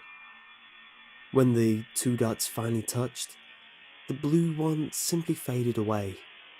The rest of the level followed suit, and the red dot disappeared last. The text reading Level 2 emerged from the blackness, as if rising from liquid, exactly like I'd seen for the previous level. It seemed anticlimactic to me, but then nobody plays games like this for cutscenes and story. I figured the difficulty would amp up at least, and perhaps make for a more entertaining experience. The second level proved no more challenging. It drew a square that took up half the screen. The red and blue dots both appeared inside, on opposite corners. There were no obstacles. By no stretch of the imagination could it be called a maze. It seemed Toter had used all of his or her imagination on the title screen. Needless to say, the level didn't take me long. Curiously, the victory animation was a little different this time. Instead of fading out right when I touched it, the blue dot disappeared, line by line. Each successive section seemed absorbed into the red dot as it vanished. It seemed weirdly fluent compared to everything else in the level. The next few stages began as usual, and had designs equally as inspired as the first two. A basic featureless rectangle, a long rectangle, bland as the first, a straight line barely wider than the red dot I controlled, leaving me no option but to move in one direction toward the blue dot. All that changed was the animation at the end. Sometimes the blue dot seemed to dissolve, others it cleaved in two before disappearing. In one particularly arresting instance, the top quarter of the blue dot seemed to be lopped off, landing beside the dot's remains, then vanishing like the rest of the stage. Before long, I'd arrived at level 10. That's when things became genuinely disconcerting. See, the 10th level was like no others. It was rectangular with a bunch of smaller rectangles inscribed within, lining the top and bottom while the center remained empty. The blue dot was nowhere near the dead center of the map. My red dot began in a corner. I started directing it toward its usual target, but then the blue dot did something unexpected. It moved. That's not even the right word, it ran. As my dot drew closer, it inched over by a pixel, as if it had heard something and turned to check out the noise. When the red dot was only a few pixels away, the blue dot took off at an incredible speed. It hurtled itself against one of the small rectangles until its wall seemed to yield. Then the blue dot moved inside, cramped by the tight quarters, and the wall reappeared. What the heck had I witnessed? And how was I supposed to clear the level now? My only idea was to try ramming into the small rectangle's side like the blue dot had done. As I did, I swear the blue dot quivered. Eventually, the wall collapsed and the dots touched, resulting in the blue one splitting into many tiny pieces that coated the inner walls of the small rectangle. They didn't fade away like the rest. The red dot disappeared first, and the level and the remnants of the blue dot lingered there for a while, burning the image into my retinas before cutting all at once to blackness. Somehow, I felt as if I'd done something awful. Then came level 11. This one featured comparatively sophisticated cartography, rectangles within rectangles, and liberal use of walls, although it still didn't look much like a maze. The path to the blue dot was pretty obvious, and most of the space in the level seemed entirely superfluous. As I moved the red dot along, however, something about the stage began to make me feel uncomfortable. Insane as it sounds to say this about a bunch of green wires, it struck me as dimly familiar. It felt as though I had been there before. I blamed the feeling on the late hour, suspecting that a lack of sleep had started to toy with my senses. When I reached the blue dot, its shape didn't change. The colour drained from it, top to bottom, until... I don't know why these were the first words that went to my mind. A grey husk remained. I told myself I sounded crazy, but I couldn't reason away the dread I had begun to feel. It weighed upon my chest, constricting my lungs, adding to my panic with each breath. Somewhere in my fight for air, I realised why the 11th level seemed so familiar. It looked uncannily like the floor plan to my stepfather's house. How many levels were left in this bizarre game? Even one was too many. I didn't want to play any longer. I pressed every key on the keyboard, but none of them, nor any combination of them I could think to try, let me exit the program. I tried to force the computer to shut down by holding its power button, but even after 2 consecutive minutes of pinning it, the screen still showed that hateful game. All the same, I couldn't bring myself to pull the plug on the machine. I somehow believed everything would stay on it even if I yanked the tower's plug from its socket, and I doubted I would react well to the sight. As if reading my mind, the level finally began to change. Instead of the entire thing fading to black, however, the red dot grew in size, expanding until the whole screen shone red. If migraines can be said to have a colour, that red would be it. It seared my eyes, and when I held them shut to guard against the scorching pain, the imprint of a horribly distended face glowed against my eyelids. Reflectively, my glance darted from it, but the thing reappeared wherever my eyes settled. Unlike most residual images that soften and fade over time, this one seemed to grow more detailed by the second. Its skull was deformed, stretched into an oblong shape like pulled putty. Its jaw seemed detached, one side hanging much lower than the other. Where its eyes should have been, I saw empty sockets that, nonetheless, seemed to watch me with malevolence. There was no way for me to avert my gaze from its frightening, hollow stare except to open my eyes again. Once I did, the screen had at last turned black. I felt far more afraid of not finishing than finishing, so I went to level 12. I recognized this level too. It clearly matched the floor plan of the computer science department, being almost an exact replica of the fire escape diagrams I'd seen posted on the walls there. The level's blue dot ambled about the stage, pausing at certain points while swaying back and forth over them. The red dot lingered in a small room that corresponded to the location of the adjunct's office. It's only a game, I chanted to myself like a mantra. It's only a game.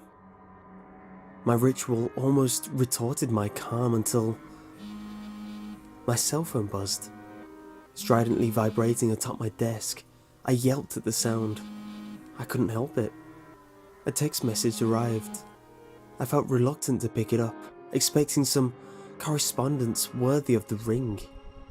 But it was only something from my mother. Even so, that put me on edge. She was far from a night owl, so for her to need to contact me at such a late hour did not bode well. Something's happened to Ron, the message read. Ron was my stepfather. I don't know what. There's blood everywhere. I don't understand. Have called police. Too shaken to talk right now. Call me soon, please. My stomach had knotted so tightly that I nearly vomited. I felt responsible. I almost certainly was responsible. What the hell kind of game was I playing? Who would make a game like this, and why? I couldn't finish the thought before I ended up disgorging my soda onto the floor. I slumped forward, the sting of stomach acid hot in my throat. As if I pulled myself upright, I glimpsed at the slow, deliberate movements of the blue dots on the screen. Basically, on its pattern, it probably indicated a member of custodial staff. The poor fool had no idea what horrible fate awaited. For that matter, neither did I. I could only imagine, but didn't much want to imagine, what the red dot signified. My creative powers couldn't begin to fathom what it would do to the next victim. It was too much. I couldn't knowingly kill somebody. I would never forgive myself for the deaths I had accidentally caused, but I didn't have to allow any more to happen. I was better than that. I would not be an accomplice to a murder. I pushed the keyboard aside and stared at the screen with defiance as I pondered what to do next. The game, however, thought farther ahead than I did. Within moments, a timer appeared in the corner of the screen. I barely registered that it showed 30 seconds before it rapidly began counting down. What would happen if that timer hit 0? 20 seconds, then 15. I felt my resolve crumbling. If the game had proven this horrible when I did what it wanted, what kind of retribution would it visit on me if I was against its will? 10, 9, 8. I had to make my final decision. 7, 6, 5. The decision came quickly, more instinctive than conscious choice. I pounded the arrow keys. The red dot flew at unfathomable speed. The blue dot had no time to react. As soon as the red dot touched it, it collapsed in a pile, scattering like a handful of dust. The stage turned to water and fell from my eyes. By the time I had dried them, the hateful green font had risen. Final level. Stage 13.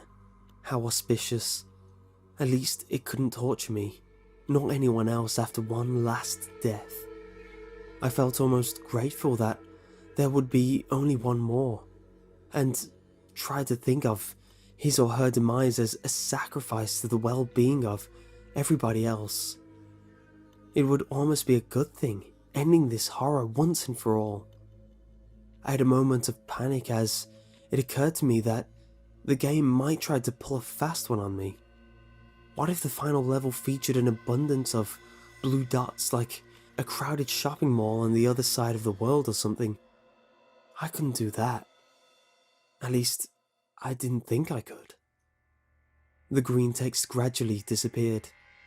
The level's blue and red dots appeared first, one of each with almost no distance separating them. I began to heave a sigh of relief, until I saw the map. It was my apartment, rendered in harsh green pixels.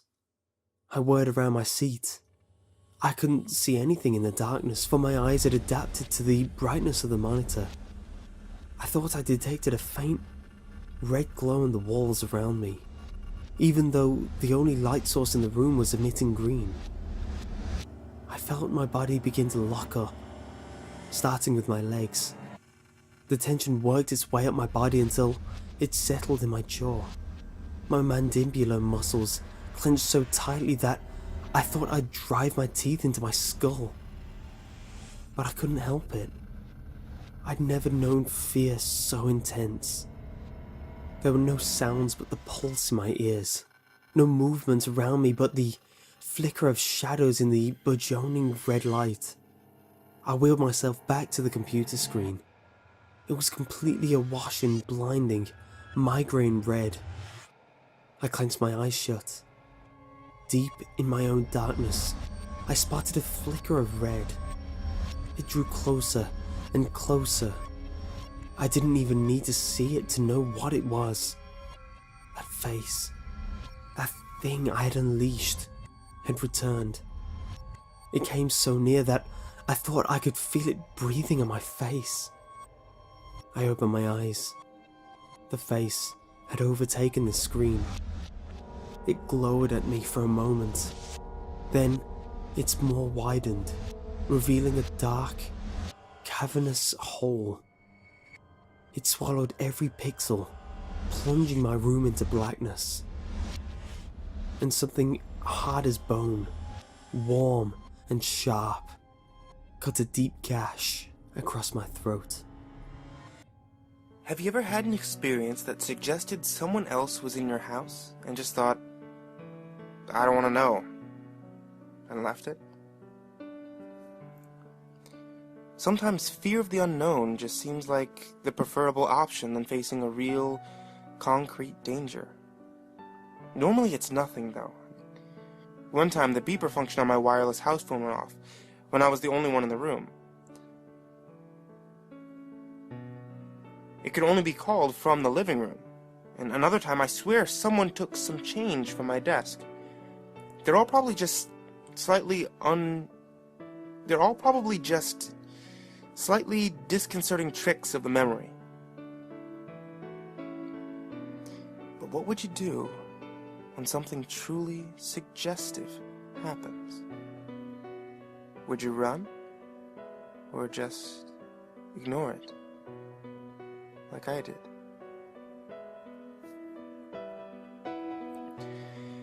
Last Monday was a normal day. I got up, brushed my teeth, changed into school clothes, all little parts of my morning ritual. It seemed like it would be a rather total, unnoteworthy day, until I saw the strings. There were 3 or 4 thick, twined strings in my room, and they crisscrossed between the walls around my bed, one attached to the door. No way would I have missed them before. I should have tripped over them. They were tied to pins in the walls, which have not existed before 10 seconds ago. Nobody could have been in my room while I was in there, let alone set this up. It was early, and my brain wasn't processing correctly. I simply disregarded the sight, untied the strings, and left for school, leaving them balled up on my desk. But it didn't get any better later. Outside my house there were hundreds of them, tied between houses, around cars, across streets. This had to be some super elaborate prank, one of those hidden camera shows or a comedy improv blog. They'd gotten everyone else to play along too. Passers-by were tangled in them, tying them to objects they were walking towards and away from, as if they had been and were continuing to follow the course laid out for them. I nervously continued my journey to school. On the bus, everyone, except me, was tied to the door. At school, groups of friends were tied to each other. Teachers were tied to their desks and boards, and oddly enough at this point, all I could wonder was why I had been left out. When my friend Lucy sat beside me in first period, she simply plonked her bag down on my lap and rested her chin in her hand, looking right past me to the window outside. "Hey, Lucy." No response. "Oh, come on, I didn't expect you to be in on this too." She sighed and started taking books from her bag. All the books were tied to her hands. I grinned and yanked one of the strings off a book. She didn't seem to notice. Instead, simply disregarded the book completely, letting it drop to the floor without a moment's hesitation. I leaned down, picking up her book and placing it back on her desk. She took no notice. "Well, if that's how you're gonna play it," I smiled, trying to look playful, but really just trying to hide my nervousness. I bundled all the strings attached to her together in one hand and then pulled them all free. She blinked, turning to stare at me. "Holy crap, Martin, you're like a ninja or something." "I've been sitting here for maybe 10 minutes?" I smiled again, relieved my friend had finally noticed me. "Where did all these strings come from?" she gasped, suddenly noticing for the first time. "I assumed you were all fucking with me." She stood up, backing into a corner. No one else in the class noticed. "They weren't here just a minute ago. Do you see them too?" Her tone made it clear she was genuinely scared. "No. Didn't you—" I was interrupted by my teacher slamming the door behind her. Everyone except for me and Lucy murmured a good morning, and still, no one seemed to pay attention to either of us. "People have been ignoring me all day," I said to Lucy before turning to our teacher. "Hey, dumb bitch! You can't teach for shit!" No reaction. "I'm getting away from all this shit." Lucy pulled a few strings aside and left the class. I followed, and surprise, surprise, no one else noticed.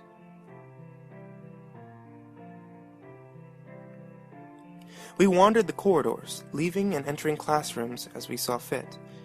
Whenever we untied a chair or book from someone else, it was like it suddenly didn't matter to them. It didn't exist. I showed her the street outside, and there were more strings than when I came in this morning. Twice as many. We carefully picked our way through the tangle, making our way to a nearby coffee shop. Not particularly grand, I know. But what would you do in our situation? As I said, fear of the unknown sometimes seems like the safer option. On a few occasions, I suggested we untie a few more people. Lucy was opposed to it, remembering how terrified she'd been. In the coffee shop, we grabbed a couple of sandwiches and drinks from the fridge.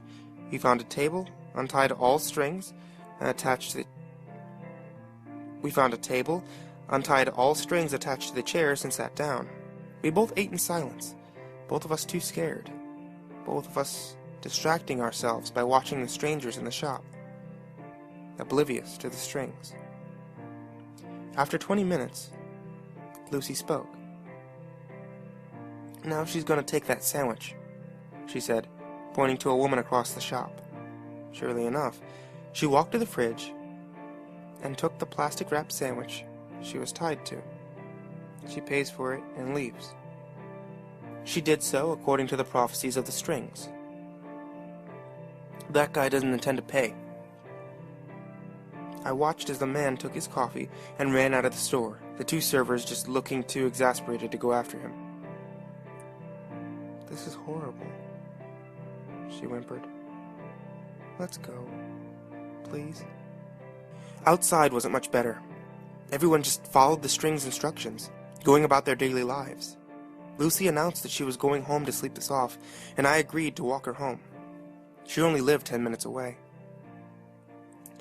Away from the busier part of town, there were fewer strings. It was nicer. We could pretend it wasn't happening. When we turned into Lucy's street, she stopped, her mouth falling open. "What now?" I broke the silence, my voice sounding surprisingly small. "Look!" She pointed outside one of her neighbor's houses. I saw it clearly, and I'll take my memory of that thing till the day I die. A dark little imp, maybe 3 feet tall, walking along with its knuckles on the ground, almost like a monkey. It had 2 bulbous yellow eyes, taking up about half its face, and no mouth or any other facial features. It was holding a hammer and a ball of twine, which it was letting out behind it. It walked quickly and quietly from the front door of the house to the mailbox. It stopped, hammered a nail into the side of the box, and tied its strings around it. It turned to face us, and stopped when it spotted us. My bottom jaw fell out further than it had already been. But it just stared, with a look of surprise and curiosity. You could almost say it was the more frightened one. You could almost say it was the most frightened one. Suddenly, it beckoned us with its tiny hand. I looked at Lucy. She didn't move. I looked back at the imp, which stared at me. I halved the distance between us, and halved it again. This wasn't fear of the unknown anymore. It was fear of this little guy. It didn't seem like anything to be scared of. When I was a meter away from it, it extended its hand. Hi. I shook it. It nodded in approval, blinking its massive yellow eyes up at me. "So, you're the one in charge of the strings?" It nodded eagerly. I called Lucy over, but she stayed where she was. "There are more of you?" Another nod. I wanted to ask it so many questions about what it was, where it came from, but it seemed, for now, I was stuck with only yes or no questions. Do we even have free will? It just looked at me, almost sadly. I immediately felt sick to my stomach, and couldn't bear looking at the little monster anymore. I grabbed Lucy, who had been listening to our exchange, and now sat on the curb with her head in her hands. "Come on." We entered her house, and I made her a cup of tea. When I found her in the living room, she had untied her dog and was curled up with it, crying. I set the tea down and sat beside her. "I'm so scared," she whispered, after a good 10 minutes of sobbing. I didn't answer. couldn't. I'm going to go to sleep, she mumbled suddenly, and was under within the minute. Sleep was starting to sound pretty good, all of a sudden. My eyelids suddenly felt like they were being weighted down. I collapsed to the rug, and the last thing I heard before I fell asleep was the scurrying of several sets of little feet nearby. I felt so much better the next day, as if the whole affair had been a dream. I'd probably believed that if I hadn't been awoken by Lucy's mother that morning. Wondering what I was doing sleeping over without permission or something. Over breakfast, Lucy asked me why I looked so pale and nervous. I turned to her and smiled, mumbling something to her about feeling sick. But the truth was, I was scared because I couldn't see any strings, and was wondering whether my actions were truly my own. They say when you take a picture of someone, you capture their soul in the camera. They also say if you print it off, the picture contains the soul itself, and you can control them with it. I'm not sure where to start. Do you know what the primordial soup is? A veritable ocean of elements, all floating around randomly. And through millions of years of time, eventually the right set of random circumstances come to pass, and the elements were able to connect together and form the world's first single-cell organism. Now, that's a really boiled-down version of it, but I'm sure you get the gist of it. Fast forward a few billion years to the early 1990s, when internet use began to rapidly accelerate. Every home had a computer, and new connections between computers were opening on a by-the-second basis. Trillions of bytes of data began to transfer around the world at the speed of light. Music, text, sound, and most importantly, pictures. Now when you take a picture of someone and capture their soul, what happens when that picture is converted to data and placed on a hard drive? Does the soul follow? 15 years later, we believe so. We believe that when you take a picture of someone and upload it onto your computer, alongside the image data, a blueprint of the person's soul itself is imprinted on that file. Look at your pictures folder. How many souls reside in that folder alone? And that's just the beginning, though. These soul blueprints each retain pieces of a puzzle, parts of the soul itself. Recently, a group of hackers who referred to themselves as the Cardinals took an interest in this theory and began experiments. They found anomalies within the binary sequences of images based on similar features of the person they had taken a picture of. A binary DNA, if you will. Now, these hackers had come to possess a set of 3 extremely important data files, one AVI, one JPEG, one MP3, each of which possessing interesting, unexplainable qualities.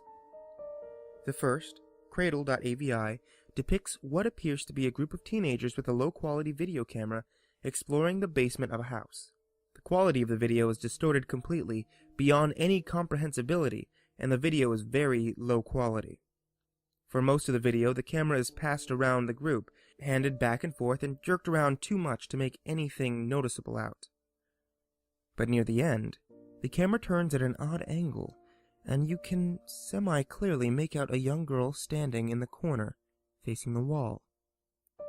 Her hair is long and black, and she's wearing some form of white dress. You only see her for a split second, but many people who've seen the video claim that there just seems something wrong with her. A bit deformed, but not in a way anyone can explain. But the truly peculiar property of this video is what happens to the user's computer at the end of it.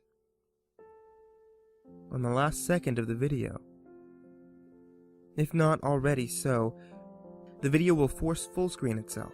Along with this, you're left with a 1-second looping clip of a window on a wall. It loops 15 times, and then the girl is seen again, standing on the other side of the window with her back to the viewer, slowly wavering back and forth. After a few moments, the video ends and the user's computer permanently shuts down. Inspection has shown that the entire registry becomes completely corrupt, requiring the user to do a total wipe and reinstall. The second file is known as needles.mp3. This sound file, when played, plays for about 3 minutes. It's extremely distorted. One can occasionally make out some form of vocal talking, but most of the sound is some form of growling, rolling, cracked roar. Users who listen to the file often experience extreme nausea and loss of balance for a brief period of time. The final file is known as burningman.jpg. The file name has nothing to do with what the actual picture depicts. Instead, it just displays a haphazard mess of overlaid and meshed images of dolls and hallways. There also seems to be an image of a man standing with his head cast down in the background, but the image is too distorted to make anything out, much like the other files. The image, when downloaded and opened on a user's desktop, will proceed to stay permanently open on whatever program it's opened through. Not only that, the program becomes disabled. Nothing else happens. The image just permanently sits there on your desktop, unclickable, unminimizable, and you're just left there with the man's invisible gaze staring at you. From what the group of hackers were able to discern, this file seems to have pre-compiled into the data something along the lines of CMDOW. Yet, as complex and intricate as the program is, it works across all OS platforms. No one knows who the original creator is. In fact, few people have heard of it, as the file is uncopyable, nor sendable. This, in fact, further adds to the mystery, as often receivers of the file will obtain it from random anonymous emails, posted on forums on a download link, or posing the question, how was that poster able to upload it? If you ever see any of these files, refrain from downloading any of them. They all have varying detrimental effects on your computer, from practically taking out your whole registry, corrupting System 32, freezing your mouse, or crashing your computer. Now onwards. This group of hackers, the Cardinals, took to analyzing these 3 files, comparing their odd behaviors. They had heard of other such odd file names, image, data, etc., but were never able to get their hands on them. At least, as far as we know, though rumor states they in fact were able to locate and collect all of the known files like the original smile.jpg, barbie.jpg, even suicidemouse.avi. Not even the grifter was able to escape their grasp, rumor states. But rumor also states the grifter video even exists. But that's another story. Nonetheless, all these files in hand, the group lined the files up and began to meticulously walk through the binary, one at a time. 1, 0, and 1 at a time. Checking for similar strains and series of binary that matched. And they did manage to successfully do so. At least legend states. The result were 7 individual executable files that did nothing. Simply a gibberish pile of zeros and ones. They endlessly puzzled over the files, each tackling an executable each. They decided to name them after themselves. Lust, gluttony, greed, envy, sloth, wrath, and pride. At last, they attempted to line the files up. Remarkably, something odd happened. The copies of the files quite suddenly meshed together. The result was a single, complete executable file, already named Barely Breathing.exe.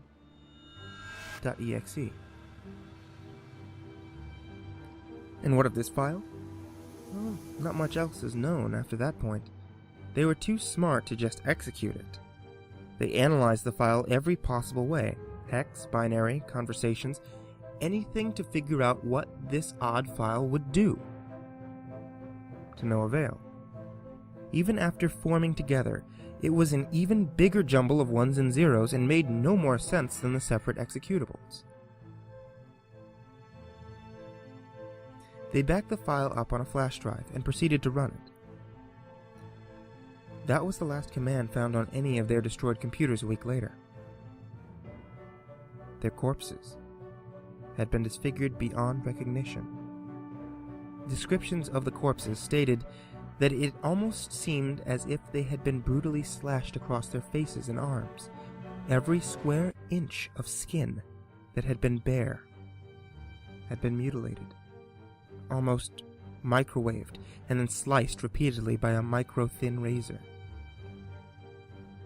The government attempted to hush up the event, but there was some media leakage, and because the Cardinals had been keeping a blog among themselves and a few close friends, it's closed down and deleted now, so don't go trying to find it. It quickly spread out, as per what they had been attempting to accomplish, and if it was, or was not, related to their terrible deaths. And what of the flash drive? A friend who knew of its existence later checked the home of the group and was unable to find it. According to reports, the drive was found in the pocket of one of the group and had been taken into custody by the police and then simply vanished. The trail continues on. Far more, though. The file resurfaces every few weeks, all around the globe. Governments attempt to cover it up, but some media leaks out, of course. Look to the news for people mutilated in their homes by a murderer, their computers stolen, etc. And if you ever get a cryptic email with an attachment labeled barelybreathing.exe, for fuck's sake, don't open it. A note from the desk of William Markham. The foreword to this interview is to provide the Stoker estate some elucidation on the more unseemly sections of the preceding interview. For the sake of brevity, a brief detailing of events leading up to the interview has been listed. I was contracted by the Stoker estate to locate the crew from the latest expedition to inquire about their dereliction of duties, conduct an interview about their failings, and mediate in the termination of their service. After plying the locals around the Providence area, I received some information about the possible whereabouts of one Mr. Howard. Mr. Howard had been inducted into Expedition 5A under the behest of the Stoker family. He had been selected due to his knowledge of the nearby town, and his disbelief of the local rumors surrounding the recently purchased land excavation site, which had been shut down 2 decades prior to the Stoker estate's involvement and subsequent purchase. The subject of the interview was intercepted from the local constable after an incident at a local bar in the Providence area. Mr. Howard had been sequestered after a violent outburst in a local bar, which led to his expulsion from the establishment. Afterwards, he was detained by the local constable, when he was witnessed in a state of dishevelment and unseemliness. I was made aware of his location, and arrived at the constable's office to negotiate his release after the proposition of accounting the events of his expedition. He appeared groggy, and suffering the effects of the previous night's revelries. He initially turned down my inquiry, until I made him privy to the fact that I was mediating on behalf of the Stoker family, It was only then that he began his tale. The testimonial of Mr. Howard regarding the events of August 20th, 1913. We left that morning in high spirits. We had been promised a great sum for a small deal of work. Our party consisted of myself, Mr. Ambrose Derleth, Matthew Campbell, a name I suspect to be a pseudonym, and Ramsay Hodgson. We had all been enlisted due to our desire for work, easy pay, and familiarity with violence. I was a willing participant in the border war, before being called home to address family matters. Matthew Campbell was likely a sellsword, willing to work for the highest bidder. Ambrose Derleth had little experience, but he showed fortitude and an admiration of my brief military history. As for Ramsay Hodgson, he didn't talk much the night before. He instead chose to keep company at the bar. The damnable Stoker estate paid us a pittance up front, with the promise of a full payment after the work was done. At this point, Mr. Howard was advised not to speak ill of his employers. This admonishment did nothing to change his disposition, and instead seemed to agitate him further. As mentioned, we were paid a paltry sum by the venerable estate to lead a small expedition to investigate the claims of workers at the Ladd excavation site. Outfitted with only the most basic weaponry, a Springfield M1903 with a bayonet from my time on the frontier, a bolo knife, which Mr. Campbell asserted was all he required, or likely the only weapon he had any real proficiency with, and a Colt single-action army revolver. The intrepid Ambrose did not arrive with a firearm, which I suspect was due to his lack of means and financial situation. He instead carried a cudgel that had likely been put to work in the farm for dealing with pests. In the end, the weapons afforded us little hope against what we would encounter down in the darkness of the excavation site. Having been briefed and provided with details of our excursion, Mr. Hodgson led us through the woods towards the Ladd excavation site. As we journeyed, I regaled Ambrose with tales of my experiences during the Frontier War. He listened, wide-eyed and rapt, as Mr. Hodgson regarded him with a sad smile. He knew the intrepidness of youth, and the tragedy which followed such an attraction to adventure. Upon recollection, the woods have taken on a darker and more sinister tone. Whether this is as a result of my experience, or if it is actually the case, I do not know for certain. The only thing I can say truthfully is that Ambrose noted the presence of a large amount of mistletoe on the surrounding trees, and how it seemed to increase as we drew closer to our goal. Mr. Hodgson briefed us that the esteemed Stoker estate had been experiencing a number of workers who had either failed to report in for duty or had fled, due to the presence of bandits and ne'er-do-wells in the surrounding area. We assumed these people had been waylaid and robbed. After a sweep of the woods, we found little to suggest the presence of a raiding party. We saw no signs of camp, and nothing to suggest that anything supported the theory of bandits abducting, ransoming, or robbing travelers or workers. It was at this moment that Matthew Campbell suggested we return to the town and collect our reward. Mr. Hodgson adamantly opposed this idea and proposed the counter-suggestion of exploring the excavation site to ascertain whether or not there was any signs of brigands having set up an encampment there. Mr. Derleth vocally supported this suggestion. As a young man, he assumed everything would be an adventure and would end with the forces of good routing the evil. He was too young to realize how a skirmish with the thieves would only be quick, violent, and wholly unfulfilling. I had learned that lesson already. I supported the idea, and we continued towards the excavation site as a group. Matthew Campbell wasn't pleased with the outcome, but knew that if he left the party now, he would get nothing upon completion of our task.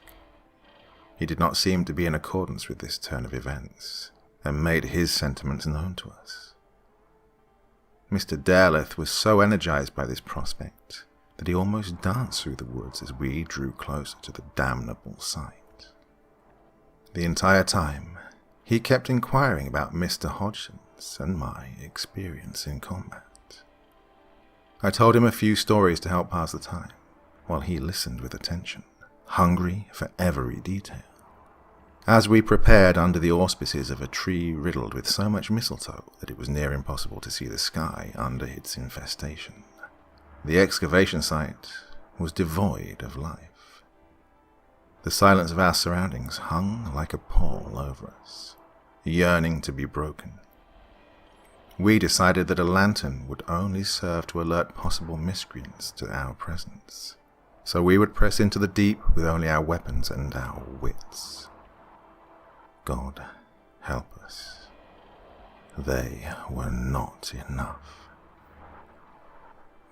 Mr. Howard requested a drink and was promptly denied one due to his circumstances. He became taciturn and refused to continue his recounting of events until something was procured for him. Once a cup of spirits was provided, he drank it in a single draught.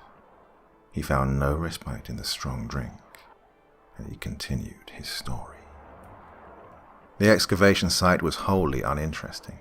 It was what you would have expected from an abandoned site. The air was thick with dust and agitated our lungs. We refrained from coughing for fear of giving away our position as we ventured deeper into the darkness. The majority of the mining equipment we found had been haphazardly left strewn about the tunnels.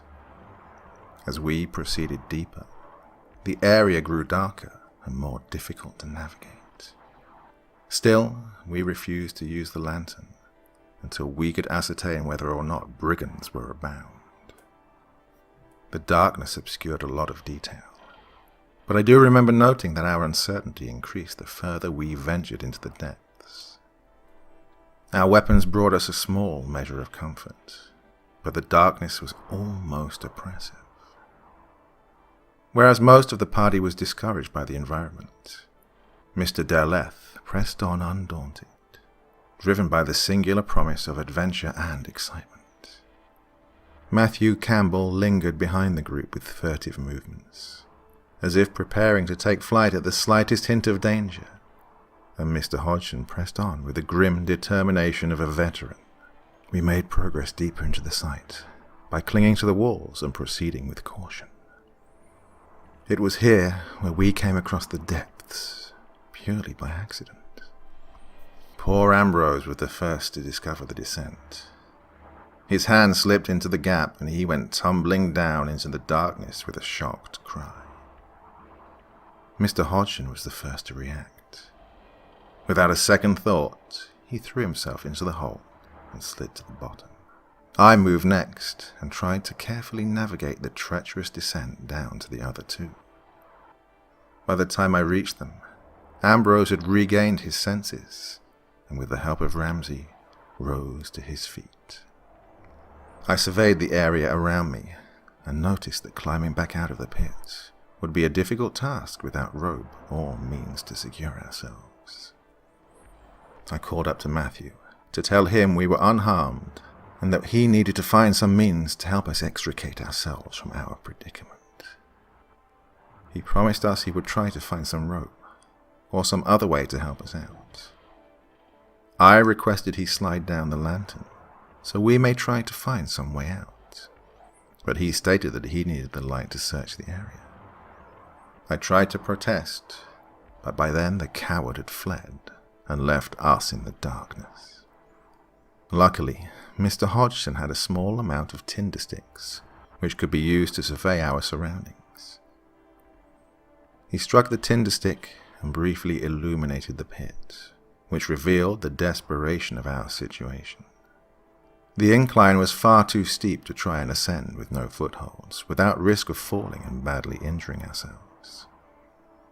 It appeared the excavation had broken through to another cave system, while mining the ore out of this one. Before we could make out any more of the area, the light was extinguished by a slight gust.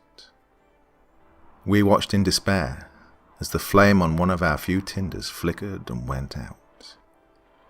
Our despair was quickly replaced by Mr. Hodgson's insightful nature. He reasoned that this deep in the cave, we shouldn't be subject to air currents, so the fact we had just experienced a warm breeze suggested we were close to an exit. Uplifted by this fortuitous news, we proceeded in the direction of the wind. All thoughts of finding any possible bandits and raising their encampment were forgotten in our search for an exit. We moved slowly through the blackness and groped along the walls to keep on the right track. Ambrose Darleth had suffered a slight sprain in the fall and had a pronounced limp, but our encouragement drove him onwards. We came to the conclusion that we were ill-equipped to deal with our current situation and would need to regroup and request more funding before we were able to mount an effective expedition. Ramsey led the foray into the blackness, armed with only his revolver and a few tinders, with Ambrose trailing behind us. The wind was intermittently blowing and drawing us forward down the winding series of tunnels and further away from the light. We walked in complete darkness for a few minutes with nothing but the steady footfalls of our boots, before Ramsey decided to ignite another tinder stick. He fished one out of the carton, and it was upon striking the second tinder stick that he revealed the man standing before us. The man was in such a disheveled state. He almost appeared like a wretched wight straight from a cautionary tale. I would have put him to the bayonet of my Springfield M1903 had Ramsey not stayed my hand. The man regarded us with wide eyes that appeared almost black from the dilation of his pupils. His clothes were filthy, and he was no longer wearing boots. He was dreadfully thin and appeared sickly. Ambrose fearfully inquired about his well-being, but the man just looked beyond us with an agape mouth, as if in shocked awe at something beyond the veil of normal sight.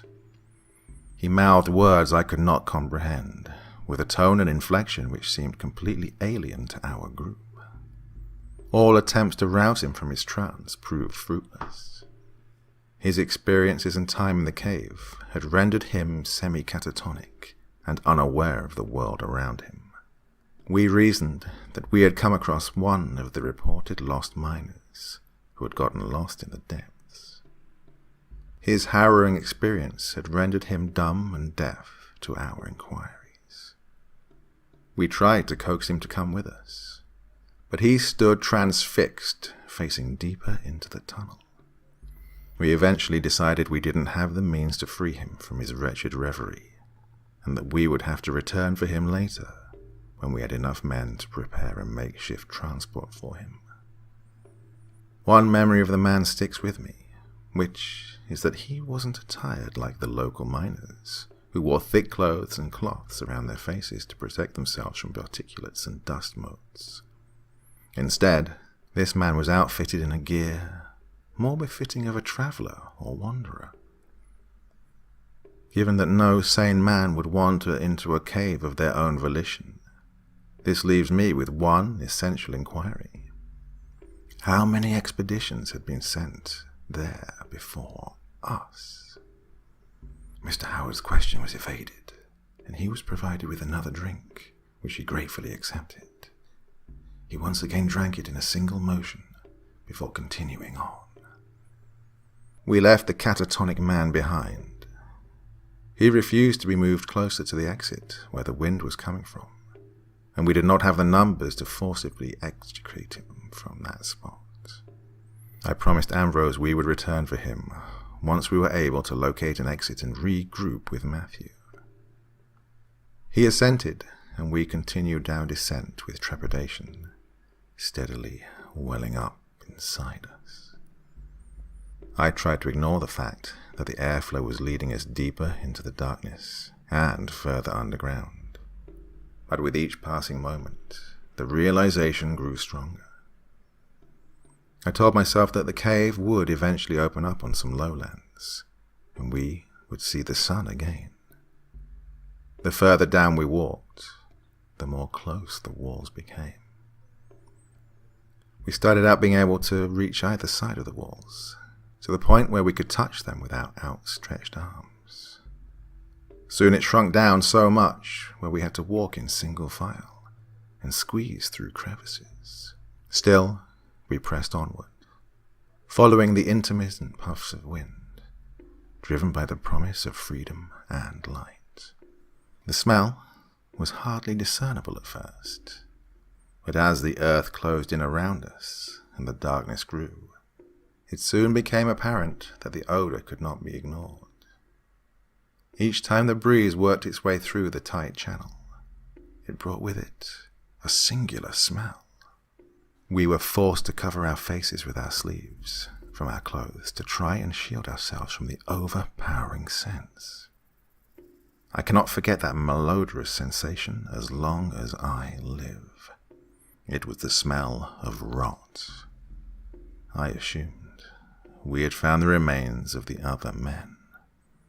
Finally, after squeezing through a path so tight that we had to draw in our breath just to pass through, we came to a large cavern. I wondered if this was the final chamber before the terminus of this excavation site.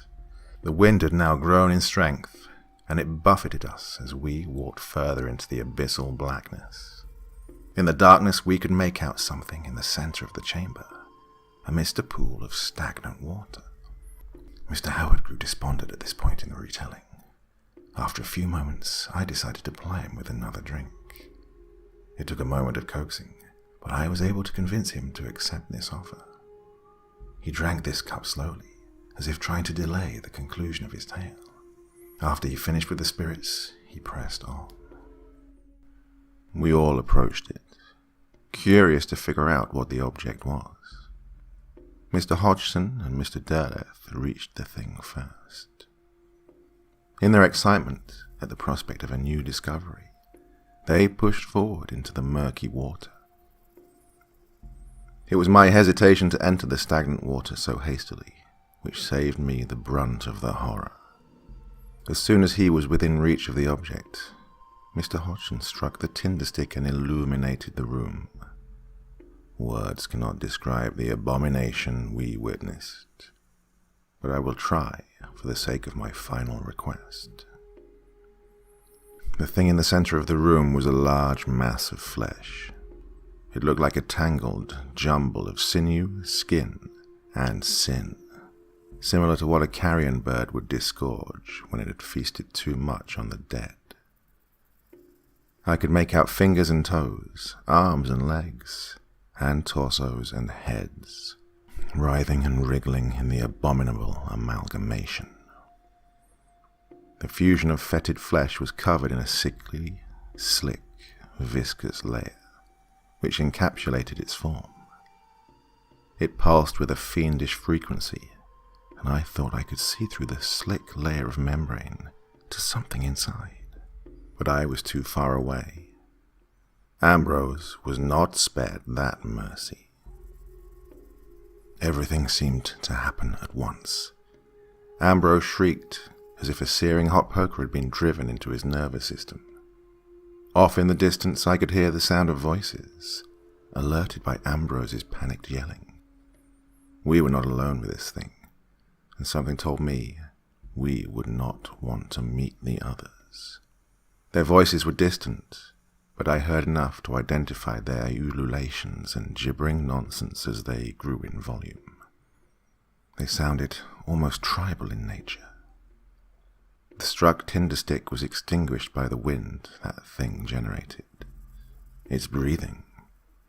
Then the true madness began. Ramsay drew his revolver in response to the sight of the thing that should not be, and fired blindly into its mass. The muzzle flash lit up the cavern in brief bursts, and revealed something moving underneath the water towards Ramsay in response to his attack. I tried to shout a warning to him, but he was too busy screaming and trying to reload to heed my words. Before he could finish reloading the revolver, the fleshy mass, which was part of the monstrous mound of meat, encircled him and pinioned his arms down to his torso. I charged forward into the water in an attempt to save my compatriot from the amalgam. I stabbed my bayonet into the twisted tendril of tendons, watching it sink in with a sick, slushing sound. But it did nothing to weaken its hold on my companion. It held tight to him and constricted his movements. A resulting shriek sounded from the mass, and I could hear the others yowling in sympathy as they hastened to the creature's aid. Ramsay struggled against the flesh as it drew him towards the misshapen mass in the center of the cavern, but it was too powerful. I could do nothing but watch as the tendril drew him towards the writhing shape and pressed him against the odious orb. Ramsay's pleas for help turned into incoherent screams as viscous fluid made contact with his skin. Whether the ooze was acidic or just facilitated the fiendish osmosis, I cannot be sure. All I know is how painful it sounded. Ramsay tried to pull himself free, and I watched in horror as the skin on the side of his face sloughed off where it had contacted the vile substance. But it clung to him and incorporated him deeper into its mass. At this moment, Ambrose reached my side and stood with me before the abomination. Whereas Ramsay's military experience had steeled him against such grotesque sights, Ambrose was wholly unprepared for the imagery of decay, death, and destruction. He was not familiar with the cloying stench of death, nor methods of how to persevere. His eyes said everything. He had seen what was inside the mass. He knew the creature's true form, and that revelation blasted his mind to fragments. He held tight onto my coat. Eyes, thousands of eyes inside. He repeated those words endlessly, as if transmitting the message to me might give him some sort of solace. I pretended I didn't know what he meant with those words. I didn't want to know what he had seen, which had irreversibly altered him. I tried to pull myself free and calm him, but he was past the realm of sanity and rationality. He gripped me tighter and drew me closer to him, while trying to vocalize what he had seen. I could hear others drawing near. Perhaps they were miners or wanderers. Perhaps they were other expeditions sent forth from the august Stoker estate, intrigued by the promises of riches, unaware that their only reward would be paid for in blood and lunacy. Ambrose Dareleth had fallen victim to their machinations. He was slipping into the abyss and pulling me with him. Mr. Howard hesitated at this part, and a draught of beer was provided for him. He stared at the mug for a few moments before continuing the tale without drinking. Ambrose's shrieking about eyes and twitching mandibles only served to disturb me and draw those wretched worshippers to our location. If any of us stood a chance at survival, we would need to flee now, while the thing was distracted and the others were not around to apprehend us. Ambrose, however, would not let me go. He was dragging me deeper into the darkness and desolation of that place. I did the only thing I could do. I stuck the bayonet into Ambrose's throat, and I ran. God help me, I ran. Ambrose choked out a few words as I broke free of his grasp. I ignored them and ran back the way I had come. Sprinting through the darkness, colliding and ricocheting off the walls, I could hear the animalistic cries of Horde descend upon their god's chamber.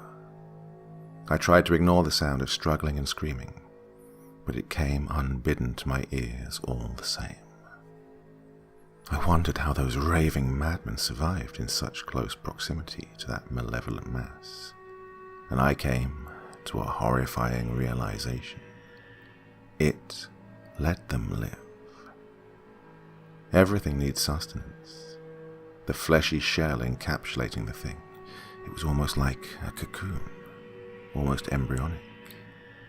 It needed them.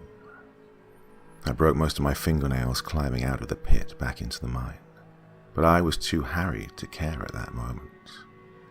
All I remember was running with the sounds of their feet following me and their ravings and ramblings bouncing around in the darkness.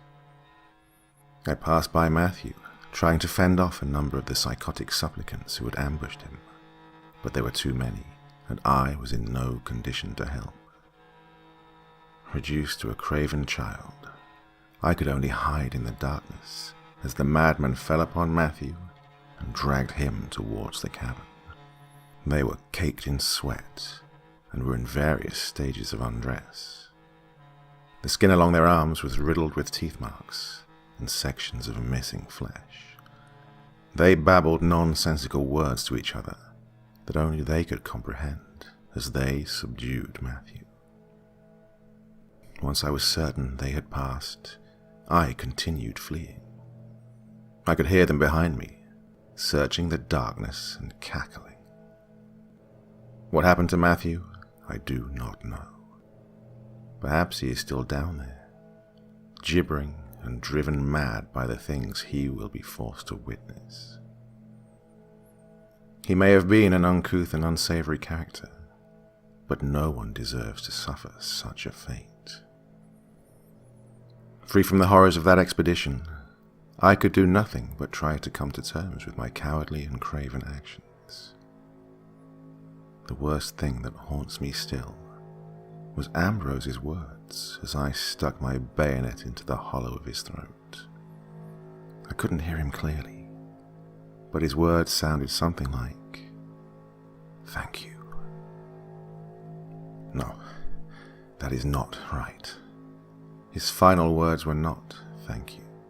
They were not appreciation for sparing him from the madness and giving him the only mercy I had. No, his words were, "How could you? How could you fill my head with tales of heroics and adventure? How could you not help Ramsay Hodgson? How could you lead us into this horrible place? How could you do this to me? How could you run?" He is right. I have done those things, and the only thing that brings me any solace is drink. I think the only hope any of us has now lies in the Stoker estate.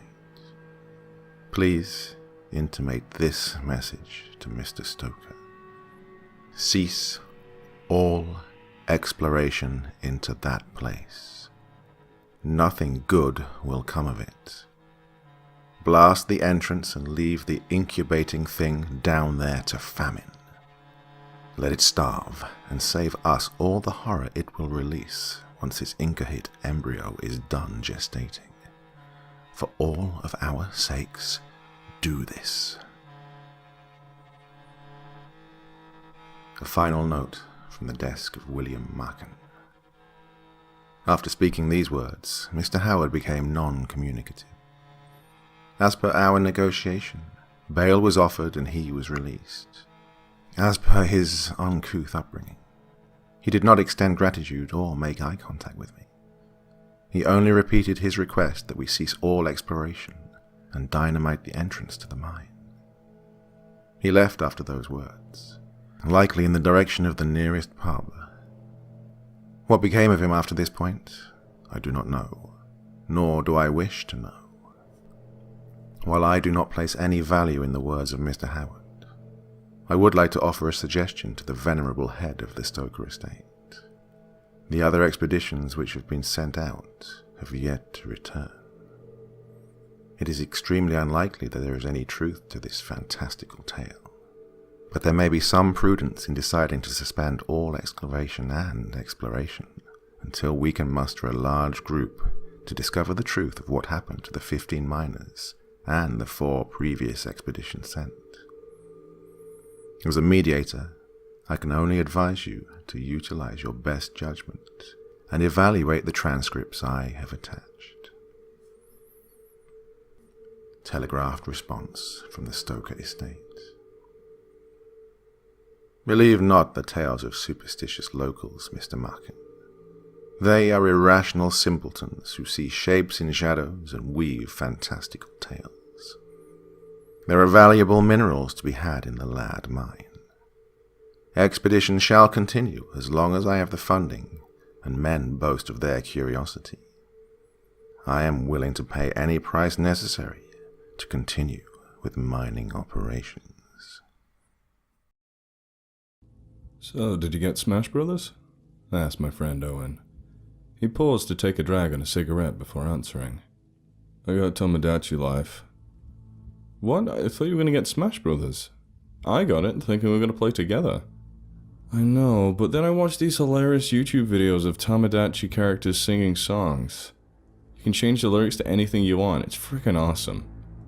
That does sound awesome, but I wish you would have told me. I would have just gotten that too. Sorry, dude. Oh well. Smash Brothers should be fun anyway. Owen took another drag, then said, I gotta go back to work. I'll call you later and tell you how it is. Okay, I'll just be playing Smash Brothers till then. Bye. Bye. Watch the videos. Okay. Bye. I went to YouTube and searched Tomodachi Life funny songs. Needless to say, people making their own lyrics to songs sung by video game characters is as funny as you would think it is. Damn, I said. Now I want this game. That evening, Owen called to tell me about it. Dude, you would love Tomodachi Life. I made the most messed up looking people. Can't wait for them to have babies. They have babies? That's awesome. Yeah, and they're a combination of the parents. So if the parents look all fucked up, then the baby will probably look like a complete freak. Damn. Smash Bros is fun. I did a few online battles, but I don't know what I'm doing yet. Owen changed the subject back to Tomodachi. It's weird though. I didn't get to make my own character at the beginning. Why not? Oh no. There was already a character there. I wanted to import my me, but I just jumped over to that part. I know because I watched the video on YouTube showing someone starting the game for the first time. I tried to edit it, but it won't save. That's weird, so you're forced to be someone else. Well, not really. I mean, I just made another character that looks like me, and I'm pretending he's the main guy. It's just weird because the me's talk about the other guy like he's a mayor or whatever, not me. Hey wait, did you get a used copy? Oh, that must be it. They usually erase the games before they resell them. At least at my store they did. Owen had previously worked at GameStop. I guess they forgot, or didn't bother. Are you gonna restart? There's no point really. Besides, the character is awesome. His name's Mr. Happy Death. He's even got a song. A song? Do other people get songs?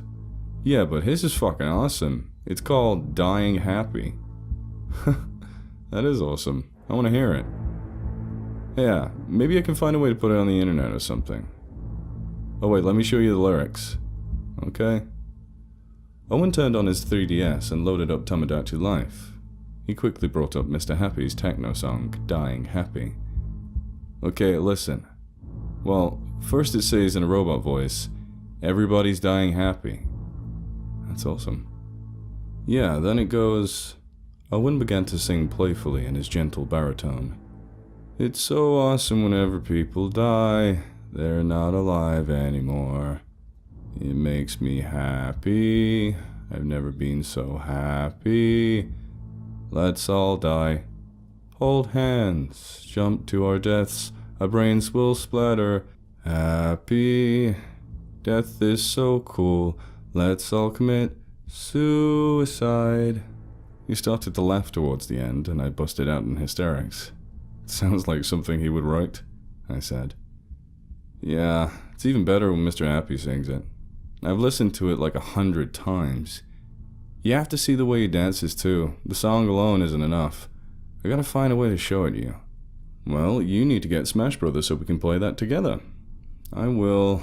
I gotta go though. We'll call you tomorrow. Okay, bye. Bye. But he didn't call. And the day after that, he didn't call.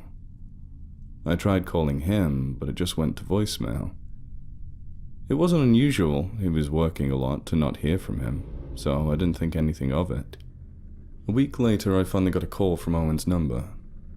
"What's up?" I said, as I usually did when Owen called. A female voice answered quietly. "This is Jenny." "Oh, what's up?" "It's about Owen." "What about him?" "Something horrible happened." Her voice was trembling, and I could tell she'd been crying. I didn't know what to think, but I knew if Owen's wife was calling me, then it was something seriously wrong. I thought maybe he'd left her, but I wasn't sure why she would call me to tell me when Owen could just do that himself. "Just tell me what happened, it's okay." "Owen is no longer with us." I didn't understand the meaning of those words. My best friend wouldn't die and leave me alone, not when we were both doing so well. I had been on a new medication for 1.5 years that helped fix a lot of my issues, and he had quit drinking and gotten a job, a good job. He couldn't die now when everything was going all right for a change.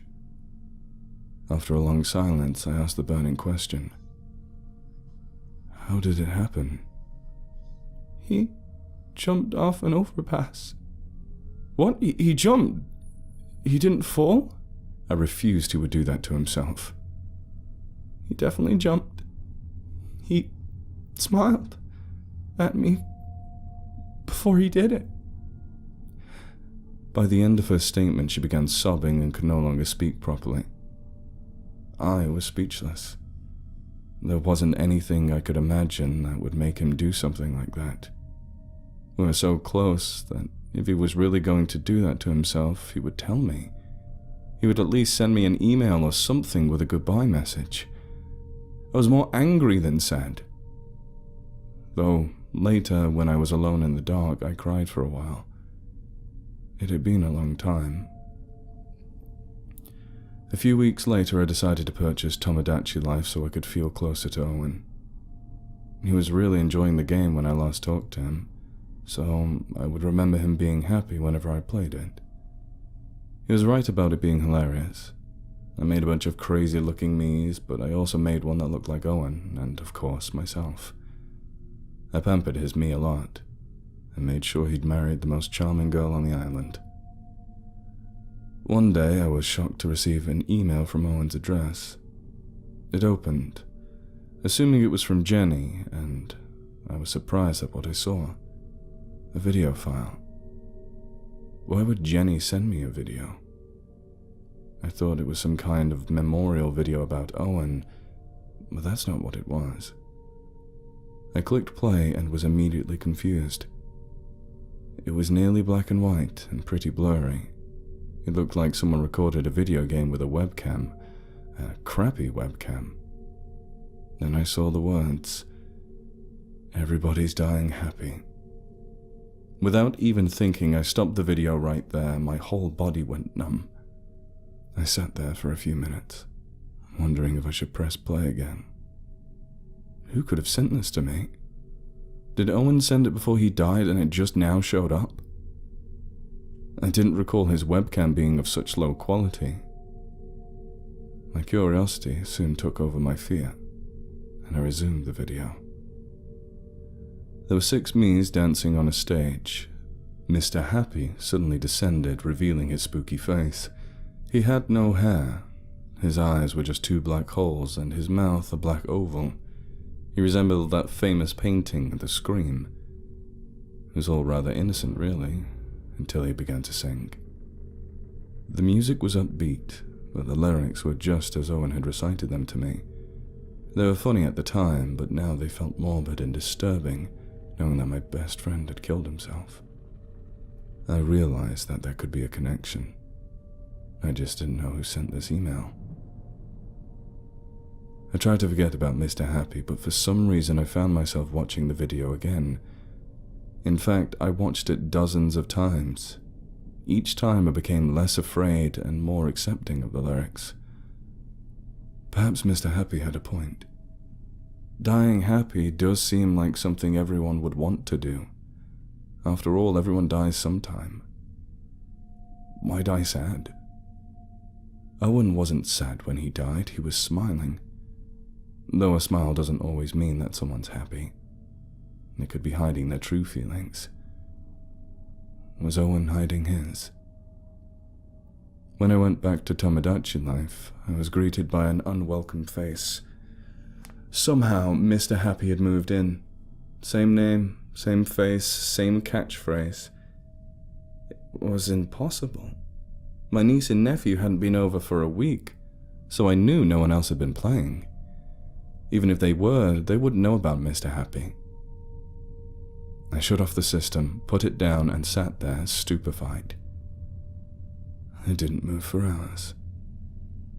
Once I calmed down a little, I found myself humming Mr. Happy's song. I just couldn't help it. I had to continue playing Tomodachi. If Mr. Happy was somehow related to Owen's suicide in any way, I needed to see for myself what he was all about. Everything seemed fine when I returned to my little island. Mr. Happy was just like the other residents, even with his strange catchphrases like, "Death feels good." I tried to change them, they wouldn't keep. I even changed the lyrics to his song, but they reverted back as well. Even stranger, Mr. Happy became the most charming male on the island, and every female was in love with him. I couldn't figure out how Mr. Happy could be involved in Owen's death. He was just a video game character. If he was in both of our games, then he must have been put there by the programmers. Maybe he appeared later in my game because I needed to unlock him or something. At least, that's what I thought at the time. Until the me started dying. Name of me has committed suicide. That's the message I got when I looked at one of my me's apartments. They would never put suicide in a family-friendly game like Tomodachi Life.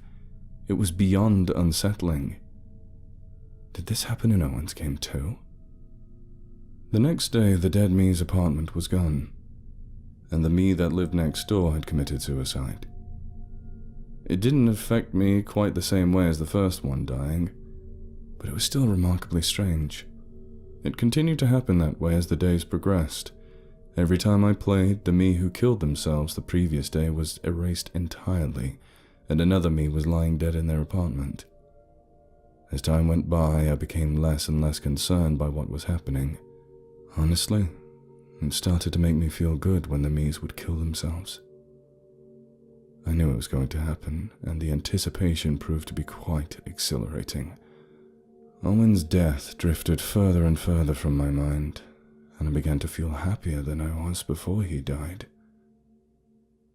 After 36 me's were gone, there was just one more lying dead, Mr. Happy, Owen, and myself. The suicides occurred in descending order according to the apartment layout, so the order of the next suicides would be Owen, myself, and then Mr. Happy. But Mr. Happy can't die. He has to be there to help the others be happy. Without him, I never would have realized that we should all die happy. I know now that the reason Owen killed himself was because he was happier than he had ever been. He wanted to die happy. He wanted to die free. I want to do the same. The following morning, I got up early to play Tomodachi Life. I smiled inside and out when I saw Owen's me lying dead on the floor of his virtual apartment. Mr. Happy's song started playing on its own. I danced around the room, though I didn't know how to dance. Just one more day, and it will be my turn. My me will die, and so will I. I will die happy. It's something everyone should do. Why would we want our last moments to be painful? Don't we want our families and friends to remember us smiling? Tomorrow, I will jump to my death. But first, I'll smile at someone I love. Thank you, Mr. Happy. Everybody's time traveling.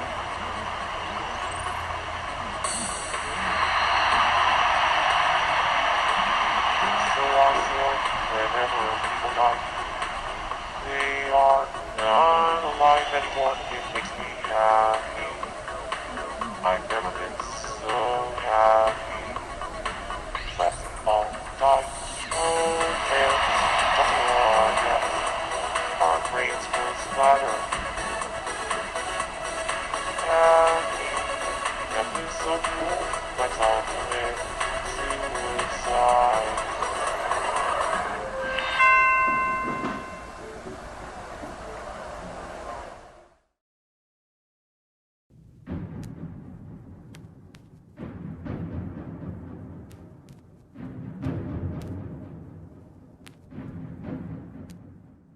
Some people might recall some momentary buzz caused a couple years ago by a particularly odd Morrowind mod.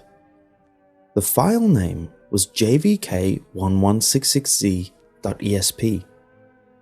It was never posted to any of the larger Elder Scrolls communities, usually just smaller boards and role-playing groups.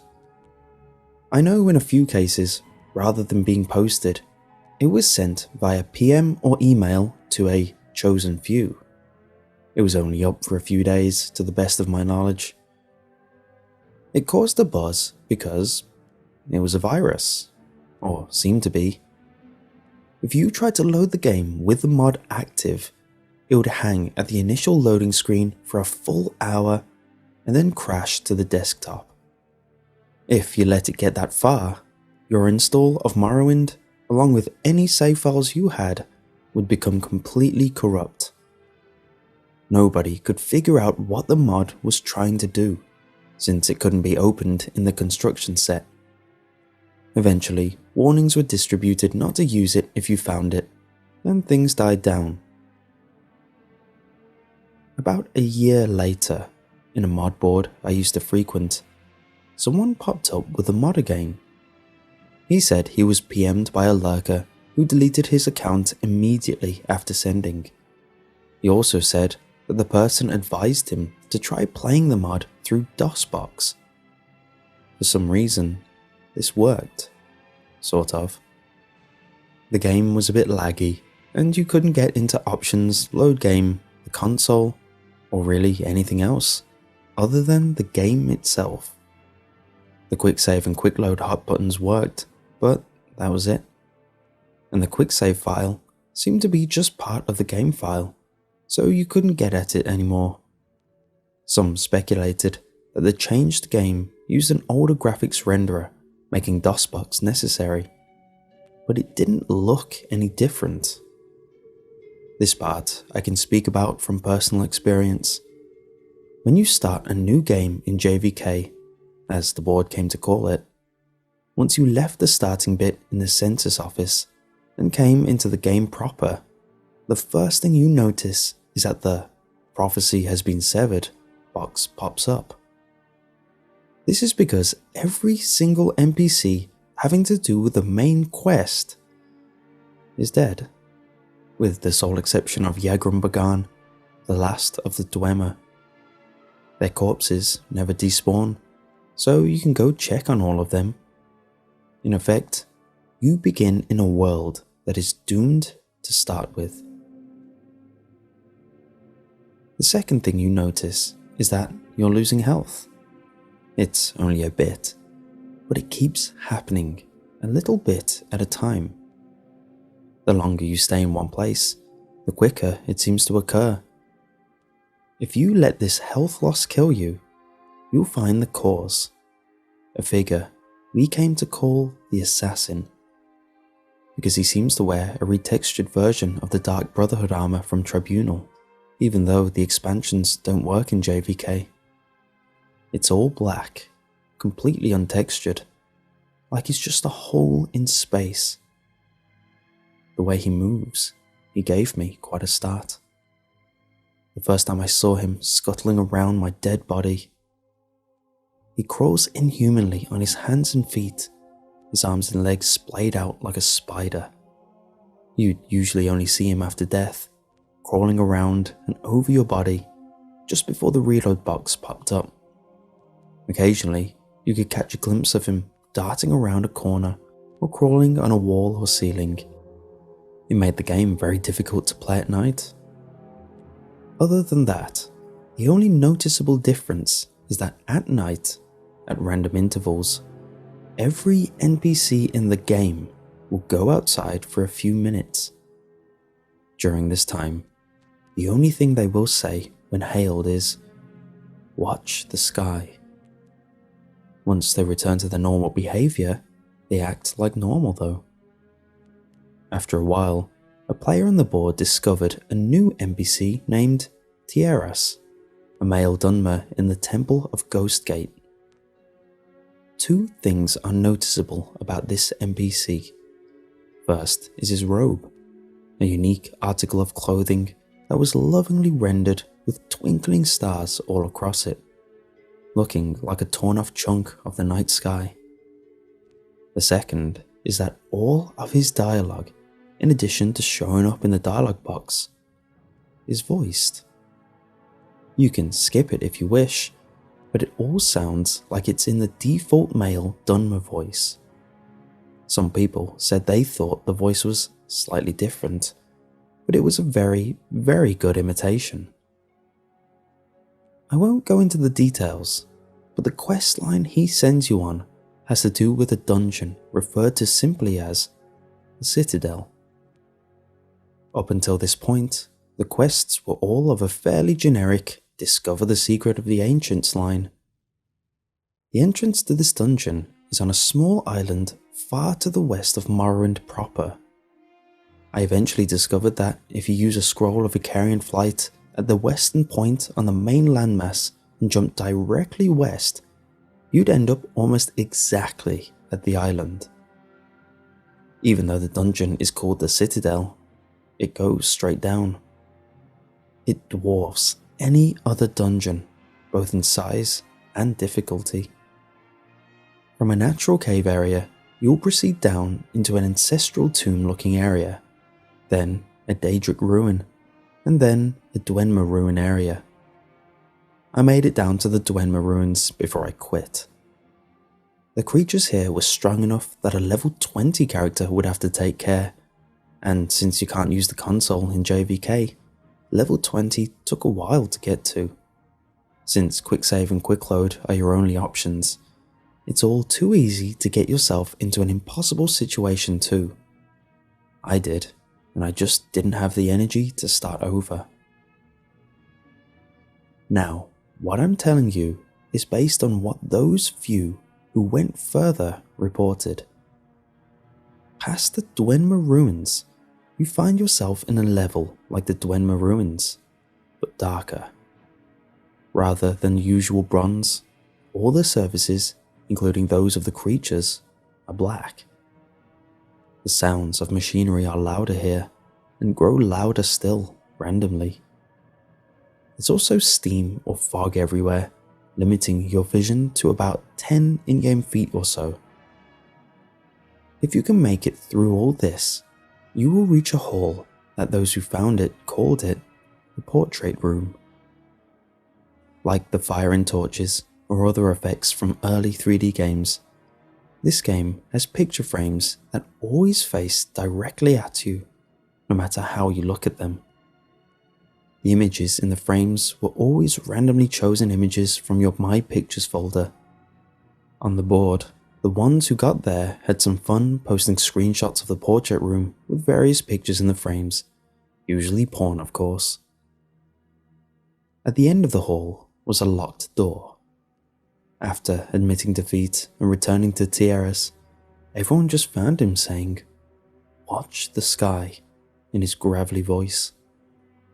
What's more, nobody else in the game would say anything. There was just a completely blank dialogue box with no other options at all. They wouldn't even rattle off the usual canned audible greetings. The only exception was at night. Whenever they'd go out for a few minutes, they'd still repeat it. Watch the sky.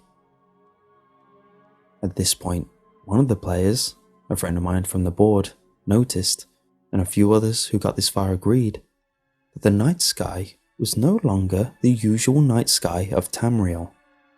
It had changed to a depiction of a real night sky.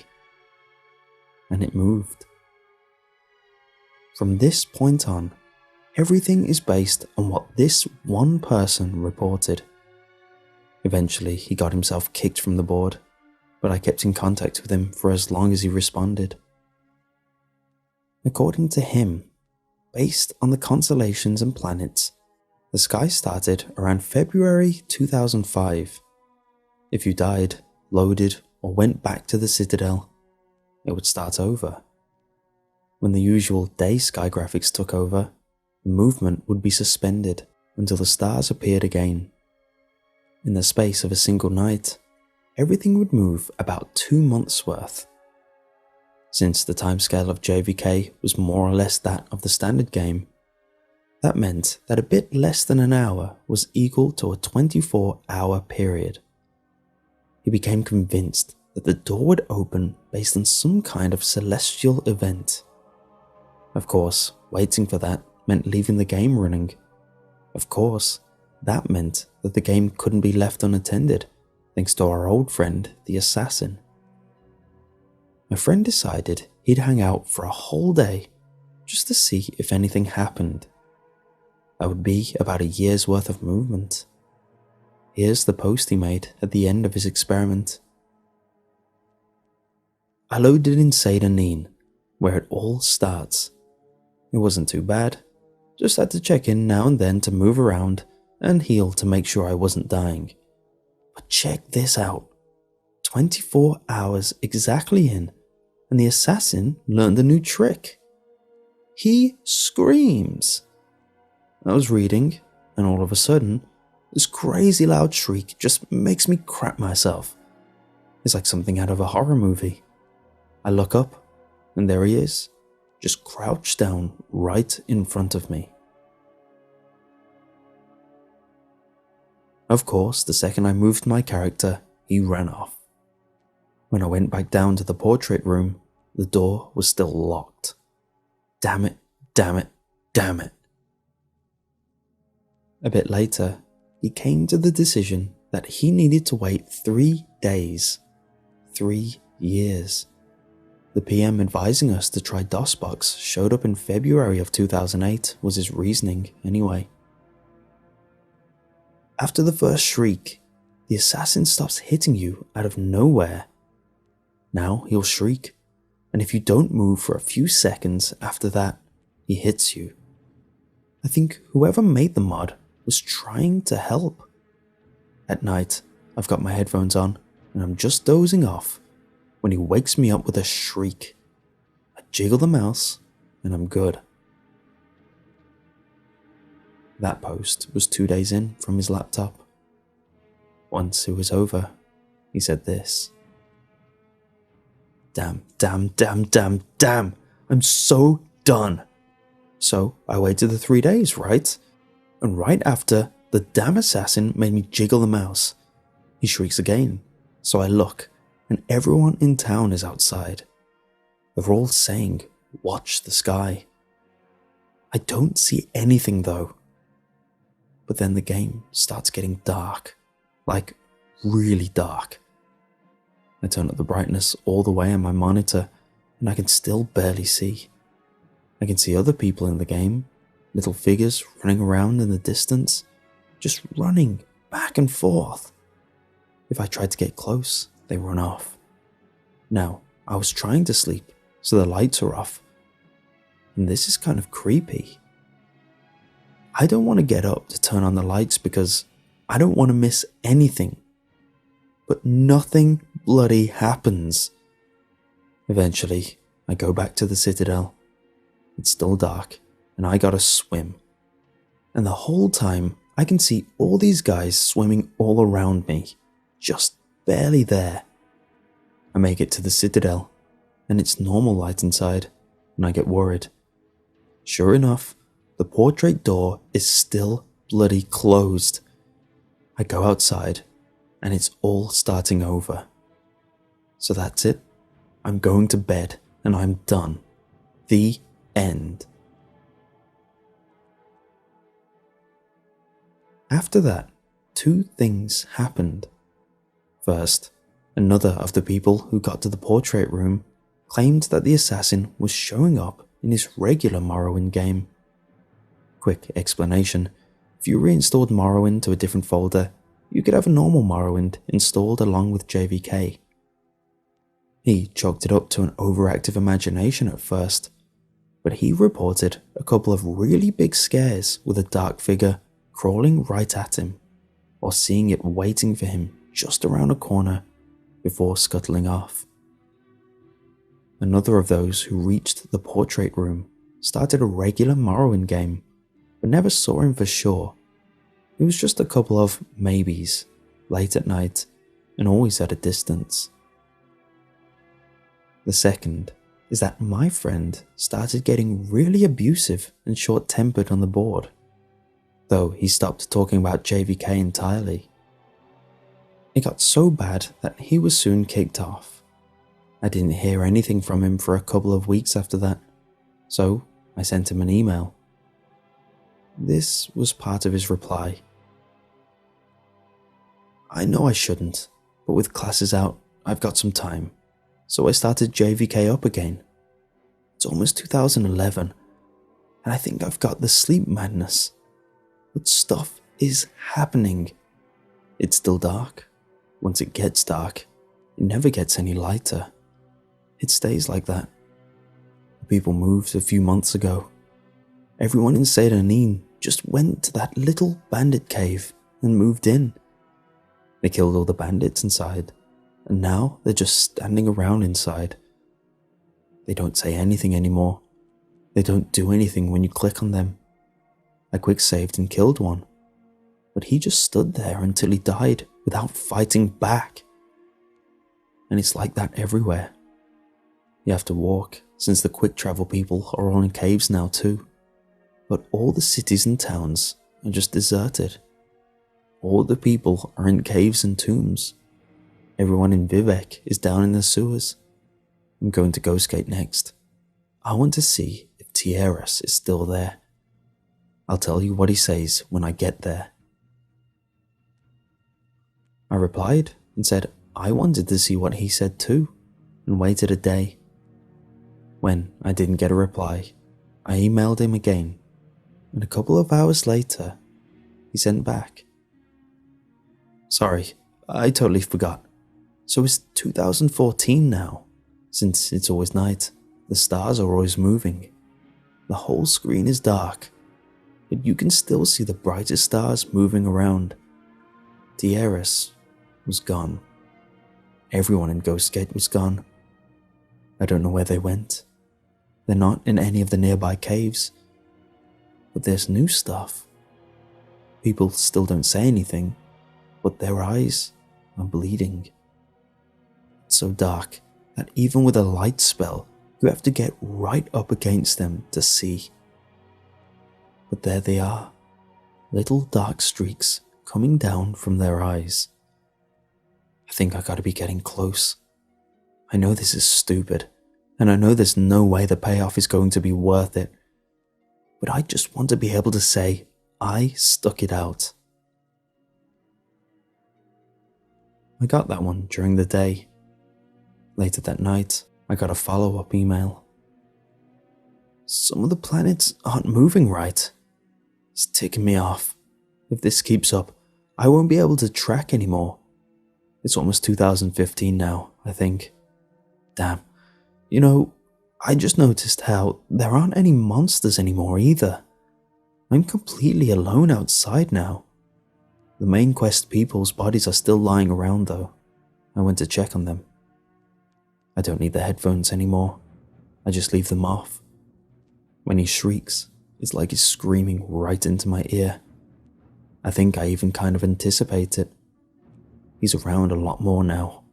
A lot closer. He's different from the other people who started showing up, remember? They keep running around, just where I can barely see them. I have to admit, it's kind of creepy at night. Sometimes, when I go to the bathroom or whatever, I swear I can see something out of the corner of my eye. I'm keeping all the lights on now. I sent him a letter, jokingly telling him to get some real sleep, and left it at that. 2 mornings later, I found this in my email. It was the last thing I got from him. After this, he stopped responding completely. I just got up from a messed up dream, I think. The assassin shrieked at me, and when I opened my eyes, he was right there, crouched over me. His arms and legs were longer, more like a spider's. I tried to push him away, but when I touched him, my hands just went inside, and I couldn't get them loose again, like he was made of tar or something. Then I woke up, I thought. He was gone, but when I looked at the monitor, I wasn't where I was before. I was in the Corpusarium with Yagrum. For once, the light was okay, and I could see him all bloated on those mechanical spider legs. I sat down at the computer, and he started talking to me. Not in a box, but really talking to me, in Dietra's voice. He knew things about me. He told me things that I never told anyone. Some things I totally forgot about. He told me that almost nobody had made it this far, and that the door would open up soon. I just had to hang on a little while longer. He said I'd know when it was time. He said I might be the first one to see what was inside. And then I woke up for real, but I was at the computer. I still wasn't where I was before. I'm swimming out to the Citadel Island, and I can hear this tapping. It's at my window. It's over on the left. So I'm sending you this because I left my laptop by my bed to the right. Just a little tap, tap, tap, like he's knocking his finger against the glass. I might still be dreaming now. So, I guess that's the end of the story. I know there's a few other stories floating around about the mod, but this is the only one I know as true, as far as it goes. I deleted my JVK copy of the game pretty much right after I gave up, but I'd like to get the mod again. If anyone still has a copy of the file, I'd like to see some of this for myself.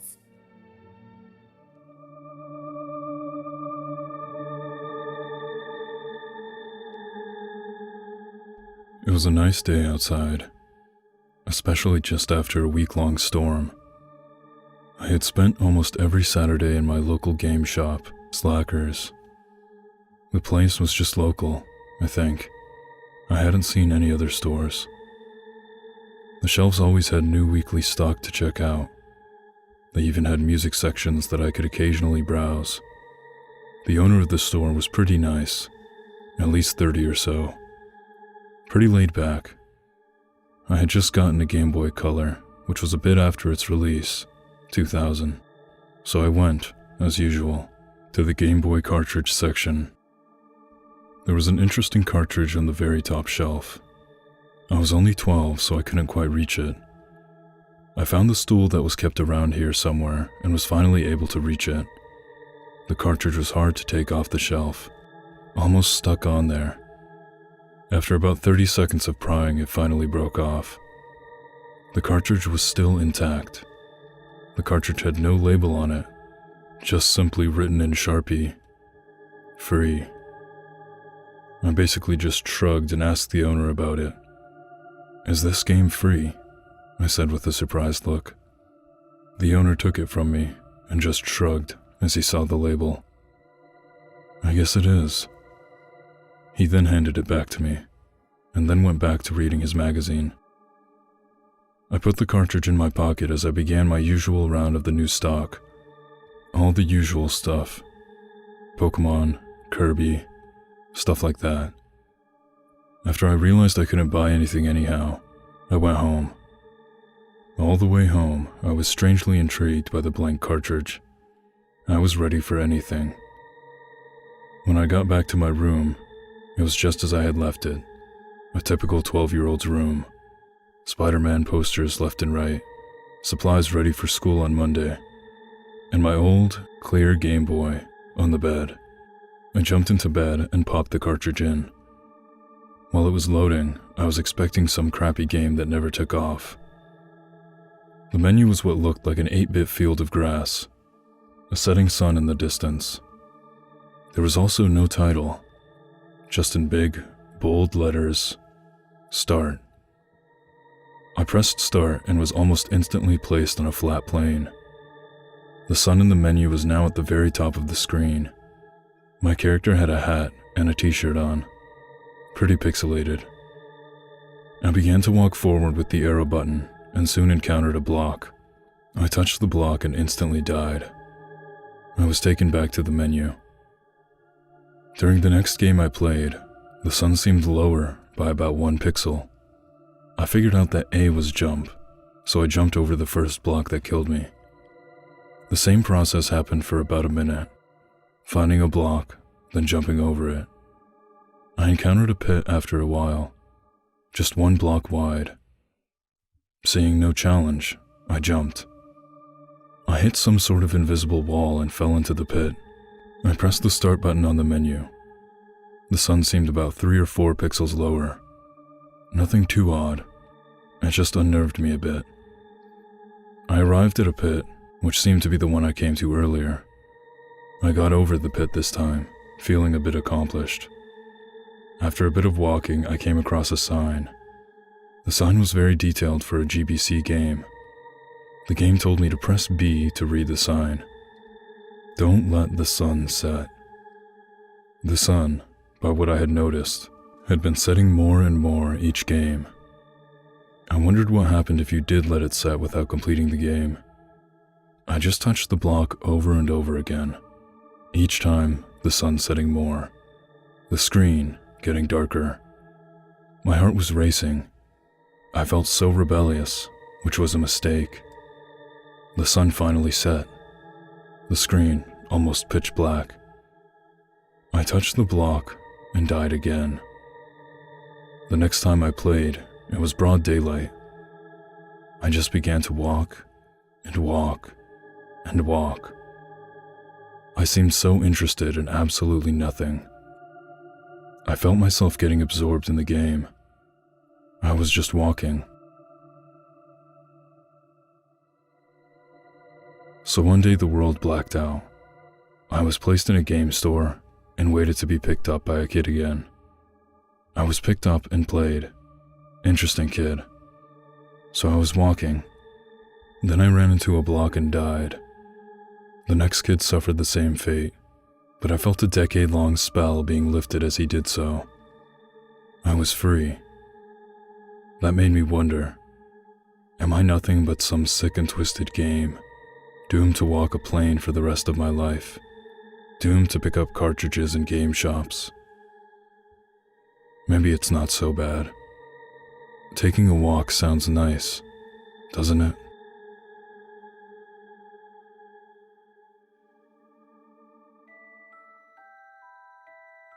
Bedtime is supposed to be a happy event for a tired child. For me, it was terrifying. While some children might complain about being put to bed before they have finished watching a film or playing their favourite video game, when I was a child, nighttime was something to truly fear. Somewhere in the back of my mind, it still is. As someone who is trained in the sciences, I cannot prove that what happened to me was objectively real, but I can swear that what I experienced was genuine horror. A fear which, in my life, I'm glad to say, has never been equalled. I will relate it to you all now as best as I can. Make of it what you will, but I'll be glad to just get it off my chest. I can't remember exactly when it happened, but my apprehension towards falling asleep seemed to correspond with my being moved into a room of my own. I was 8 years old at the time, and until then, I'd shared a room, quite happily, with my older brother. As is perfectly understandable for a boy 5 years my senior, my brother eventually wished for a room of his own, and, as a result, I was given the room at the back of the house. It was a small, narrow, yet oddly elongated room, large enough for a bed and a couple of chests of drawers, but not much else. I couldn't really complain because, even at that age, I understood that we did not have a large house and I had no real cause to be disappointed, as my family was both loving and caring. It was a happy childhood, during the day. A solitary window looked out onto our back garden. Nothing out of the ordinary, but even during the day, the light which crept into the room seemed almost hesitant. As my brother was given a new bed, I was given the bunk bed which we used to share. While I was upset about sleeping on my own, I was excited at the thought of being able to sleep in the top bunk, which seemed far more adventurous to me.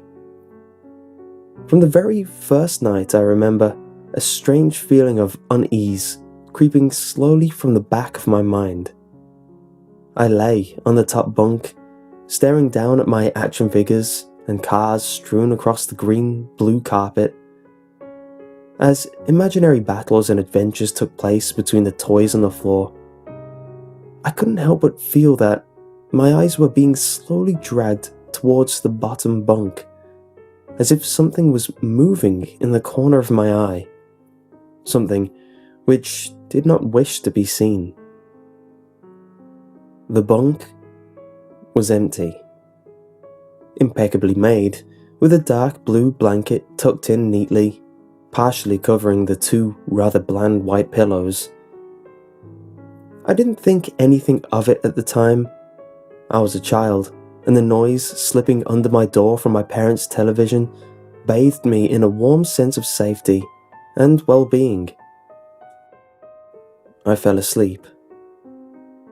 When you awaken from a deep sleep to something moving or stirring, it can take a few moments for you to truly understand what is happening.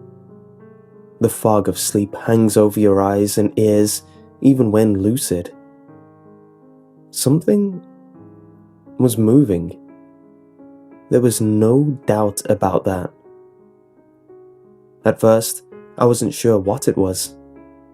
Everything was dark, almost pitch black, but there was enough light creeping in from outside to outline that narrowly suffocating room. Two thoughts appeared in my mind almost simultaneously. The first was that my parents were in bed because the rest of the house lay both in darkness and silence. The second thought turned to the noise, a noise which had obviously woken me. As the last cobwebs of sleep withered from my mind, the noise took on a more familiar form. Sometimes, the simplest of sounds can be the most unnerving. A cold wind whistling through a tree outside, a neighbor's footsteps uncomfortably close, or, in this case, the simple sound of bedsheets rustling in the dark. That was it. The bedsheets rustling in the dark, as if some disturbed sleeper was attempting to get all too comfortable in the bottom bunk. I lay there, in disbelief, thinking that the noise was either my imagination, or perhaps just my pet cat finding somewhere comfortable to spend the night. It was then that I noticed my door, shut as it had been as I'd fallen asleep. Perhaps my mum had checked in on me and the cat had sneaked into my room then. Yes, that must have been it. I turned to face the wall, closing my eyes in the vain hope that I could fall back to sleep As I moved, the rustling noise from underneath me ceased. I thought that it must have disturbed my cat, but quickly I realized that the visitor in the bottom bunk was much less mundane than my pet trying to sleep, and much more sinister. As if alerted to and disgruntled by my presence, the disturbed sleeper began to toss and turn violently, like a child having a tantrum in their bed. I could hear the sheets twist and turn with increasing ferocity. Fear then gripped me, not like the subtle sense of unease I had experienced earlier, but now potent and terrifying. My heart raced as my eyes panicked, scanning the almost impenetrable darkness. I let out a cry. As most young boys do, I instinctively shouted on my mother. I could hear something stir on the other side of the house, but as I began to breathe a sigh of relief that my parents were coming to save me, the bunk beds suddenly started to shake violently, as if gripped by an earthquake, scraping against the wall. I could hear the sheets below me thrashing around as if tormented by malice. I did not want to jump down to safety, as I feared the thing in the bottom bunk would reach out and grab me, pulling me into the darkness. So I stayed there, white knuckles clenching my own blanket like a shroud of protection. The wait seemed like an eternity. The door finally, and thankfully, burst open, and I lay, bathed in light, while the bottom bunk, the resting place of my unwanted visitor, lay empty and peaceful. I cried, and my mother consoled me. Tears of fear, followed by relief, streamed down my face. Yet, through all of the horror and relief, I did not tell her why I was so upset. I cannot explain it, but it was as though whatever had been in that bunk would return if I even so much as spoke of it, or uttered a single syllable of its existence. Whether that was the truth, I do not know. But as a child, I felt as if that unseen menace remained close, listening. My mother lay in the empty bunk, promising to stay there until morning. Eventually, my anxiety diminished. Tiredness pushed me back towards sleep. But I remained restless, waking several times momentarily to the sound of rustling bedsheets. I remember the next day, wanting to go anywhere, be anywhere, but in that narrow, suffocating room. It was a Saturday, and I played outside, quite happily with my friends. Although our house was not large, we were lucky to have a long, sloped garden in the back. We played there often, as much of it was overgrown and we could hide in the bushes, climb in the huge sycamore tree which towered above all else, and easily imagine ourselves in the throes of a grand adventure in some untamed, exotic land. As fun as it all was, occasionally my eye would turn to that small window, ordinary, slight and innocuous. But for me, that thin boundary was a looking glass into a strange, cold pocket of dread. Outside the lush green surroundings of our garden, filled with smiling faces of my friends, could not extinguish the creeping feeling crawling its way up my spine, each hair standing on end, the feeling of something in that room watching me play, waiting for the night when I would be alone, eagerly filled with hate.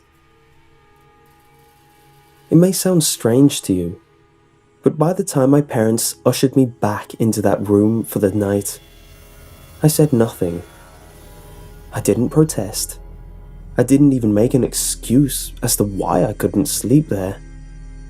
I simply and sullenly walked into that room, climbed the few steps into the top bunk, and then waited. As an adult, I would be telling everyone about my experience, but even at that age, I felt almost silly to be talking about something which I really had no evidence for. I would be lying, however, if I said this wasn't my primary reason. I still felt that this thing would be enraged if I so much as spoke of it. It's funny how certain words can remain hidden from your mind, no matter how blatant or obvious they are. One word came to me that second night, lying there in the darkness, alone, frightened, aware of a rotten change in the atmosphere, a thickening of the air as if something had displaced it. As I heard the first casual twist of the bedsheets below, the first anxious crease of my heartbeat at the realization that something was once again in that bottom bunk.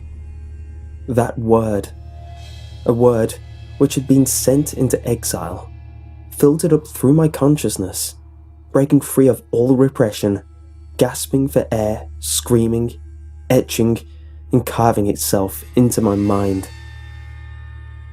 Ghost. As this thought came to me, I noticed that my unwelcome visitor had ceased moving.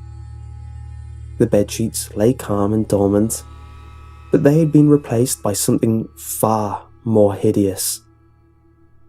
A slow, rhythmic, rasping breathing heaved and escaped from the thing below.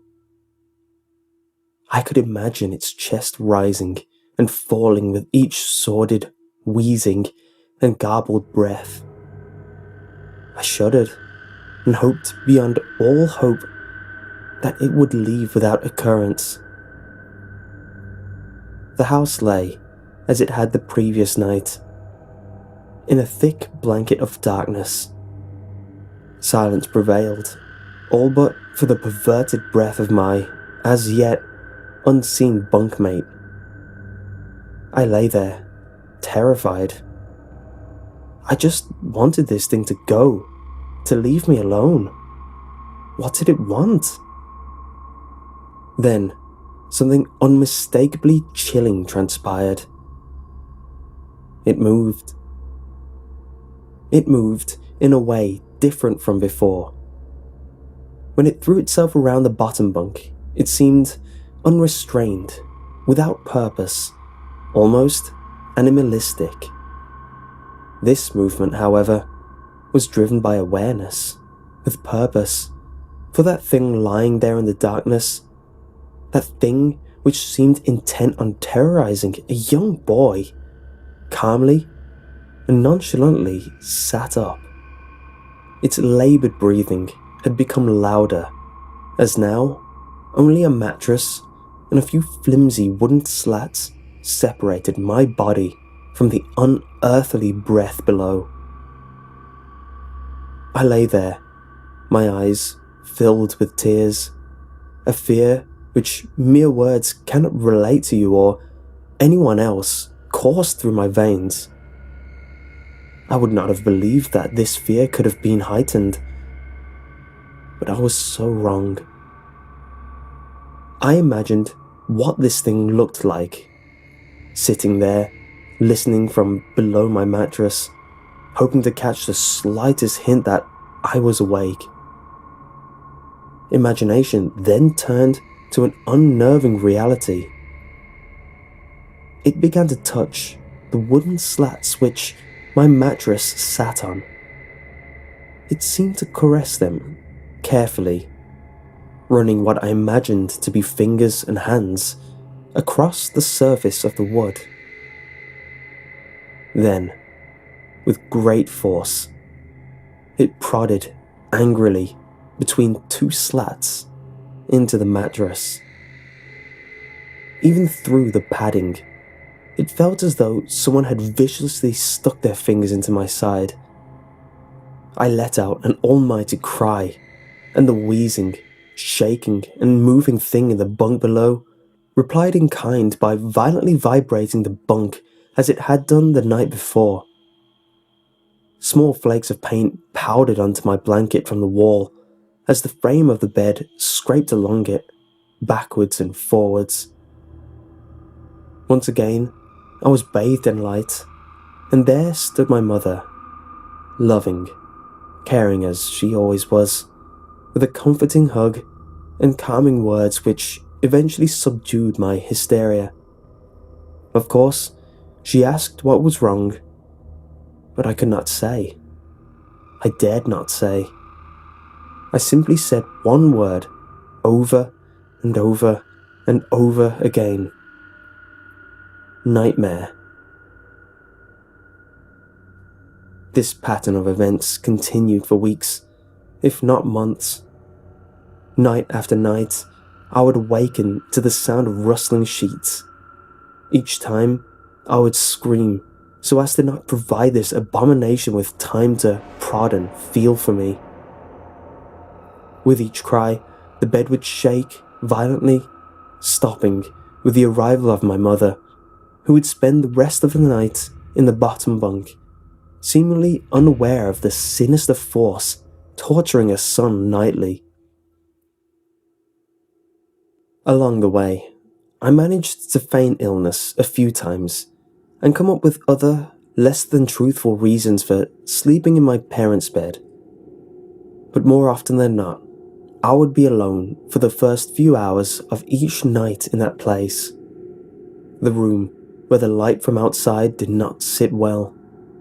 Alone with that thing. With time, you can become desensitized to almost anything, no matter how horrific.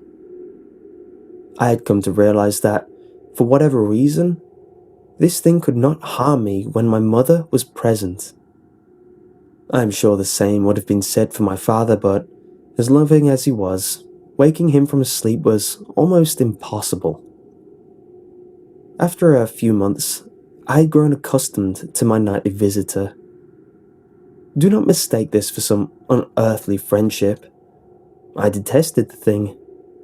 I still feared it greatly, as I could almost sense its desire and its personality, if you could call it that.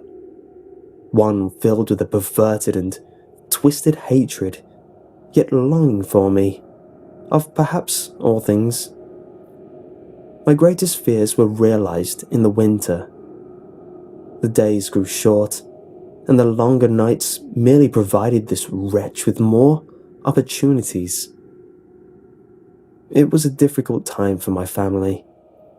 My grandmother, a wonderfully kind and gentle woman, had deteriorated greatly since the death of my grandfather. My mother was trying her best to keep her in the community as long as possible. However, dementia is a cruel and degenerative illness, robbing a person of their memories one day at a time. Soon, she recognized none of us, and it became clear that she would need to be moved from her house to a nursing home. Before she could be moved, my grandmother had a partially difficult few nights, and my mother decided that she would stay with her. As much as I loved my grandmother and felt nothing but anguish at her illness, to this day, I feel guilty that my first thoughts were not of her, but of what my nightly visitor may do should it become aware of my mother's absence, her presence being the one thing which I was sure was protecting me from the full horror of this thing's reach. I rushed home from school that day and immediately wrenched the bedsheets and mattress from the lower bunk, removing all of the slats and placing an old desk and chest of drawers and some chairs which were kept in a cupboard where the bottom bunk used to be. I told my father I was making an office, which he found adorable. But I would be damned if I'd give that thing a place to sleep for one more night. As darkness approached, I lay there, knowing my mother was not in the house. I did not know what to do. My only impulse was to sneak into a jewelry box and take a small family crucifix which I had seen there before. While my family were not very religious, at that age I still believed in God and hoped that somehow this would protect me. Although fearful and anxious, while gripping the crucifix under my pillow tightly in one hand, sleep eventually came and I was drifted off to a dream. I hoped that I would awaken in the morning without incident. Unfortunately, that night was the most terrifying of all. I woke gradually. The room was once again dark. As my eyes adjusted, I could gradually make out the window and the door and the walls, some toys on the shelf, and even to this day I shudder to think about it, for there was no noise, no rustling of sheets, no movement at all. The room felt lifeless. Lifeless yet not empty. The nightly visitor, that unwelcome, wheezing, hate-filled thing which had terrorized me night after night, was not in the bottom bunk. It was in my bed. I opened my mouth to scream, but nothing came out. Utter terror had shaken the very sound from my voice. I lay, motionless. If I could not scream, I did not want to let this thing know I was awake. I had not seen it yet. I could only feel it. It was obscured under my blanket. I could see its outline, and I could feel its presence. But I dared not look. The weight of it pressed down on top of me, a sensation I will never forget. When I say that hours passed, I do not exaggerate. Laying there, motionless, in the darkness, I was every bit a scared and frightened young boy. If it had been during the summer months, it would have been light by then. But the grasp of winter is long and unrelenting, and I knew it would be hours before sunrise. A sunrise which I yearned for. I was a timid child by nature, but I reached the breaking point. A moment where I could wait no more, where I could survive under this intimately deviant abomination no longer. Fear can sometimes wear you out, make you tread bare, a shell of nerves, leaving only the slightest trace of you behind. I had to get out of that bed. Then I remembered the crucifix. My hand still lay underneath the pillow, but it was empty. I slowly moved my wrist around to find it, minimizing as best I could the sound and vibrations it caused. But it could not be found. I had either knocked it off the top bunk, or it had, I could not even bear to think of it, been taken from my hand. Without the crucifix, I lost any sense of hope. Even at a young age, you can be acutely aware of what death is, and intensely frightened of it. I knew I was going to die in that bed if I lay there, dormant, passive, doing nothing. I had to leave that room behind, but how? Should I leap from the bed and hope that I make it to the door? What if it is faster than me? Or should I slowly slip out that top bunk, hoping not to disturb my uncanny bedfellow. Realizing that I had not stirred when I moved, trying to find the crucifix, I began to have the strangest of thoughts. What if it was asleep? I hadn't so much as breathed since I had woken up. Perhaps it was resting, believing that it had finally gotten me, that I was finally in its grasp. Or perhaps it was toying with me. After all, it had been doing just that for countless nights.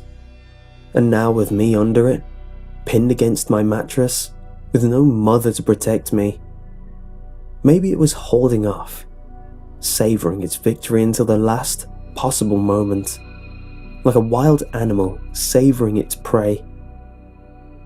I tried to breathe as shallowly as possible, and mustering every ounce of courage I could, I reached over, slowly with my right hand, and began to peel the blanket off of me. What I found under those covers almost stopped my heart. I did not see it, but as my hand moved the blanket, it brushed against something smooth and cold, something which felt unmistakably like a gaunt hand. I held my breath in terror, as I was sure it must have now known that I was awake. Nothing. I did not stir. It felt dead. After a few moments, I placed my hand carefully further down the blanket and felt a thin, poorly formed forearm.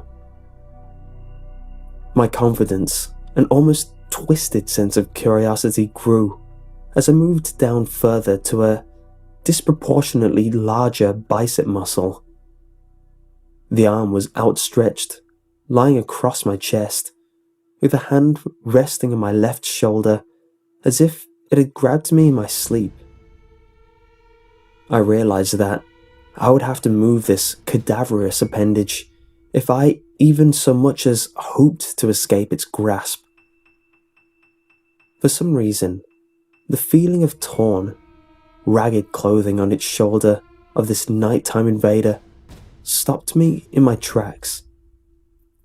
Fear once again swelled in my stomach and in my chest as I recoiled my hand in disgust at the touch of straggled, oily hair. I could not bring myself to touch its face, although I wondered to this day what it would have felt like. Dear God, it moved. It was subtle, but its grip on my shoulder and across my body strengthened. No tears came, but God, how I wanted to cry. As its hand and arm slowly coiled around me, my right leg brushed along the cool wall which the bed lay against. Of all that happened to me in that room, this was the strangest. I realized that this clutching, rancid thing which grew great delight from violating a young boy's bed was not entirely on top of me. It was sticking out from the wall, like a spider striking from its lair. Suddenly, its grip moved from a slow tightening to a sudden squeeze. It pulled and clawed at my clothes, as if frightened that the opportunity would soon pass. I fought against it, but its emaciated arm was too strong for me. Its head rose up, writhing and contorting under the blanket. I now realized where it was taking me. Into the wall. I fought for my dear life. I cried, and suddenly my voice returned to me, yelling, screaming, but no one came. Then I realized why it was so eager to suddenly strike. Why this thing had to have me now. Through my window, that window which seemed to represent so much malice from outside, streaked hope, the first rays of sunshine. I struggled further, knowing that if I could just hold on, it would soon be gone.